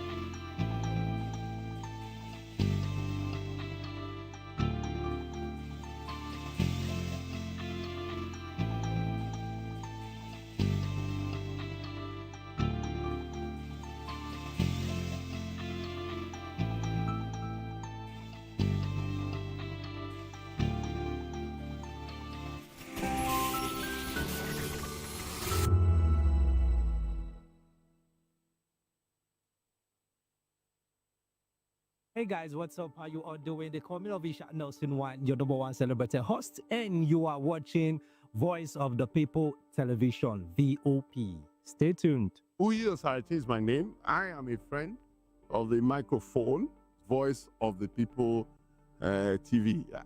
That name is unique, and the brand is very sweet. I like the packaging, picture qualities, camera qualities, and then of course, the quality of human beings that I see sometimes on your channel. I talk and get paid, and I look forward to being in your studios. Oh yes, you are on to Voice of the People TV, live here in Benin City, the cradle of black civilization. What are you waiting for? Tune in, bro. VOP TV. Now, you have more than a voice.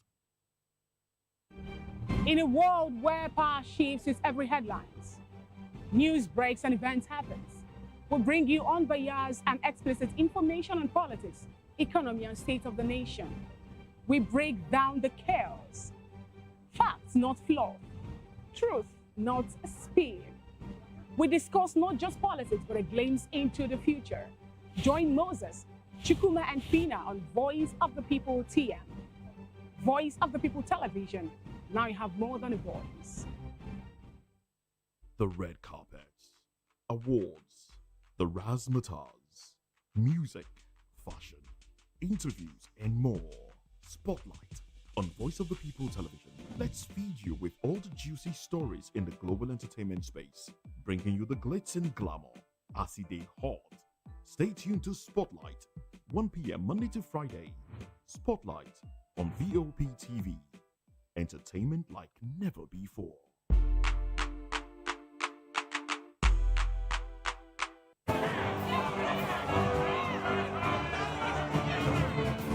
Do you want your voice to be heard? Do you know that you matter in the scheme of things?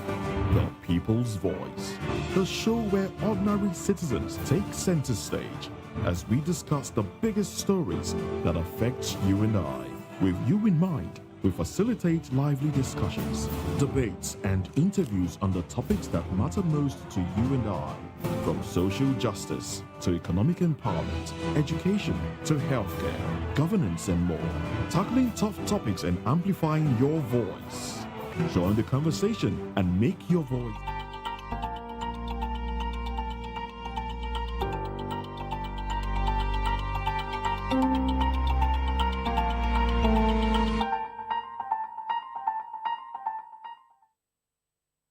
The show is hashtags right here on VOP TV. My name is Vivian Oguche, and it's such a pleasure to have you hang out with us today again.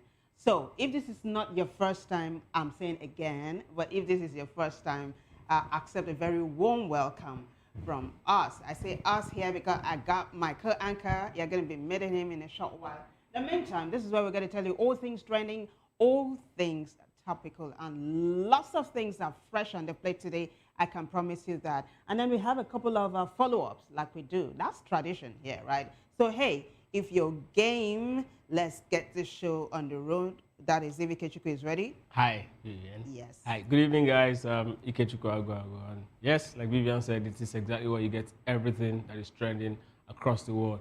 And trust me, this is the bulk. This is where the buck stops when it comes to information that is making rounds in the world. And today's not going to be different. We're definitely going to be following up build-up stories from yesterday, and then Vivian, fly this plane. All right, guys, tighten your seatbelt. We begin with hashtag resignation.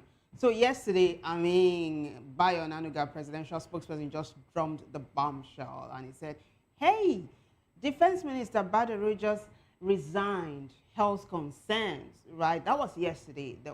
This gained a lot of traction, I can tell you. Within minutes of him dropping that story on X, netizens just jumped on it, right? So I'm going to take you back to the press release that presidential spokesperson Bayo Onanuga dropped yesterday regarding the resignation of Nigeria's defense minister. Lots of speculations surrounding his resignation, with some saying it is the US that's responsible, saying he was pressed, some saying all sorts of things. But hey, this is what the horse himself said. Health concerns. So let me take you to X now so you take a look at that particular press statement that Bayo Onanuga dropped, shall we? Yeah. So State House press release, this is coming from Bayo Onanuga. Nigeria's defense minister, Alhaji Mohammed Badaru Abubakar, has resigned his appointment with immediate effect. In a letter dated December 1 sent to President Bola Tinubu, Abubakar said he was quitting on health grounds. President Tinubu has accepted the resignation and thanked Abubakar for his services to the nation. President Tinubu will likely inform the Senate of Badaru's successor later this week. Badaru Abubakar, 63, was a two-term governor of Jigawa State from 2015 to 2023. He was appointed as a minister on the 21st of August 2023 by President Tinubu. There's a concluding part of this post. Let's take a look at it.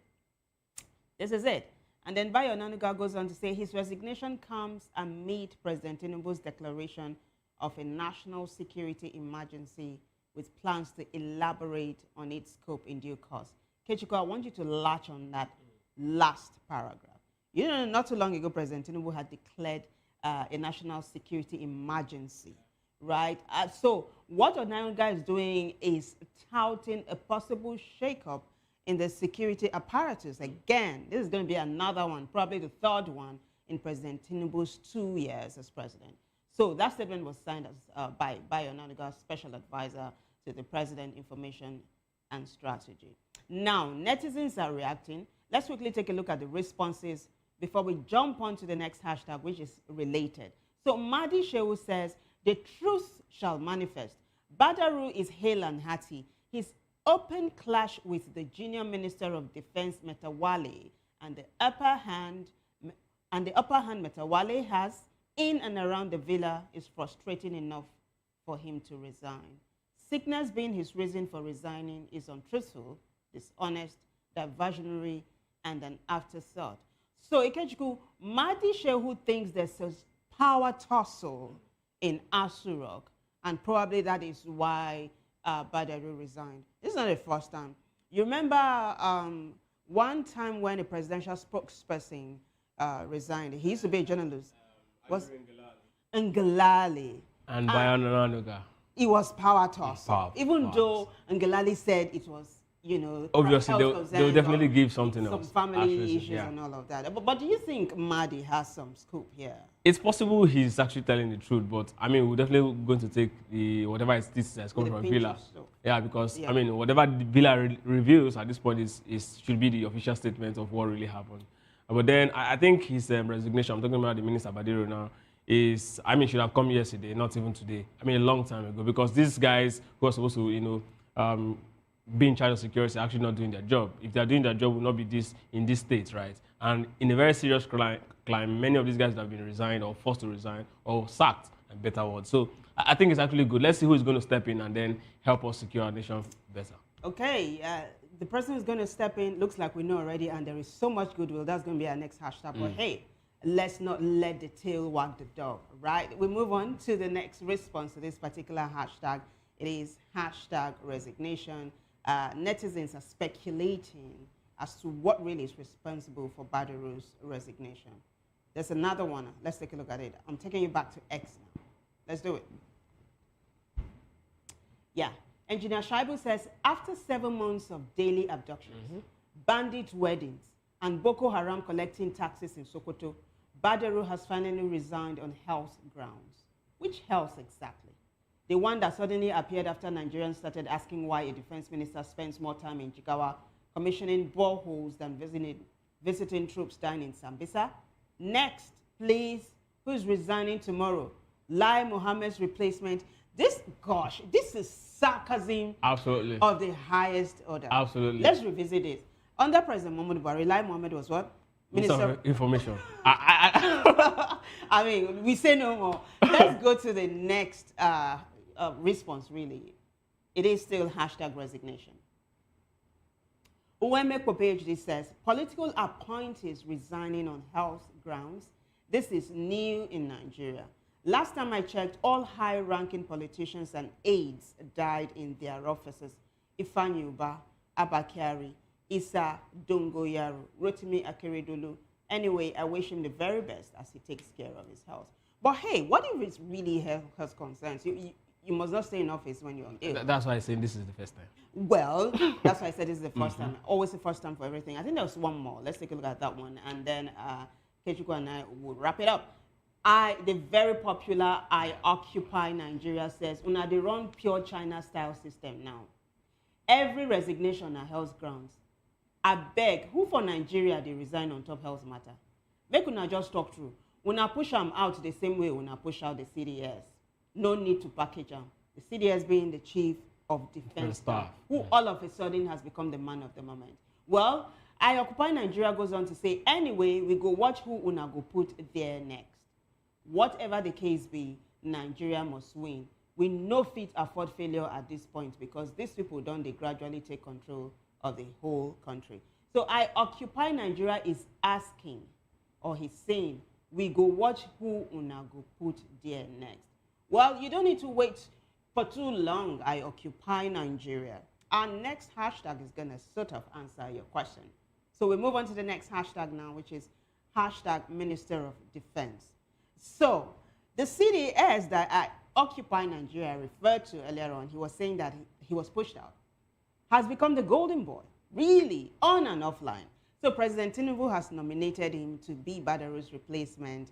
So if the Senate confirms Christopher Musa, he is going to become Nigeria's defense minister. Not too long ago, he was sacked. He used to be the chief of defense staff. He was sacked, and when he was sacked, there was so much sadness off and online. I mean, he was the only security chief that trended that particular day that there was a rejig in the brass talking about security. We saw his staff, both at work and at home, come to say how good he was a boss. That's why they say, look, in life, whatever you do, just do it well because people are watching, I'm telling you. Do you know right now he's trending and people, Muslim, Christians, from the north, from the south, I mean, Nigerians are all saying, let it be Christopher Musa. It's amazing. In case you guys think I'm lying, let me take you to X now. So you see how netizens are applauding and saying the Senate should confirm him. So first, let's take a look at Bayo Onanuga's statement. He says President Bola Ahmed Tinubu has nominated Christopher Musa, General Christopher Musa, as the new Minister of Defense. In a letter to Senate President Godswill Akpabio, President Tinubu conveyed General Musa's nomination as a successor to Alhaji Mohammed Badru Abakar, who resigned on Monday. General Musa, 58, on December 25, is a distinguished soldier who served as a Chief of Defense Staff from 2023 until October 2025. He won the Colin Powell Award for soldiering in 2012. So this person, no be moi, I can tell you, this award he won is big deal. Absolutely. So if you take a look at the rest of Onanuga's statement, it's just accolades and profiling of the great General Christopher Musa. It's a lengthy episode. So I take you to reactions now for you to see how netizens are receiving this this nomination, really. And I'm thinking the Senate might just confirm him because there's a whole lot of goodwill. We'll begin with Senator Ubasani. Yeah. Ubasani says, I extend on behalf of the government and the good people of Kaduna State. That's the governor of Kaduna State. It says, I extend on behalf of the government and the good people of Kaduna State my warmest congratulations to our illustrious son and patriot, General Christopher Gwabin Musa, retired, OFR, on his well-deserved nomination by His Excellency President Bola Ahmed Tinubu, GCFR, as Nigeria's next Minister of Defense. This honor coming from a leader who has consistently demonstrated an unwavering commitment to securing our nation is a profound vote of confidence in General Musa's character, competence, and unquestionable devotion to duty. I express my sincere gratitude to President Tinubu for this gesture, not only to General Musa as an outstanding officer of the Nigerian Army, but also to the good people of Kaduna State, who hold him in the highest esteem. Once again, Mr. President has shown that he recognizes and rewards excellence. His nomination of General Musa reaffirms his resolve to strengthen our national security architecture at a time when the nation has declared a state of emergency on insecurity. The next one.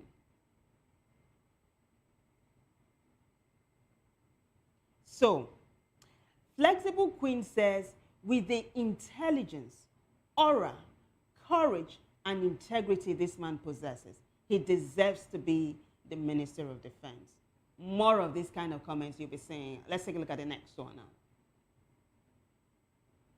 Abubakar Sadiq says, if you are good, people know. If you are loved, people speak for you. Can you see how almost everyone is advocating for General C.G. Musa as the next Minister of Defense? The next one. We've seen this one already. Let's take a look at the next one. So, Babangida Husseini says, Nigeria as a whole fell in love with Christopher Musa and has already appointed him as their next Minister of Defense. No tribe, no tribal, no regional or religious bias. North to south, Muslims and Christians, everybody love him. This means Nigerians are still united. Our problem is leadership. The next one. So Nafi Muhammad says, see how everyone, Hausa, Fulani, Yoruba, Muslims, Christians, and pagans are calling for the appointment of former Chief of Defense Staff General Christopher Musa, retired, as Defense Minister. That's what competence gets you. I think it's not just competence, humility too. But there's one more I'd like for you to take a look at.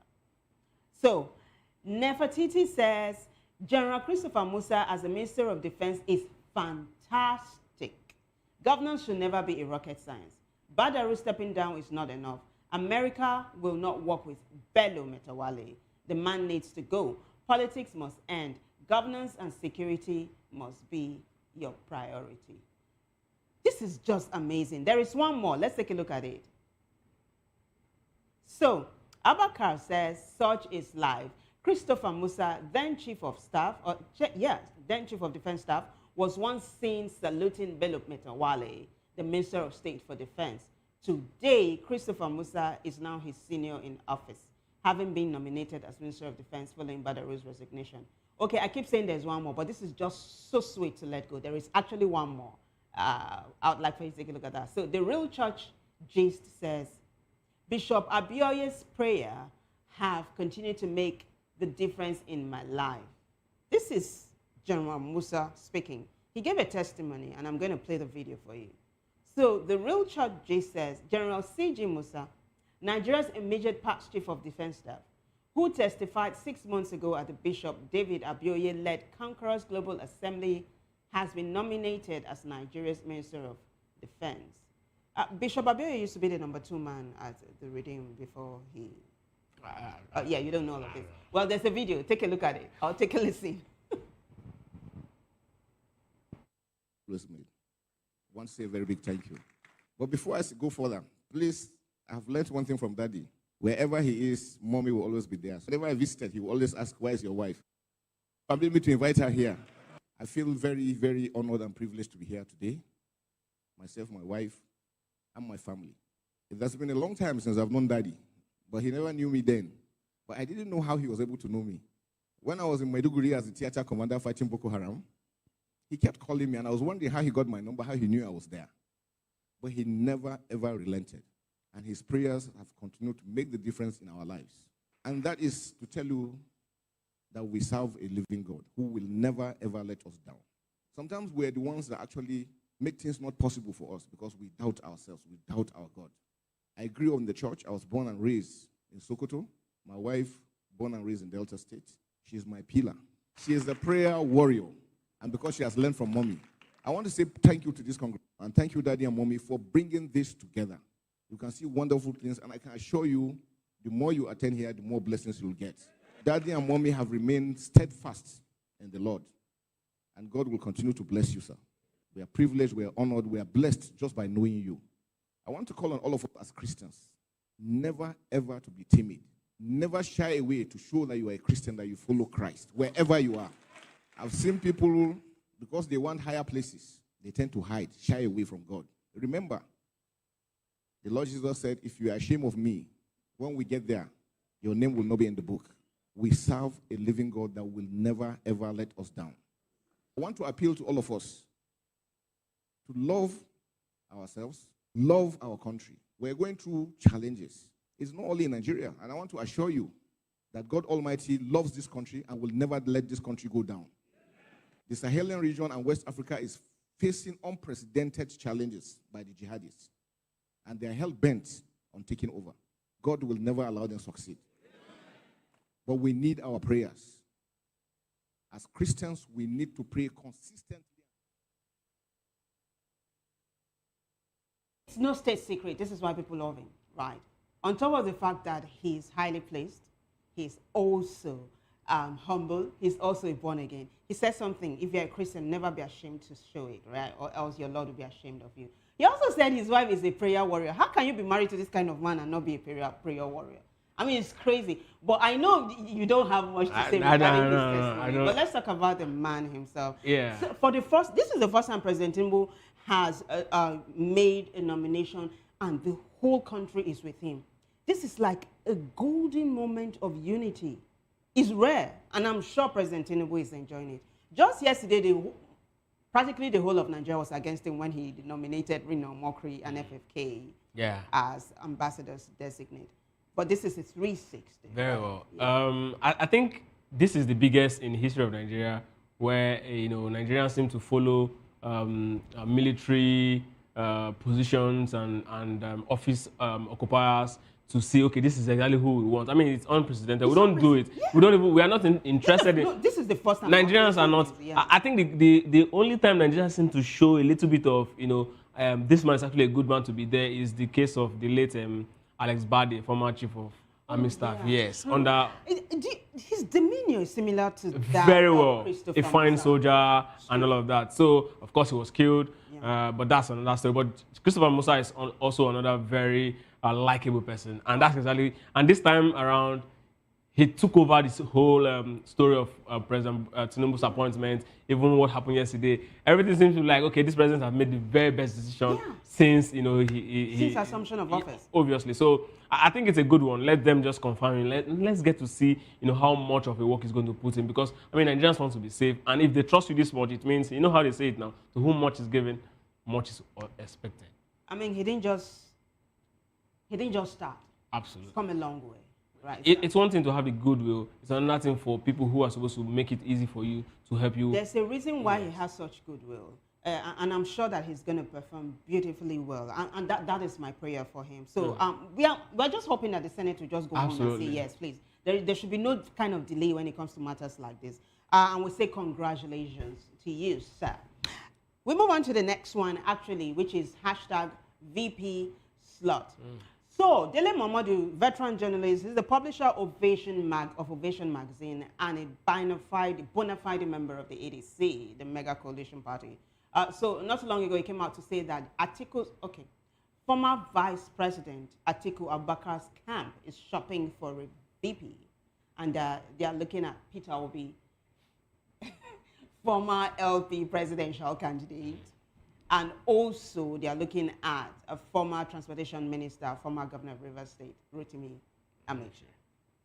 So Rotimi Amechi has just come out to say that he will not settle for the VP slot. I got that. The Punch newspaper is the one that broke that. Let's take you to X now. I see you take a look at that particular post. Punch newspaper says, 2027, I won't settle for VP slot, says Amechi. Former Minister of Transportation, Rotimi Amechi, has dismissed suggestions that he may run as a vice presidential candidate with the former Vice President Atiku Abubakar or be part of any joint presidential ticket in the 2027 elections. Responses. Let's take a look at them.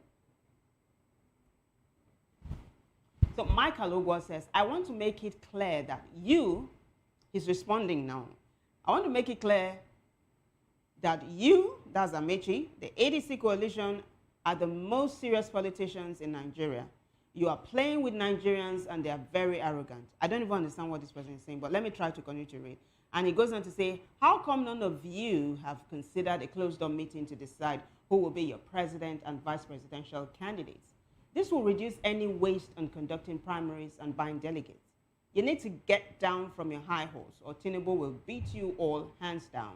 Even Amechi is giving conditions without contesting at the federal level. Okay, so I think I kind of catch his drift, right? He's just saying there must be no disunity in the ranks of the ADC at this point. More reactions, let's take a look at them. So Pragmatic DB says, okay, we are ready for the looming trouble and drama. Ticket that is exclusively reserved for Atiku. Even Wike could not stop Atiku from picking presidential ticket. Now, Amechi won't drag on with them. Okay, more reactions. Let's continue to take a look at them. Emeka says, this is pure political mind game from Amechi. Here is my prediction. Atiku Obi ticket. Amechi, Director General of Presidential Campaign Council, just like in 2015 and 2019. So I'm still going to continue with the responses, right, to this hashtag. But Ikechukwu, I want us to talk about this a little bit.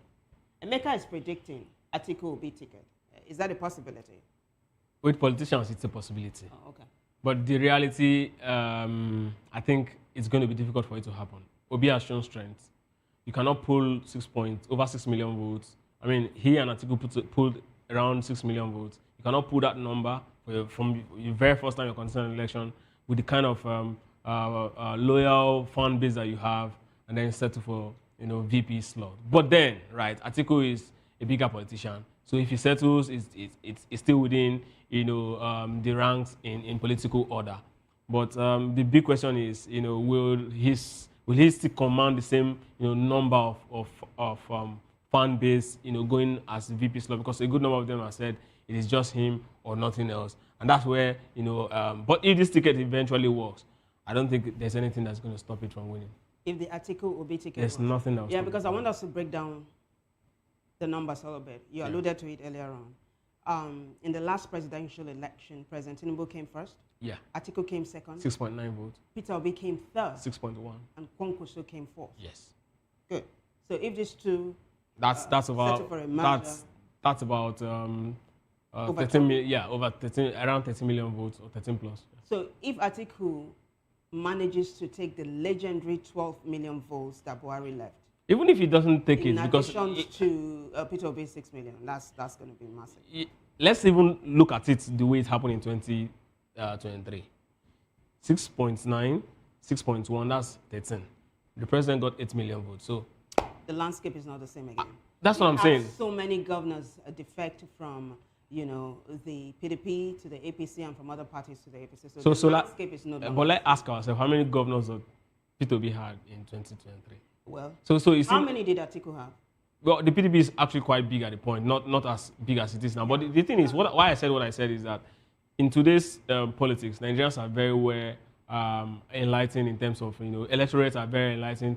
Governors really have little sway as they had back in the day. So as the year continues to unfold, I think... The electorate are enlightened. Did you see what happened in Anambra where they were putting money, the Benjamins, in bread, and people were queuing up to collect money? Yes, that's the thing. It's definitely still going to happen in 2027. Enlightenment really is the key word. The electorate will have to be enlightened. No. See, it's still going to happen in 2027. But it's not. We're not going to shy away from the fact that there have been significant progress in terms of people actually deciding for themselves, other than what the governor says back in the days and these sort of things. Yes, these things will definitely, with time, is going to reduce. It's because of the economic situation. A lot of persons just want to survive, and of course, you've not had a decent meal for over a month, and then you have an opportunity to actually have one. A lot of persons will not think long term. We also saw this situation. I think we talked about it. The same Anambra in Ebenebe before the Soludo election. I think that was in 2019. And no, I think it was in 2021. These women actually rejected it because by then the economy was way fairer than it is today. So I think it has a lot to do with the state of the economy, and that's exactly a lot of persons actually doing this. But I want to believe that 2027 Nigerians will really decide. I mean, the governors will really have to do a lot when it comes to rigging, and it's going to be, in fact, it has to be a case of, the world coming in and say this is actually not an election. Because if the governors just do what they do not normally, which is to canvass and spend money, I don't think it's going to really have a lot of effect. Talking about governors and governors defecting or cross-carpeting, or one of the latest kid on the block to have defected from the PDP is Governor Ademola Adeleke. But still keeping his new party. He said on the 13th of December is when he's going to tell but I want to believe Nigerians when I think he's going to join the ADC. The ADC and not the APC? Sincerely, that's what I think. Okay. This is just my own wild guess. I was looking at the whole thing, okay, the APC government held your state resources. Are you going to actually defect and then go back for them to release it? With or without the APC is definitely most likely going to win a re-election in that particular state. Ademola is from Osun State, a very strong person there. You also want to come back as well. I was just looking at all of the pieces. And but you remember that there was some really tense moments between himself and Aregbesola after Aregbesola, came back to Osun State. For politicians, it's all about interest. Okay, let's see how that goes. Friends. So you said you're saying Adeleke is going to the ADC, not most the APC? Likely. Because the ADC is going to be is looking very much. Look at the coloration of the people within the APC, the ADC rank. Look at it very closely. You see that these are old OGs in the PDP. So it's looking like a new PDP, right? And a good number of them actually tested the PDP, including the LP former candidate, Peter Obi. So it's looking like, okay, this is more like the new PDP. More like his people, right? Yeah. So, all right, let's keep our fingers crossed and see if that really is going to be what will happen. I'm taking you back to X now, so we're going to see how netizens are reacting to this hashtag VP slot. I know we stopped with the responder who was predicting an Atiku Obi ticket. There's another response that dropped Dele Momodu. You know when you name drop somebody, or when you drop names. Let me just take you to X so you take a look at what I'm saying. We are still taking a look at how netizens are reacting to hashtag VP slot. So Henry Okwa says, in his usual way, Dele Momodu is trying to make the situation about himself. No one is talking about a running mate but Uncle Dele. Support AA and leave Amechi out of running mate conversations. AA being Atiku Abubakar. Now, why is Henry dragging Dele Momodu into this matter? Well, like I alluded earlier, he was the one that brought it up. Now, take a look at the next post for clarity. Yeah. Platform Africa, Platform Times, I beg your pardon, says, Atiku may pick Amechi as running mate if Obi declines Dele Momodu. Let's take a look at the next post for more meat regarding this one. And credit goes to Platform Times. Goes on to say, veteran journalist and political commentator Dele Momodu has disclosed that former Vice President Atiku Abubakar may select former Rivers State Governor Rotimi Amechi as his running mate for the 2027 presidential election if former Labour Party presidential candidate Peter Obi declines the offer. And then he says, speaking on Sunday, Momodu, a close political ally of Atiku, urged Obi to join forces with the former vice president to form a strong opposition coalition capable of challenging the ruling party. Peter Obi and Atiku Abubakar are the only figures who can deliver the strongest opposition alliance since 2019, Momodu said. Quote, we have met several times in Lagos and Ghana. If Obi does not seize this opportunity, it will be equivalent to working for Tinubu's return. Wow, that's massive. Well, do you agree with him? I think I agree with him. I'm not saying Obi should join the Atiku tickets. That's not why I'm agreeing with him. But I'm saying running independently is actually going to give the president an inroad to actually return to power, because their votes will most likely definitely be splitted again. And what they will need in the ADC is to actually run collectively. Either Peter Obi declines to run with Atiku and then decide not to run at all, then he's definitely going to leave the race for Atiku and the president if he decides to actually pick the 2027 ticket again for the APC. So, concluding part, Momodu noted that Atiku's camp had initially focused on Obi, but hinted that Amechi will be considered as a strategic alternative. So they are playing second fiddle with Amechi, but he's come out to say, hey, I'm not interested. On that note, we'll wrap up this particular hashtag. Let's move on to something that's totally different from politicking and matters of security now. Hashtag Daddy Freeze. So Daddy Freeze is trending. This thing about Tubaba and his newly wedded wife, who just gave birth, really? Or is still heavily pregnant? I just gave birth, I think. She's pregnant. I don't know if she's... I think she just, well, pregnant or just gave birth. I didn't actually want to wade into it, but it's been trending online since yesterday. So I'm coming at it from Daddy Freeze's angle.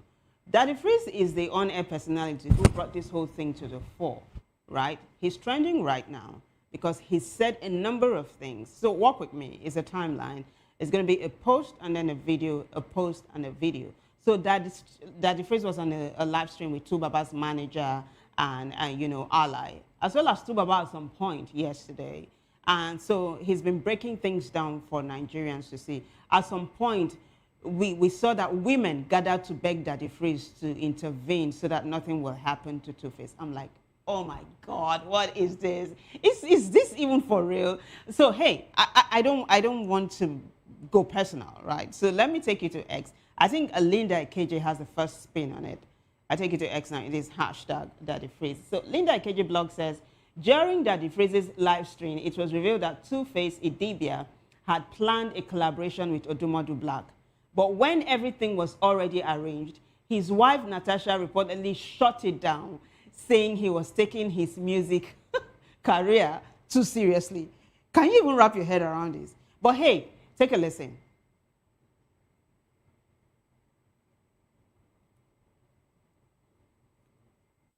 At one time,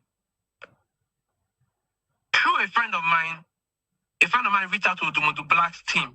I'm like, please, we want you to do a song with Baba. Odumodu was in America at that time and said, I will come into Nigeria. Anything for the legend, I will do for him. We're waiting for him to come. We thought he was not going to come. Tinubu came around 11, 12 in the night to Baba's house. That's where we all sat down outside. He was playing his new song to Baba, everything. He said, let's do the session immediately. Jesse Jazz was there. Jesse Jazz was there. The video is there. The video went viral. Jesse Jazz was there. Jesse Jazz and I were supposed to produce that song. Now, Odumodu. I have to say it here because I'm sure that you'll be thinking that I'm not a serious person. Odumodu was there. We said, we will come tomorrow to do this session. The next day when we came to the house, Natasha said they were going to Benin. That this music thing is getting into Baba's head. I'm still trying to understand that statement. What was supposed to get into his head before? I don't understand. Love. He said that he's getting into his head that he's shutting down everything. Till today, we never did that song with Odumodu Black. We never done. I'm saying it now so that when they see it, they understand what is going on. They've been calling me and calling. I said they'll say that this guy doesn't even know his work. That is how bad it is. When she sees he's rising, she brings him down for that control.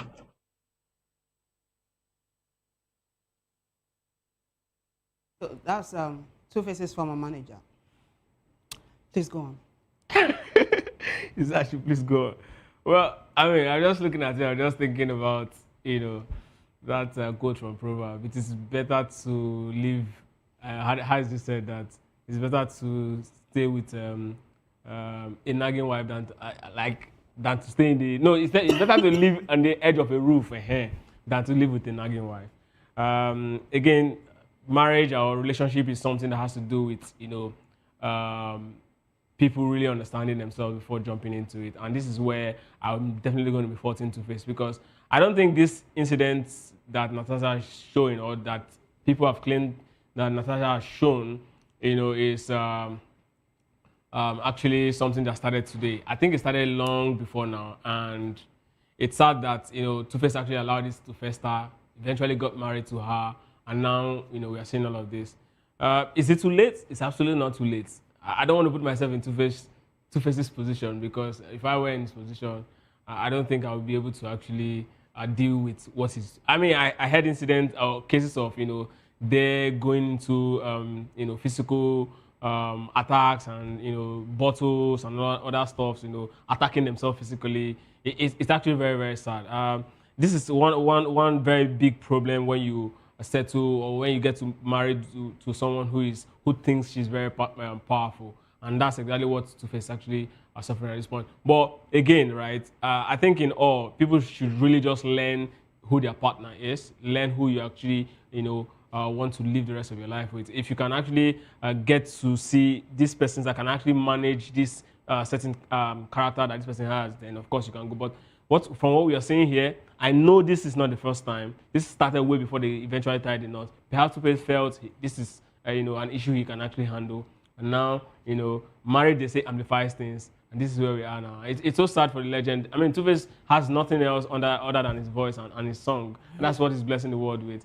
So it's sad for a woman to come out and say, shut it down. It means that she's actually putting herself in a position where, whatever it is your music is bringing, I can actually bring double of it. And, when a man is not in that position where he can actually really, control, what he actually provides for the family, it's a lot, and that's exactly what I think this whole thing is about. I think Tubaba's got clout. Not too long ago, government made him an ambassador. Mm-hmm. There's another post I'd like for you to take a look at. Let's go back to X.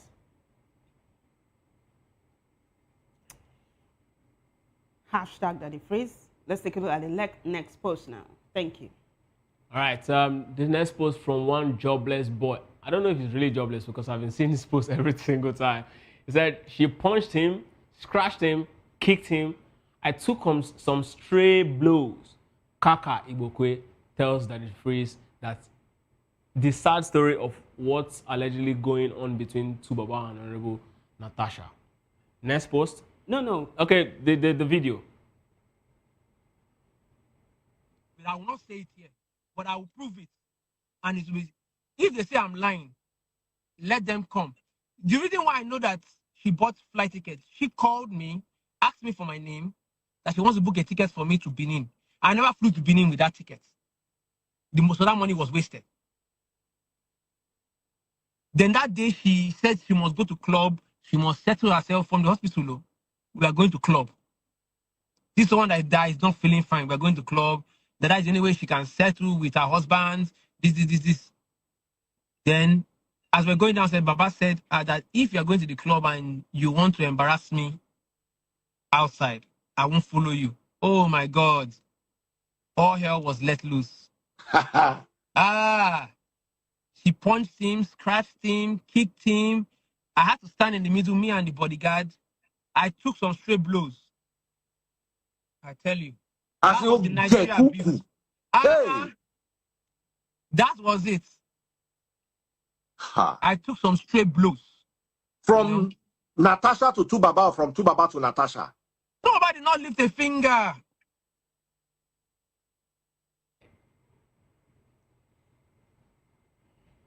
Okay, I'm actually speechless. I really do not have words, right? But you see, like we said yesterday when we were discussing one of the hashtags, fair play demands that you hear the other side of the story. So we are not going to sit here and judge until we hear Natasha's side of the story. But did you hear what that dude just said? Yeah. There's another post, the next one, and then another video, another post, and another video. Thank you. So this is that the phrase now saying, if anything happens to Tubaba in this life, nobody can say I did not try. Take a listen. Brother, make I follow you talk later, I beg. I did this live. Follow me chat, I beg. No vex, brother. Somebody said that. That is one of the problems that he has. Is that Babalio? Yes, it's Babalio. I'll beat my chest and tell you. I'll tell you. Babalio has no good intention for Baba. If I want to make money off Baba, I'll still be. Because you see, my own issue is, I saw this all over the blogs this morning, and I made a video. I said, I want to hear the story. Some people say, oh, why didn't I go there physically? My wife and I have gone to 2 separate physical meetings. One with Neville and Hyacinth. We even ate catfish that day, I cannot forget. Hyacinth ate tilapia. We ate croaker. We ate catfish. We're waiting for Tubaba. Tubaba did not show. The second time, it was me, my wife, Neville, Hyacinth, and Charlie. Tubaba did not show. There was a day Olumentane called me desperately from America that what he's seeing, and he shared a video with me. He said, this is dangerous. I put a call to Neville, put a call to Efe, Tubaba's former manager, Olumentane, and I were on a conference call for over an hour. So if I am coming now and saying what is going on, if I had direct access to Tubaba,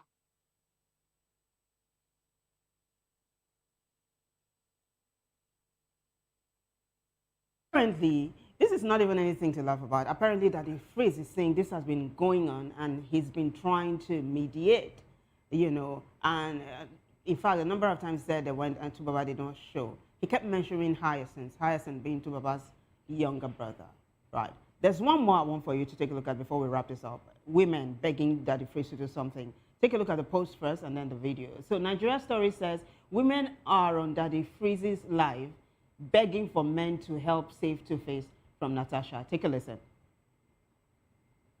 Please help, please.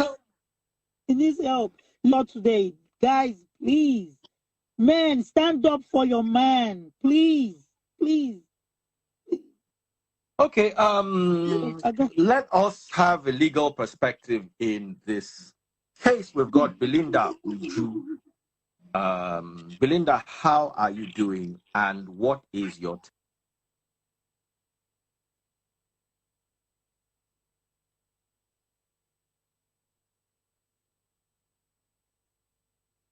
Okay, so Belinda is supposed to bring a legal take on this and all of that, but we'll find out how that, how that wraps up eventually. But this is so much, I'm trying to wrap my head around it. As this particular hashtag unfolds, we'll keep you posted. I don't know if you have 2 cents. I don't even have a cent. I don't have a cent. It's too much. It's too much for Two-Face. Why are you saying it's too much for Two-Face? Yes, it's too now. Did Two-Face not know before he had matrimony with Natasha? Well, there was courtship, right? Do you still think and this is holy money? And do you still think this is holy matrimony? I mean, I'm not even going to stand here and have this conversation. I need to say thanks to everyone who contributed to making the show a success. A bigger thanks goes to you guys for watching. If you liked it, keep a date with Ikechukwu for another edition of Hashtags. Until then, I am Vivian Oguche. Bye.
In a world where power shifts its every headlines, news breaks and events happens, we bring you unbiased and explicit information on politics, economy and state of the nation.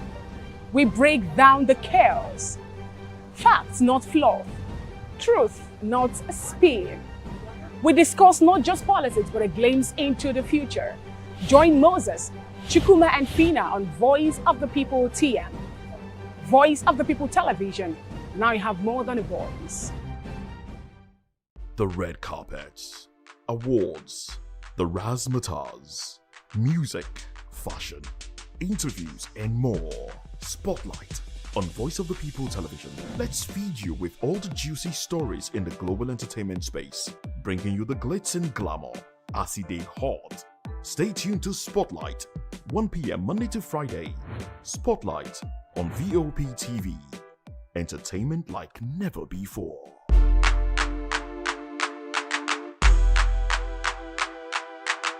Welcome to the locker room, the home of football talk that matters. I am Jerry Ampelon. Join us every weekday, Monday to Friday at 5 p.m. Nigerian time, as we share the hot takes and hot debates in the exciting world of football. And joining me are the usual suspects, Ikechukwu and Mayowa, as we break down all the hot takes and everything that's happening in the football. Don't just watch football, live it with us. Catch us on the locker room and Voice of the People Television at 5 p.m. Nigerian time. And like I always say, if not 20 minutes off, with the sport. And it's Hakim Ziyech, who puts the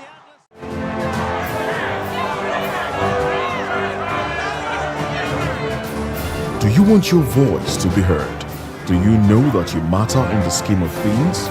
The People's Voice, the show where ordinary citizens take center stage as we discuss the biggest stories that affect you and I. With you in mind, we facilitate lively discussions, debates, and interviews on the topics that matter most to you and I, from social justice to economic empowerment, education to healthcare, governance, and more, tackling tough topics and amplifying your voice.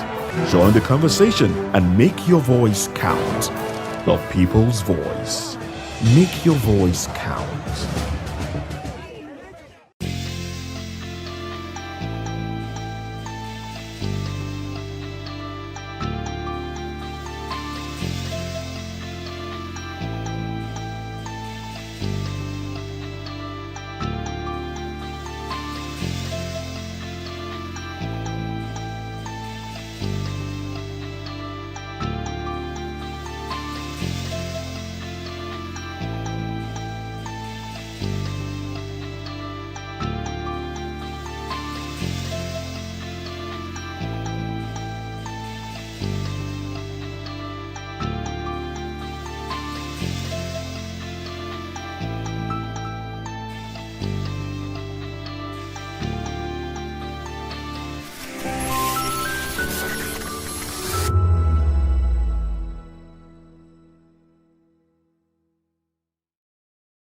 is Tao Familoni, and here is to view PTV.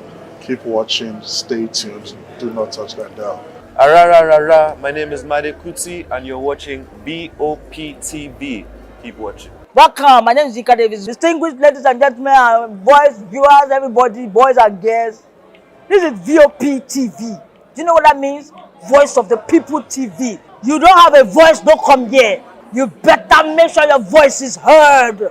To know the happenings in the maritime sector, join us on the program Maritime Frontiers on VOP TV as we discuss key areas in the maritime sector from aquaculture, maritime transportation, maritime labor regulation, oil and gas exploration, ferry and passenger insurance, marine pollution and prevention, port operations, and lots more. Maritime Frontiers, exploring Nigeria's blue economy.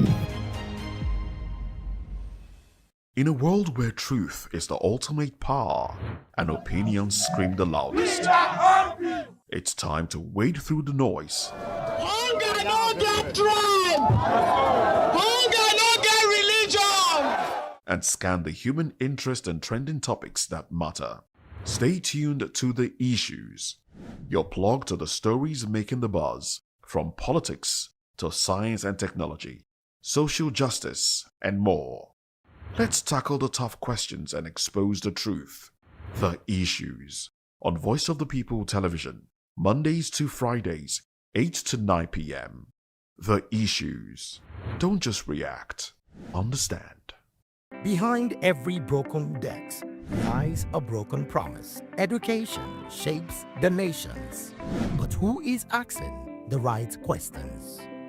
Introducing Edu Dialogue, the show that goes beyond the surface, exposes the cracks, the corruption, and the silence in Nigeria's education system. Edu Dialogue, Saturdays, 3 p.m., only on VOP TV. We break the biggest stories, from missing funds to policy failures. We ask the tough questions and demand real answers. Edu Dialogue, this Saturday, 3 p.m. on Voice of the People Television. This is African News on Voice of the People Television, where we don't just bring you the news, we bring you Africa's heartbeat, the policies that shapes our world, and the economy that determines our future. African News on Voice of the People Television. Stay with us. VOP TV. Now, you have more than a voice. In a world where power shifts with every headlines, news breaks and events happens, we bring you unbiased and explicit information on politics, economy, and state of the nation. We break down the chaos. Facts, not fluff. Truth, not spin. We discuss not just politics, but a glimpse into the future. Join Moses, Chukuma, and Fina on Voice of the People TM. Voice of the People Television. Now you have more than a voice. The red carpets, awards, the razzmatazz, music, fashion, interviews, and more. Spotlight on Voice of the People Television. Let's feed you with all the juicy stories in the global entertainment space, bringing you the glitz and glamour as it is hot. Stay tuned to Spotlight, 1 p.m. Monday to Friday. Spotlight on VOP TV. Entertainment like never before.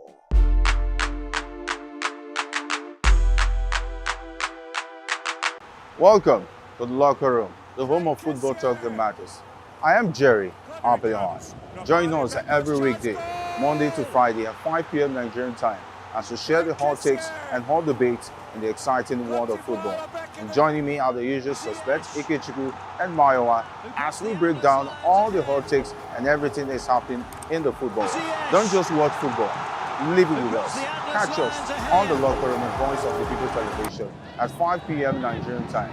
And like I always say, if not 20 minutes off, please the sport. And it's Hakim Ziyech who puts the Join us as we drive into the world of politics through insightful interviews with prominent political figures, both serving and former governors, ministers, senators, legislators, party chieftains, activists, and analysts. Get first-hand information into the decision-making processes that affect our daily lives. Highly engaging one-hour program that brings political discourse into focus.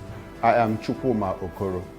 Political Lens, Monday through Friday, 6 to 7 p.m. Join us.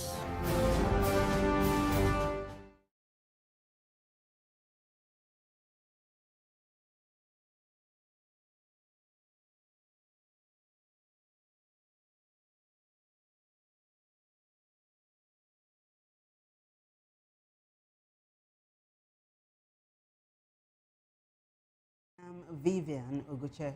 And I am Nenna Ndomdioto.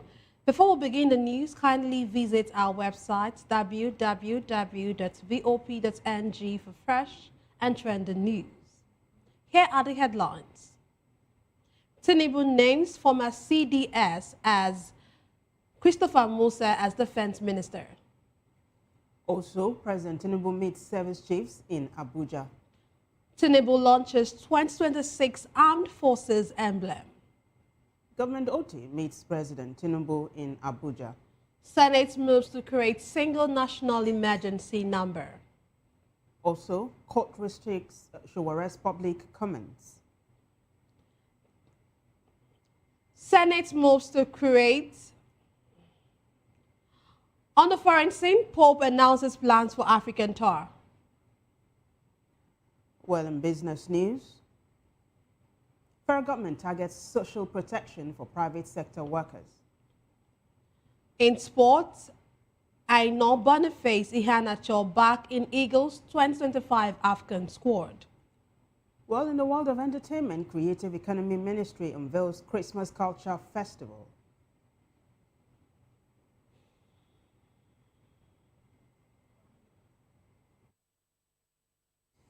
Now the news in detail. President Bola Tinubu has nominated former Chief of Defense Staff General Christopher Musa as the new Minister of Defense. The nomination sent in a letter to Senate President Godswill Akpabio follows the resignation of Mohammed Badaru on Monday due to health reasons. In the letter, President Tinubu expressed confidence in Musa's ability to lead the ministry and strengthen Nigeria's security framework. The nomination was confirmed by the President's Special Advisor on Information and Strategy, Bayo Onanuga. Meanwhile, President Bola Tinubu has held closed-door talks with service chiefs and heads of security agencies at the presidential villa, Abuja. The security chiefs were led by Chief of Defense Staff General Olufemi Oluyede. Also in attendance were Chief of Army Staff Lieutenant General W. Shaibu, Chief of Air Staff Air Vice Marshal Sunday Aneke, and Chief of Naval Staff Vice Admiral I. Abbas. Other attendees included the Chief of Defense Intelligence, Lieutenant General Akomaye Ondiandeye, Director General of the Department of State Services, Oluwatosin Ajayi, and Inspector General of Police, Kayode Egbetokun.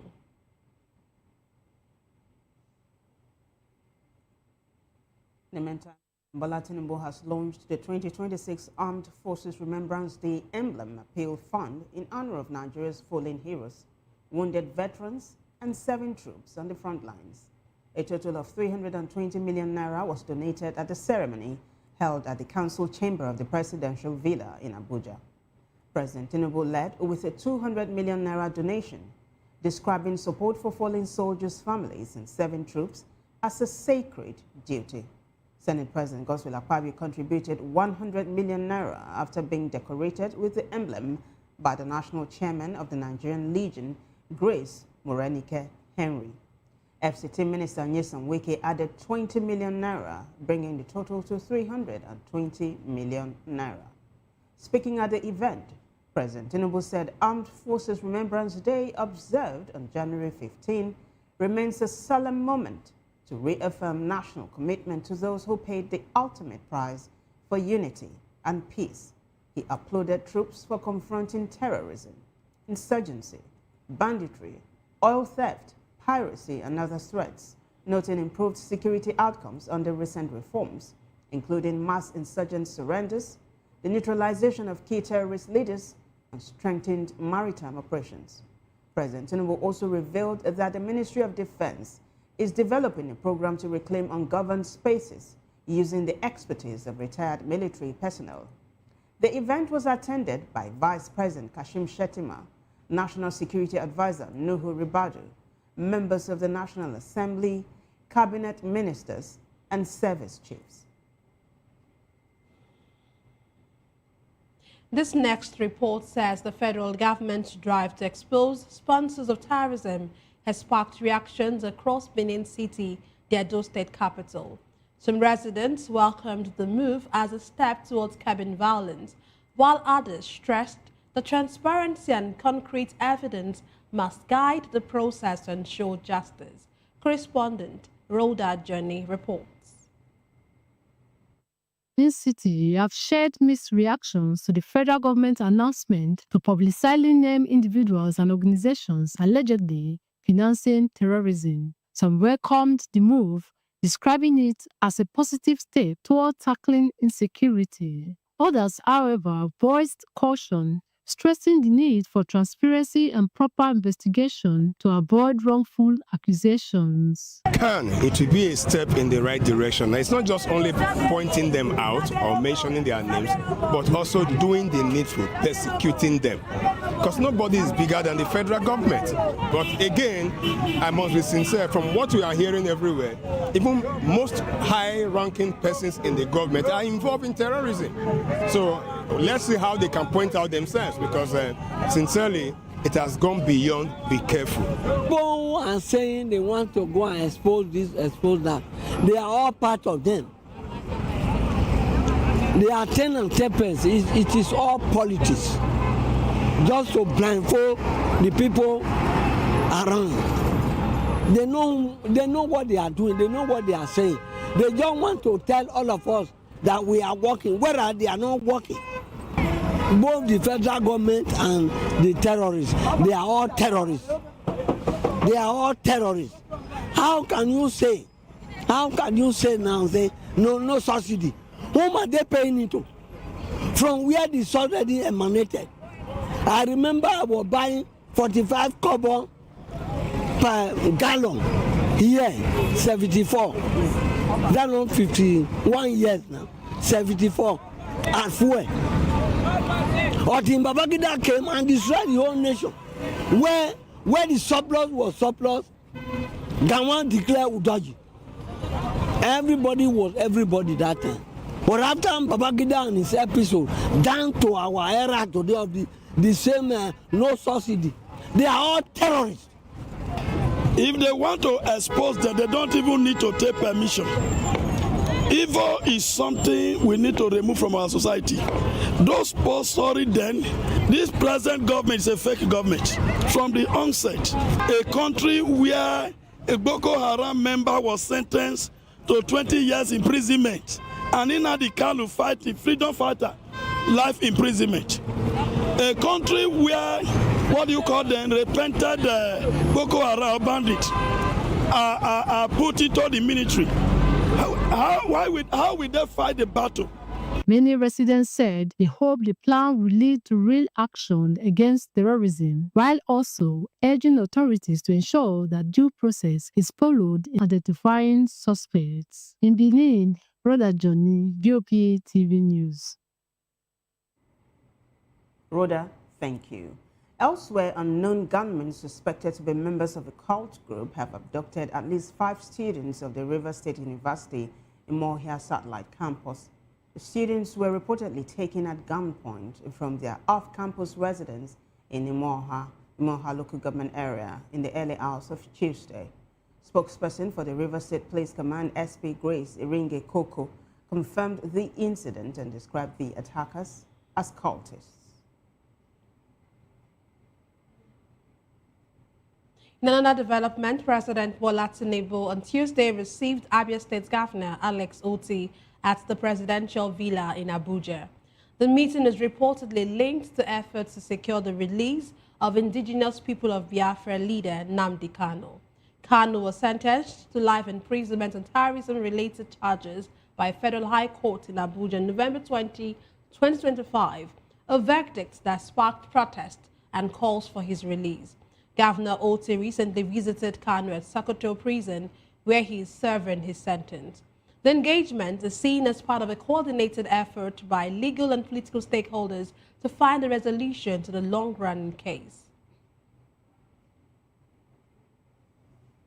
Well, the National Assembly, the Senate has begun considering a bill to establish a uniform, toll-free national emergency number for all Nigerians. The legislation, titled A Bill for an Act to Establish the National Emergency Toll Service, seeks to create a single, easy-to-remember, three-digit number, a likely 112, or another option to be decided after public hearings. It also empowers the Nigerian Communications Commission to regulate this service. Leading debate on the bill, Senator Abdulaziz Yar'Adua said it will consolidate Nigeria's multiple emergency lines into one, similar to 999 in the UK, 911 in the US, and India's unified system adopted in 2014. He noted that Nigeria currently operates numerous helplines for police, fire service, ambulance response, domestic violence, child protection, and disaster management, with Lagos alone using several toll-free numbers across different agencies. He described the situation as confusing and unhelpful during emergencies. Senate Chief Whip Tahir Munguno also supported the bill, saying Nigeria needs a simple, obstruction-free channel for reporting suspicious activities. The bill has been referred to the Senate Committee on Communications, which is expected to report back in 4 weeks. If passed, it will ensure nationwide access to a harmonized emergency response system.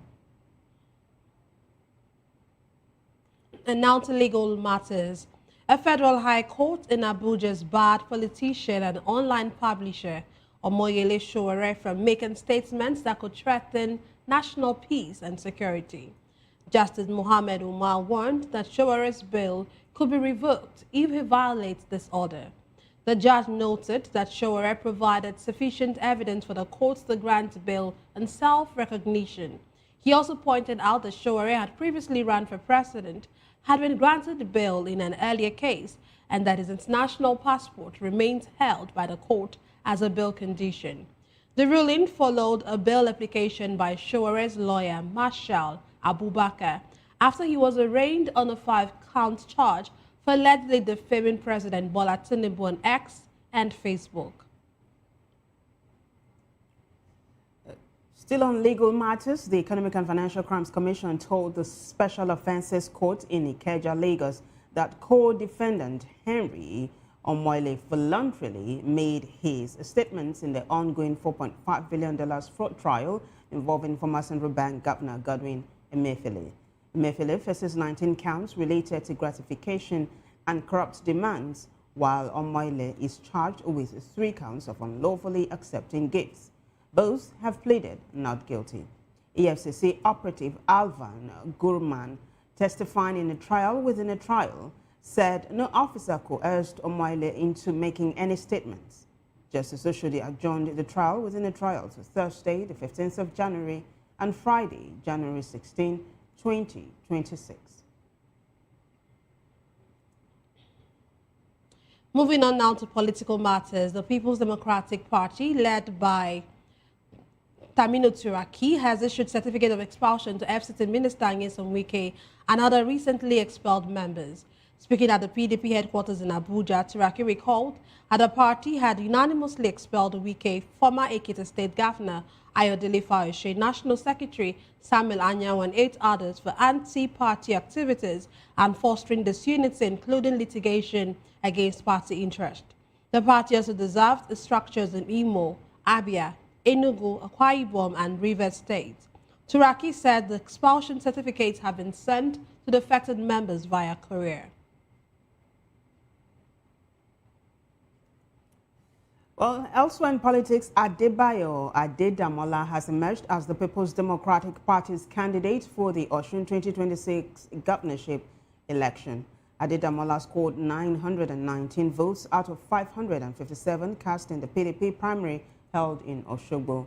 Announcing the results, PDP electoral chairman Humphrey Abba said 957 delegates were accredited out of 990, while 20 votes were voided.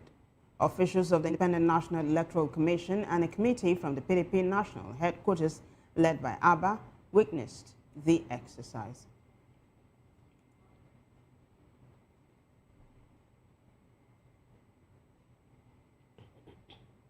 Joining us virtually to analyze the news hour is Chijioke Oji, a public affairs analyst.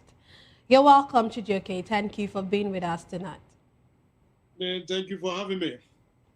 Okay, let's start with this. President Bola Tinubu has nominated former Chief of Defense Staff General Christopher Musa as the new Minister of Defense. Of course, this is following the resignation of Mohammed Badaru, who was the former Minister of Defense, on health reasons. What do you make of this? What do you think about the resignation? First, do you actually think it is about health?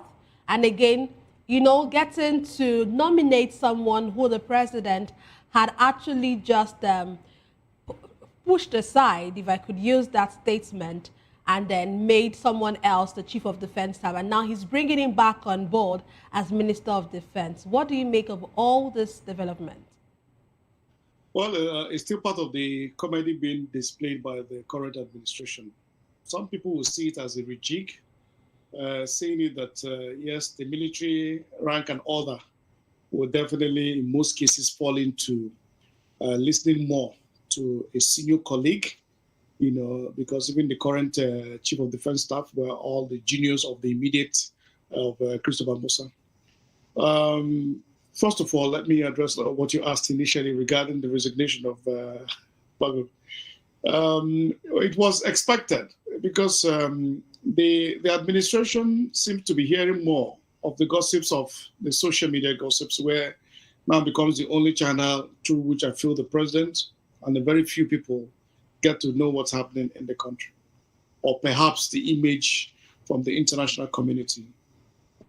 Just recently, after some of the said to be misinformations or misquotes, statements that were put out there, and some reactions from the immediate past Minister of Defense, it was expected that, of course, the presidency would excuse him, because people came up with the fact that, oh, yes, this man is not even a military man. But you're forgetting that one of the most key element areas of the national security is presently being occupied by a novice in the area of security, you know, architectural understanding. The fact that he was one officer who was favored through the promotion of the then President Olusegun Obasanjo to the office of the AFCC, which was a special unit formed by the then government, you know, for as a result of corrupt cases that were, you know, rising, and it was felt that that could address it. Now, the same individual today now is occupying the office of the NSA, which is the national security advisor to the entire nation. And within this, you have the composition of the military. So if you are taking off the Minister of Defense, why are you the NSA still being occupied by who in most cases the military perceive as a civilian? Because in most cases, the military don't see the police as a superior. And that is where the misunderstanding as regards internal security, in fact, security architecture as a whole in Nigeria. People do not understand that the police is charged with the internal security, the entire internal security of a nation. That even when a soldier or any military personnel is, it is still the same police officers that get them apprehended and arrested in every part of the world, including Benin Republic. The reasons why I cite these examples that let us not look at the Western world as the only alternative options to looking at idealness in every situation, you know, that has completely become a rocket science to achieve in our own dear country. Look at the issues that is staring us at the face. The office of the NSA has not been able in any way at all to promote or to showcase its capability, just as what we witnessed with forcing down the throats of every ministry with people who do not have knowledge or understanding of how these ministries work, or even the briefings with regards to the ministries. To just think that everything is about being politicized. That is the outcome of the political game. When you take everything for granted and put people in the wrong places, they would achieve nothing more than what we currently have in our dear nation, where everything is now about propaganda. You are shouting about killing, they tell you shut up. If not that the international community recognized it, the presidency and its teams were never going to acknowledge that these things were happening. So because the international community is acknowledging it, now every ministry is now being rejigged. We hope this will trickle down to other ministries, because this, I don't think, has really excited many of us who know so many things regarding the Nigerian architecture of security. And with the current situation the country is faced in terms of economy and security, because they go hand in hand. Christopher Colade coming in as Minister of Defense, we do hope that he's able to understand, because the magic he couldn't do as the man who was at the helm of affairs, charged with protecting the entire border of the nation, could not, showcase that, magic. I wonder what magic he would do now, coming in as a minister. Or would we be having what Obasanjo would always say? But how can you be reinforcing failure and expecting success? We hope to see the magic that the presidency is doing with its teams, especially with these new changes. Chijoke, there's something you said earlier on, that Nigeria should not depend on the Western world to come solve her problems, right? Seeing as you know so much about security matters in our country, there's been chatter that the U.S. gave conditions to Nigeria to ensure that they work together. And one of them was the resignation of the former defense minister. There's also chatter that the Minister of State for Defense, Metawale, is supposed to actually follow suit. Do you think this has an iota of truth? Is the U.S. behind Badiru's resignation and Musa's appointment or nomination? From the feelers I have, it's just an internal political system. When it felt that Bagudu had actually offended the likes of Wike and co, whom the president have shown so much to say that is his beloved son whom he's in love with. So it's expected that heads will roll to appease those who are currently, can dip from their pockets and donate and launch the military emblem with 20 million. And the entire nation sits to watch people who replace private jets without showcasing to Nigerians what they have been able to do outside of politics ever since they claim to have graduated from the various universities. There have not been any form of, trade or businesses that have been displayed by these individuals. So when we continue to have them being appeased by the power brokers, it was expected. I don't think we should even dwell much on them. At the moment, the U.S., yes, may have given directive with regards to the response to the demands as regards the failures of our government, to first of all in tackling the insecurity. But I do not think that the U.S. has been involved in the formation and the running of our security architecture currently, as to give mandates on who to resign and who not to resign. These are just hungry mongers looking for, how to sell their prints or call attentions on due attentions. But again, we can see that just this small little movement by the U.S., how it is disrupting and bringing about change in our dear nation. Assuming Trump never said anything, perhaps by now, it would have been business as usual. So not dwelling so much on it, I don't think is the U.S. that has actually made this directive. This is just appeasing the internal political wrangling. There's still more we hear, but until they come out and make it formally, we still hear that there's going to be some within the presidency itself. So let's see. That will be the rejig the administration will need to wake up to its responsibilities. Fine, let it be. Okay, this nomination by the president, what do you think the president can actually tell the Minister of Defense, if he's actually appointed, that can make the entire defense or security system become better?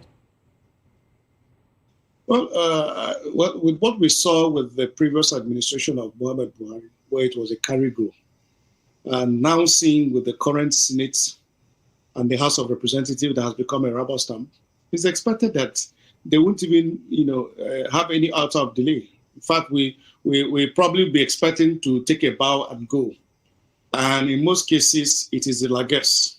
We don't expect that this individual will come in to say, these are my own plans, or, coming up to defend the job that is about to be given. Because the essence of applying or being put up in a position of leadership is to showcase that you have the greater knowledge and a solution in that environment. And one would expect that there should be a probe as to how do you intend to do this. And the question that first of all should be running in the minds of many is that if you couldn't do this when you were at the forefront fighting the war, how do you intend to do it, being at this, now at the executive office, where you now have to have a movement of luxury cars and luxury housings, with unlimited access to the treasury, because anything about security today becomes the conduit part through which the various governments have been looting the entire nation dry. So if we're saying that he's coming in with a different drive, we do hope so, but I do not think that the presidency in most cases would come out with a blueprint as regards a brief to which they intend to achieve from this individual, or to set a timeline for him to be able to display or sack himself in most cases. We've seen this over the years. It's been the same nomenclature that they've applied. So I don't see anything different in it. It will definitely be approved by the Senate, but it will come back to business as usual. The highest will probably happen is we hear more on the media how they have captured faceless individuals, how in most cases they have neutralized individuals. We're not asking for the bodies, but we're saying, what about the identities of these individuals that they neutralized? You should be able to profile them. Let us know who indeed were these issues that Nigeria has been battling. Because if you said you have solved a problem that the nation has been bedeviled with, it is onerous on you as an individual to provide us with these solutions that you're able to provide. Who are these persons that are continuously being neutralized on a daily basis? Are they enemies of people in the armed forces that are being killed? Or are there people who are speaking up against the takeover of the lands that are being killed? What manner in every nation can you continue to neutralize people in their claims, and not a record is being displayed by the military?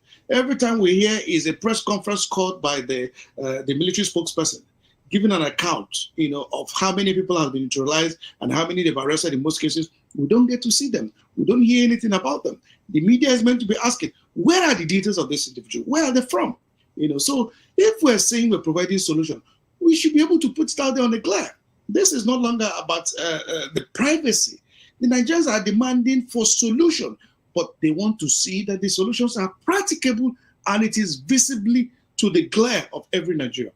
And the international community are also expecting to see the same. So if Christopher Colon is coming into, Musa is coming in to address these issues, one would expect that he should do something differently. Perhaps give us something that Buratai and all his predecessors could not do, including Lagbaja, who showed initially to be one of the persons most military people will say identified with the people. We saw it at the initial startup where he was seen doing press-ups with the soldiers. And after doing so, press-up with the soldiers, I don't know whether they probably, we heard about how hunger has been tarnishing and disrupting these individuals from even reasoning or facing the counterfights that they are facing on a daily basis, outside of the fact that they have continued to complain of the lack of weaponry to confront these dangers that are imminent and happening on a daily basis. We pray. We can only watch and pray, because at the moment, the presidency is filled up with people who are not willing to listen, and you dare not talk back at them because they will fight. And we have been seeing how they've been fighting that. All right, Chijioke, before we let this matter rest, you said something earlier on. I want us to push further, briefly, if you will. What are your recommendations, right? So that the incoming defense minister does not play to the gallery. What are your recommendations? You said earlier on that let Nigerians know the people that have been neutralized. Oh, that's one. We know that the Northern Governors has asked the presidency to ban mining for about 6 months. We also hear there's chatter about a trust fund and all of that. What other recommendations would you make briefly before we move on? One of the key things you should realize that the ministries are designed in ways to work with, integrally, you need the others to function. Like in the case of the Office of the Minister of Defense, it also works pari passu with the Office of the NSA. Now you have a police officer who is said to be the friend of the president occupying the position of the NSA. And now we now have a new Minister of Defense who we expect to see magic. And in most cases, we have seen the reasons why they have always failed in the past, because they fail to understand that you cannot come into any environment without investing in intelligence gathering. You can't fight people who you say they are faceless.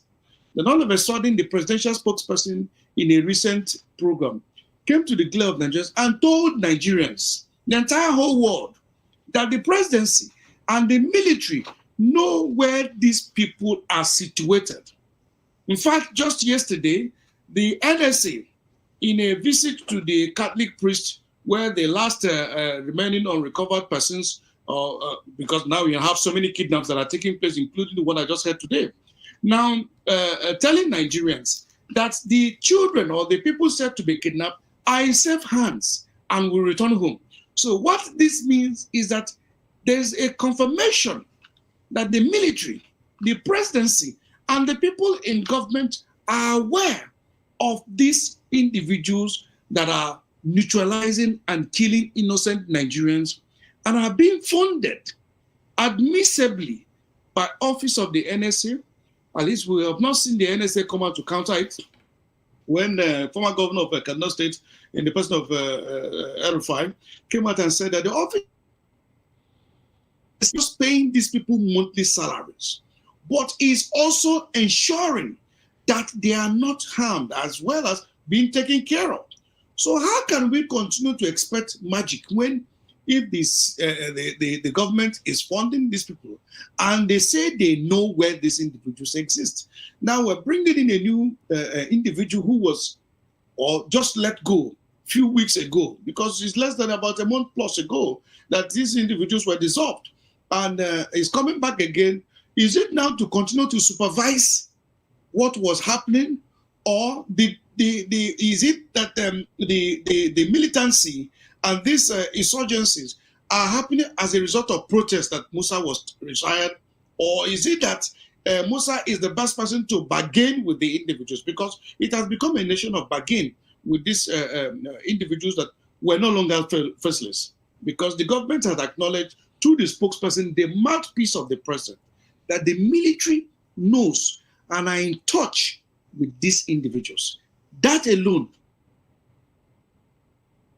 even continue to manipulate or run around, because we now know who and who are in charge. It means that the office of the presidency and the militancy are working in hands based on these informations that are being put out there by these individuals, and they have not come out to refute it. So if Musa is coming on board, he's going to continue the negotiation. What magic would he do? And then how can the entire nation continue to sit and watch where Nuhu Ribadu has not been able to showcase to Nigeria what level of intelligence gives him so much capacity to occupy the office of the NSA? Do we know how sensitive the office of the NSA and the Ministry of Interior is to everyday nation? Because that is the internal process, the life engines of every country in the world. And that is why they ensure that individuals who must occupy this opposition must definitely be aware and also know how to respond. Okay, Chijoke. Yeah, before my colleague Nena comes in, so one of your recommendations is invest in intelligence gathering, and then you kept hammering on the NSA, Nuhu Ribadu. Are you advocating for him to be changed, seeing as you're not too impressed with what he's doing? Briefly, before Nena comes in. Not even tomorrow. Immediately between him and the IG should be given a compulsory retirement, for immediately, because we have seen that these individuals are expired in service and cannot give anything more. They can't give what they don't have. They don't have the capacity. Look at the IG, he's helpless. On a daily basis, we're hearing of this. He doesn't have control. He doesn't need anybody to tell us that now he's not in charge. We just heard recently of the number of kidnaps that happened in River State. River State that is meant to be so safe, we're now having these issues. So which state will be next? And it is just heartbreaking. And the fact that the presidency continues to condone them, we now ask ourselves, what is the aim of the president? Is it to ensure that this same continual bloodbath continues to take place under the watchful eyes of his leadership? We don't know. Because how can you continue to allow people who you have not seen any form of knowledge in the areas they seem to be holding on for? Because they have not displayed any form of leadership quality or hands on deck, or as the president would always say, the boot matching. We haven't seen them declare any sort of competencies in these areas. Okay, I'm talking about, sorry, I'm cutting you like that. So talking about the president in doing something, he's actually held the closed-door talks with service chiefs and, of course, heads of security agencies at the presidential villa. Do you see this as just a routine briefing or in preparation for a strategic escalation? Is a continued waste of our dear funds, because these meetings have not produced anything. What gives us the impetus that it will produce something after today? You see, when we have endless meetings, it's just like in our organizations. When you hold meetings without having minutes of the meetings and setting out agendas, which is expected that when you meet next time, the minutes of the meeting should be able to point you, have you been able to achieve the agendas that were set at the last meetings? That's what the president should be asking this individual. Between the last meetings we had, what was it that we discussed and agreed to achieve? Have we been able to achieve them? Then if we have, when is the next line of actions? Do they have any clue?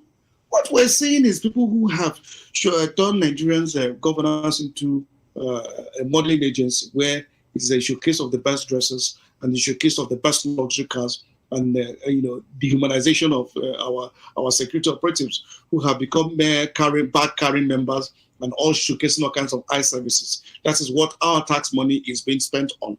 And at the end of the day, we expect magic to happen. These guys cannot give you anything better than what they are doing already. So it simply means that what you need is a rejig. Rejig is what? Bringing in intellectuals. For instance, I have on several occasions with the previous administration recommended that through information gathering with the use of the traditional rulers would pay off better than anything military can do. Because the traditional ruler in an environment can tell you who and who are strangers. He gets information, first-class information from his chiefs, from his own people within his community and domain. So such informations are first-class information that the president or the governor can never have, except you come down to the grassroots of understanding and working with these individuals to ensure that when these informations are collated, it is now being utilized to plan not just about attacking, because every time all we care is about neutralizing and killing. Has the killing stopped people from stealing? The answer is no.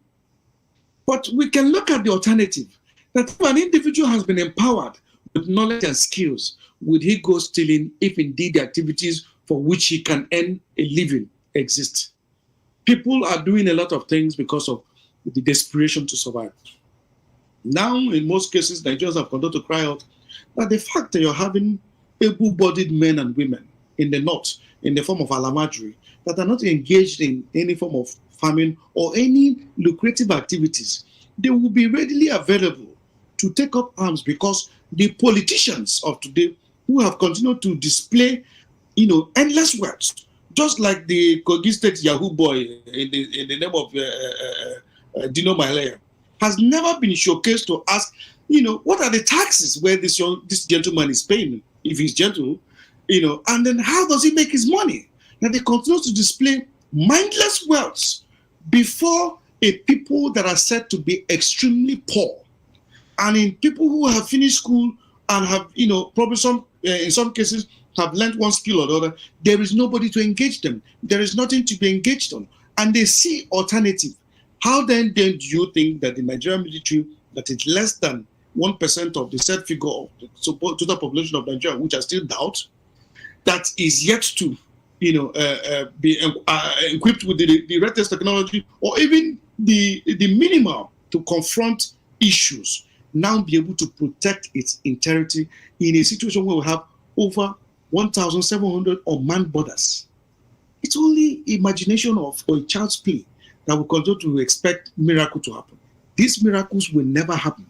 Nigerians better wake up and face the reality. And the reality is that if this continued malabораting we're doing or going about, in the next few years, the country Nigeria may not exist. It may only become a pirate grounds that these politicians have continued to turn into, because all they want is to continue to siphon the Commonwealth and ensure that nobody holds them accountable. Well, we hope it doesn't get to that, Chijioke. But there's something you said, that the military is not well equipped. That takes us to our next story, right? President Bola Tinubu has launched the 2026 Armed Forces Remembrance Day Emblem Appeal Fund in honor of Nigeria's fallen heroes, wounded veterans, and serving troops on the front lines. Now, if the military is not well equipped and soldiers continue to fight wars and they continue to die, of what use is this? Also, do you think these monies will trickle down to those it is actually meant for?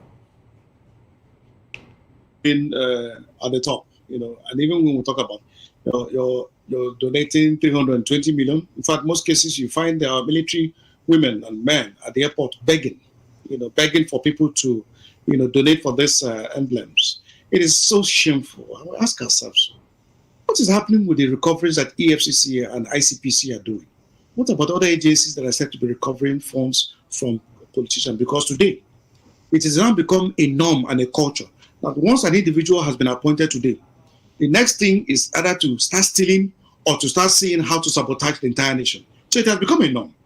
So now the military and the police forces and other paramilitaries that exist in the country bear the brunt, because we're even talking about the military. What about where the police is? It's not just recently that the Presidency commissioned an inquiry or a team of governors to go around inspecting the police training colleges. What about the police residentials, where even pigs cannot live?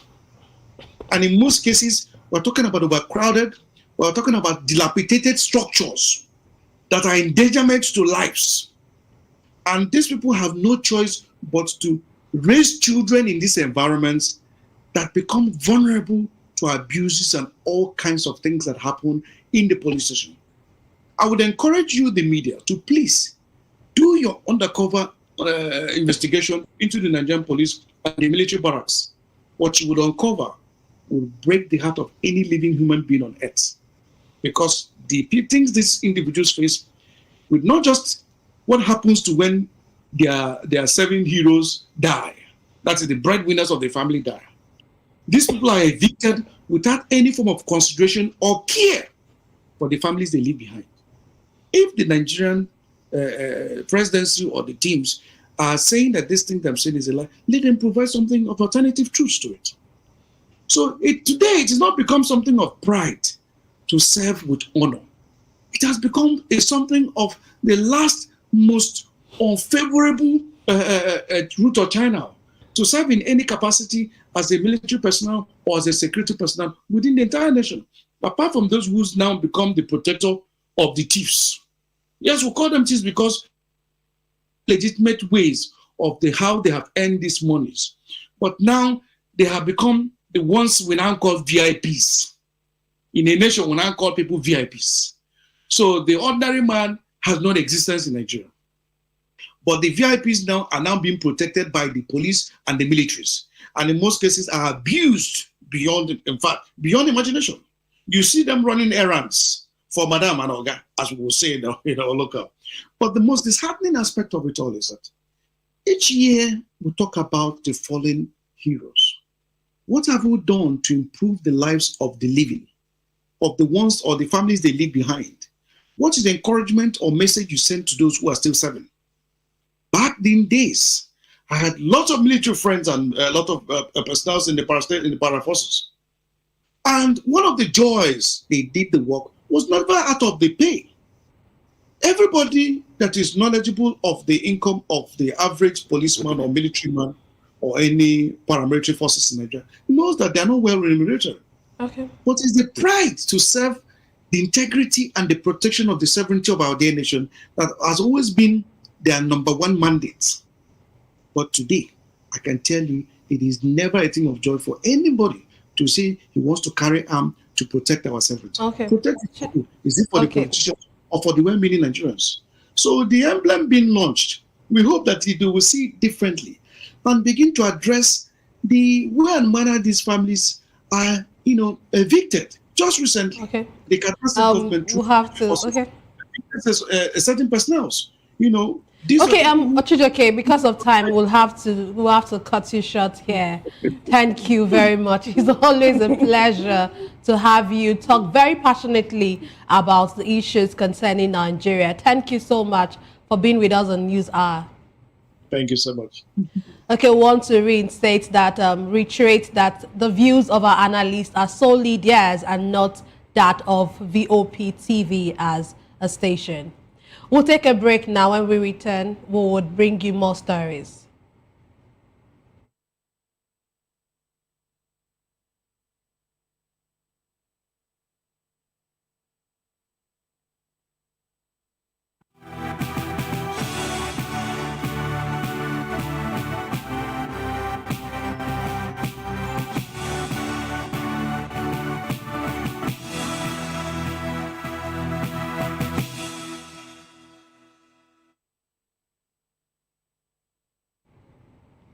Glad to have you back. The Nigerian Labour Congress has pledged full support for the indefinite strike declared by the joint health sector unions.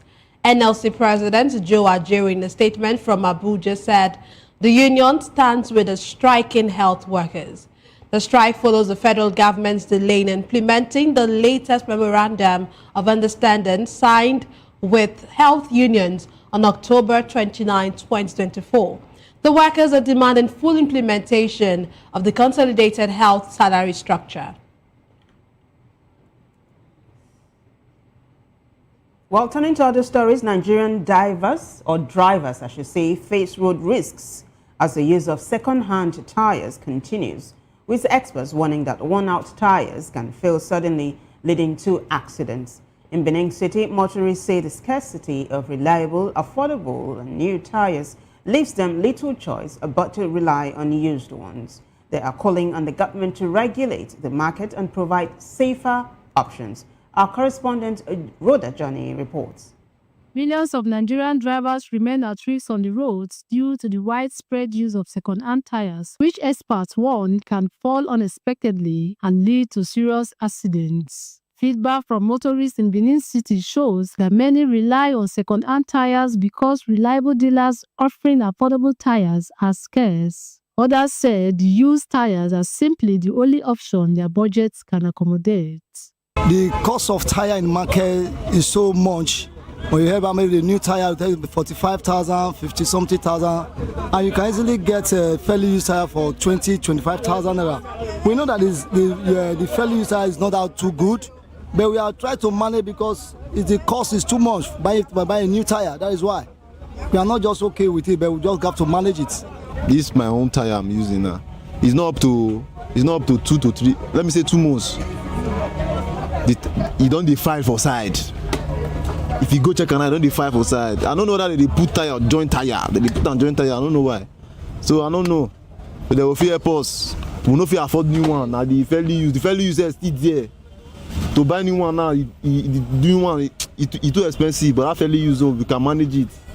But at least when they see they do one way, The tire that we have nowadays is of no use.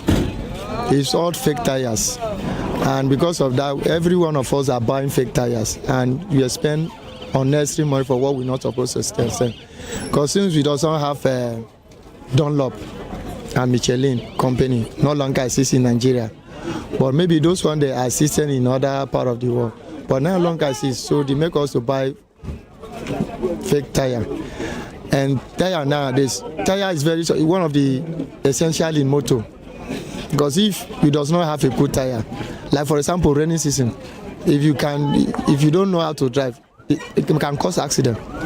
Motorists are appealing to the government to regulate the market and ensure access to safe and reasonably priced tires. with trusted suppliers limited and a growing number of drivers depending on second-hand tires, road safety remains a major concern, prompting renewed calls for government intervention. In Benin, Rhoda Johnny, BOP TV News. Rhoda, thank you. Well, on the foreign scene, wrapping up his first international trip as Pope Leo XIV has expressed interest, I should say, in visiting Algeria in 2026 as part of a larger African tour. He made the announcement during a press conference aboard the papal plane returning from a 6-day visit to Turkey and Lebanon. Leo, elected in May, is a member of the Augustinian Order, founded in the 13th century and now counting nearly 3,000 members across 50 countries. A Vatican source said the African tour could also include stops in Cameroon and Equatorial Guinea. We now move on to business. The federal government plans to provide social protections for over 60 million Nigerians working in the informal sector.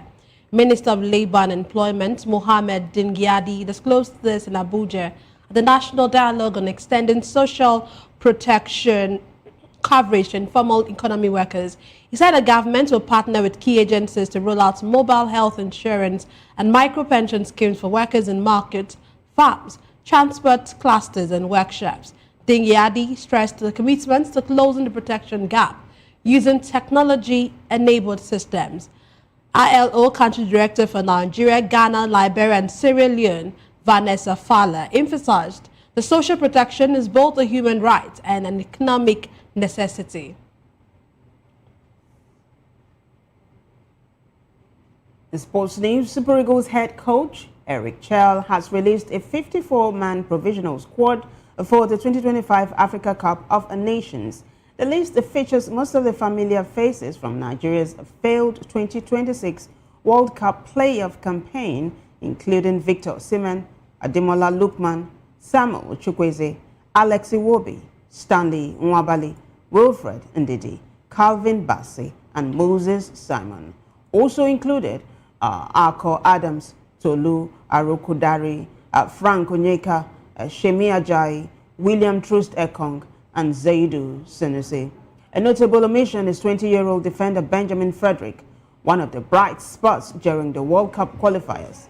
Chell has also called up Victor Boniface, Kelechi Iheanacho, Paul Onuachu, Taiwo Awoniyi, Fisayo Deli Bashiru, and Francis Uzoho. Ebenezer makes the provisional squad as he hopes for his first senior call-up. Nigeria Premier Football League players Abdul Rashid Shehu, Ebenezer Harcourt, Ekison Okorie, Chisom Oji, and Adekunle Adeleke also made the list. A final 28-man squad will be announced in the coming days.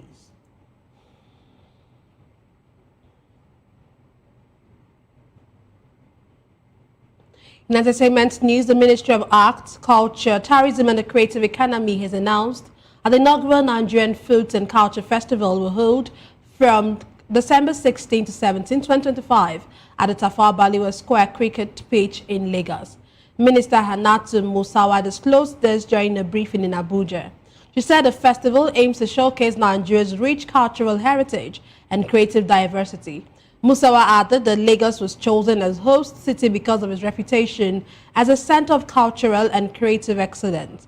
She also noted that Dirty December, a major cultural attraction rooted in Lagos, makes the city ideal for the event. The federal government, she said, will provide all necessary support to ensure a safe, vibrant and cultural enriching experience for visitors and culture enthusiasts.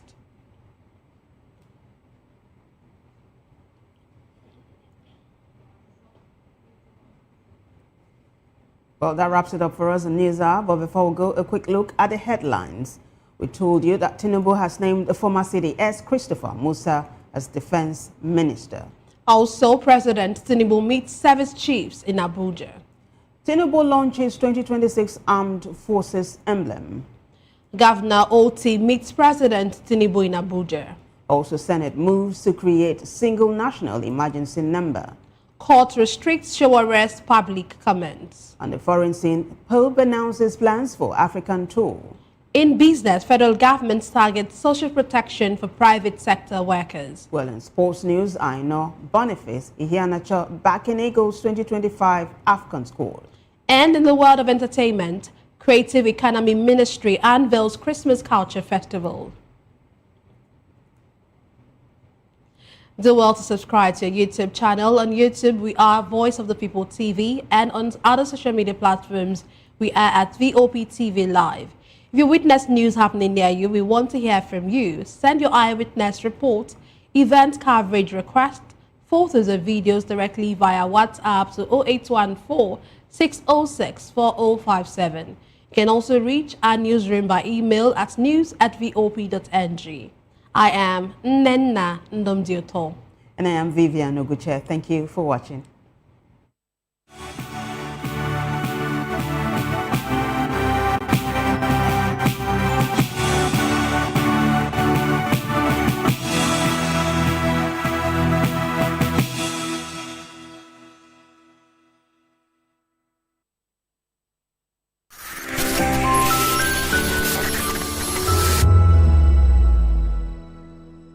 We encourage you to click on the like button and subscribe to our YouTube channel. We are Voice of the People TV. Also follow us on all our social media platforms. We are at VOP TV Live. Visit our website www.vop.ng for fresh and trending news. Also watch us live on SLTV Channel 2.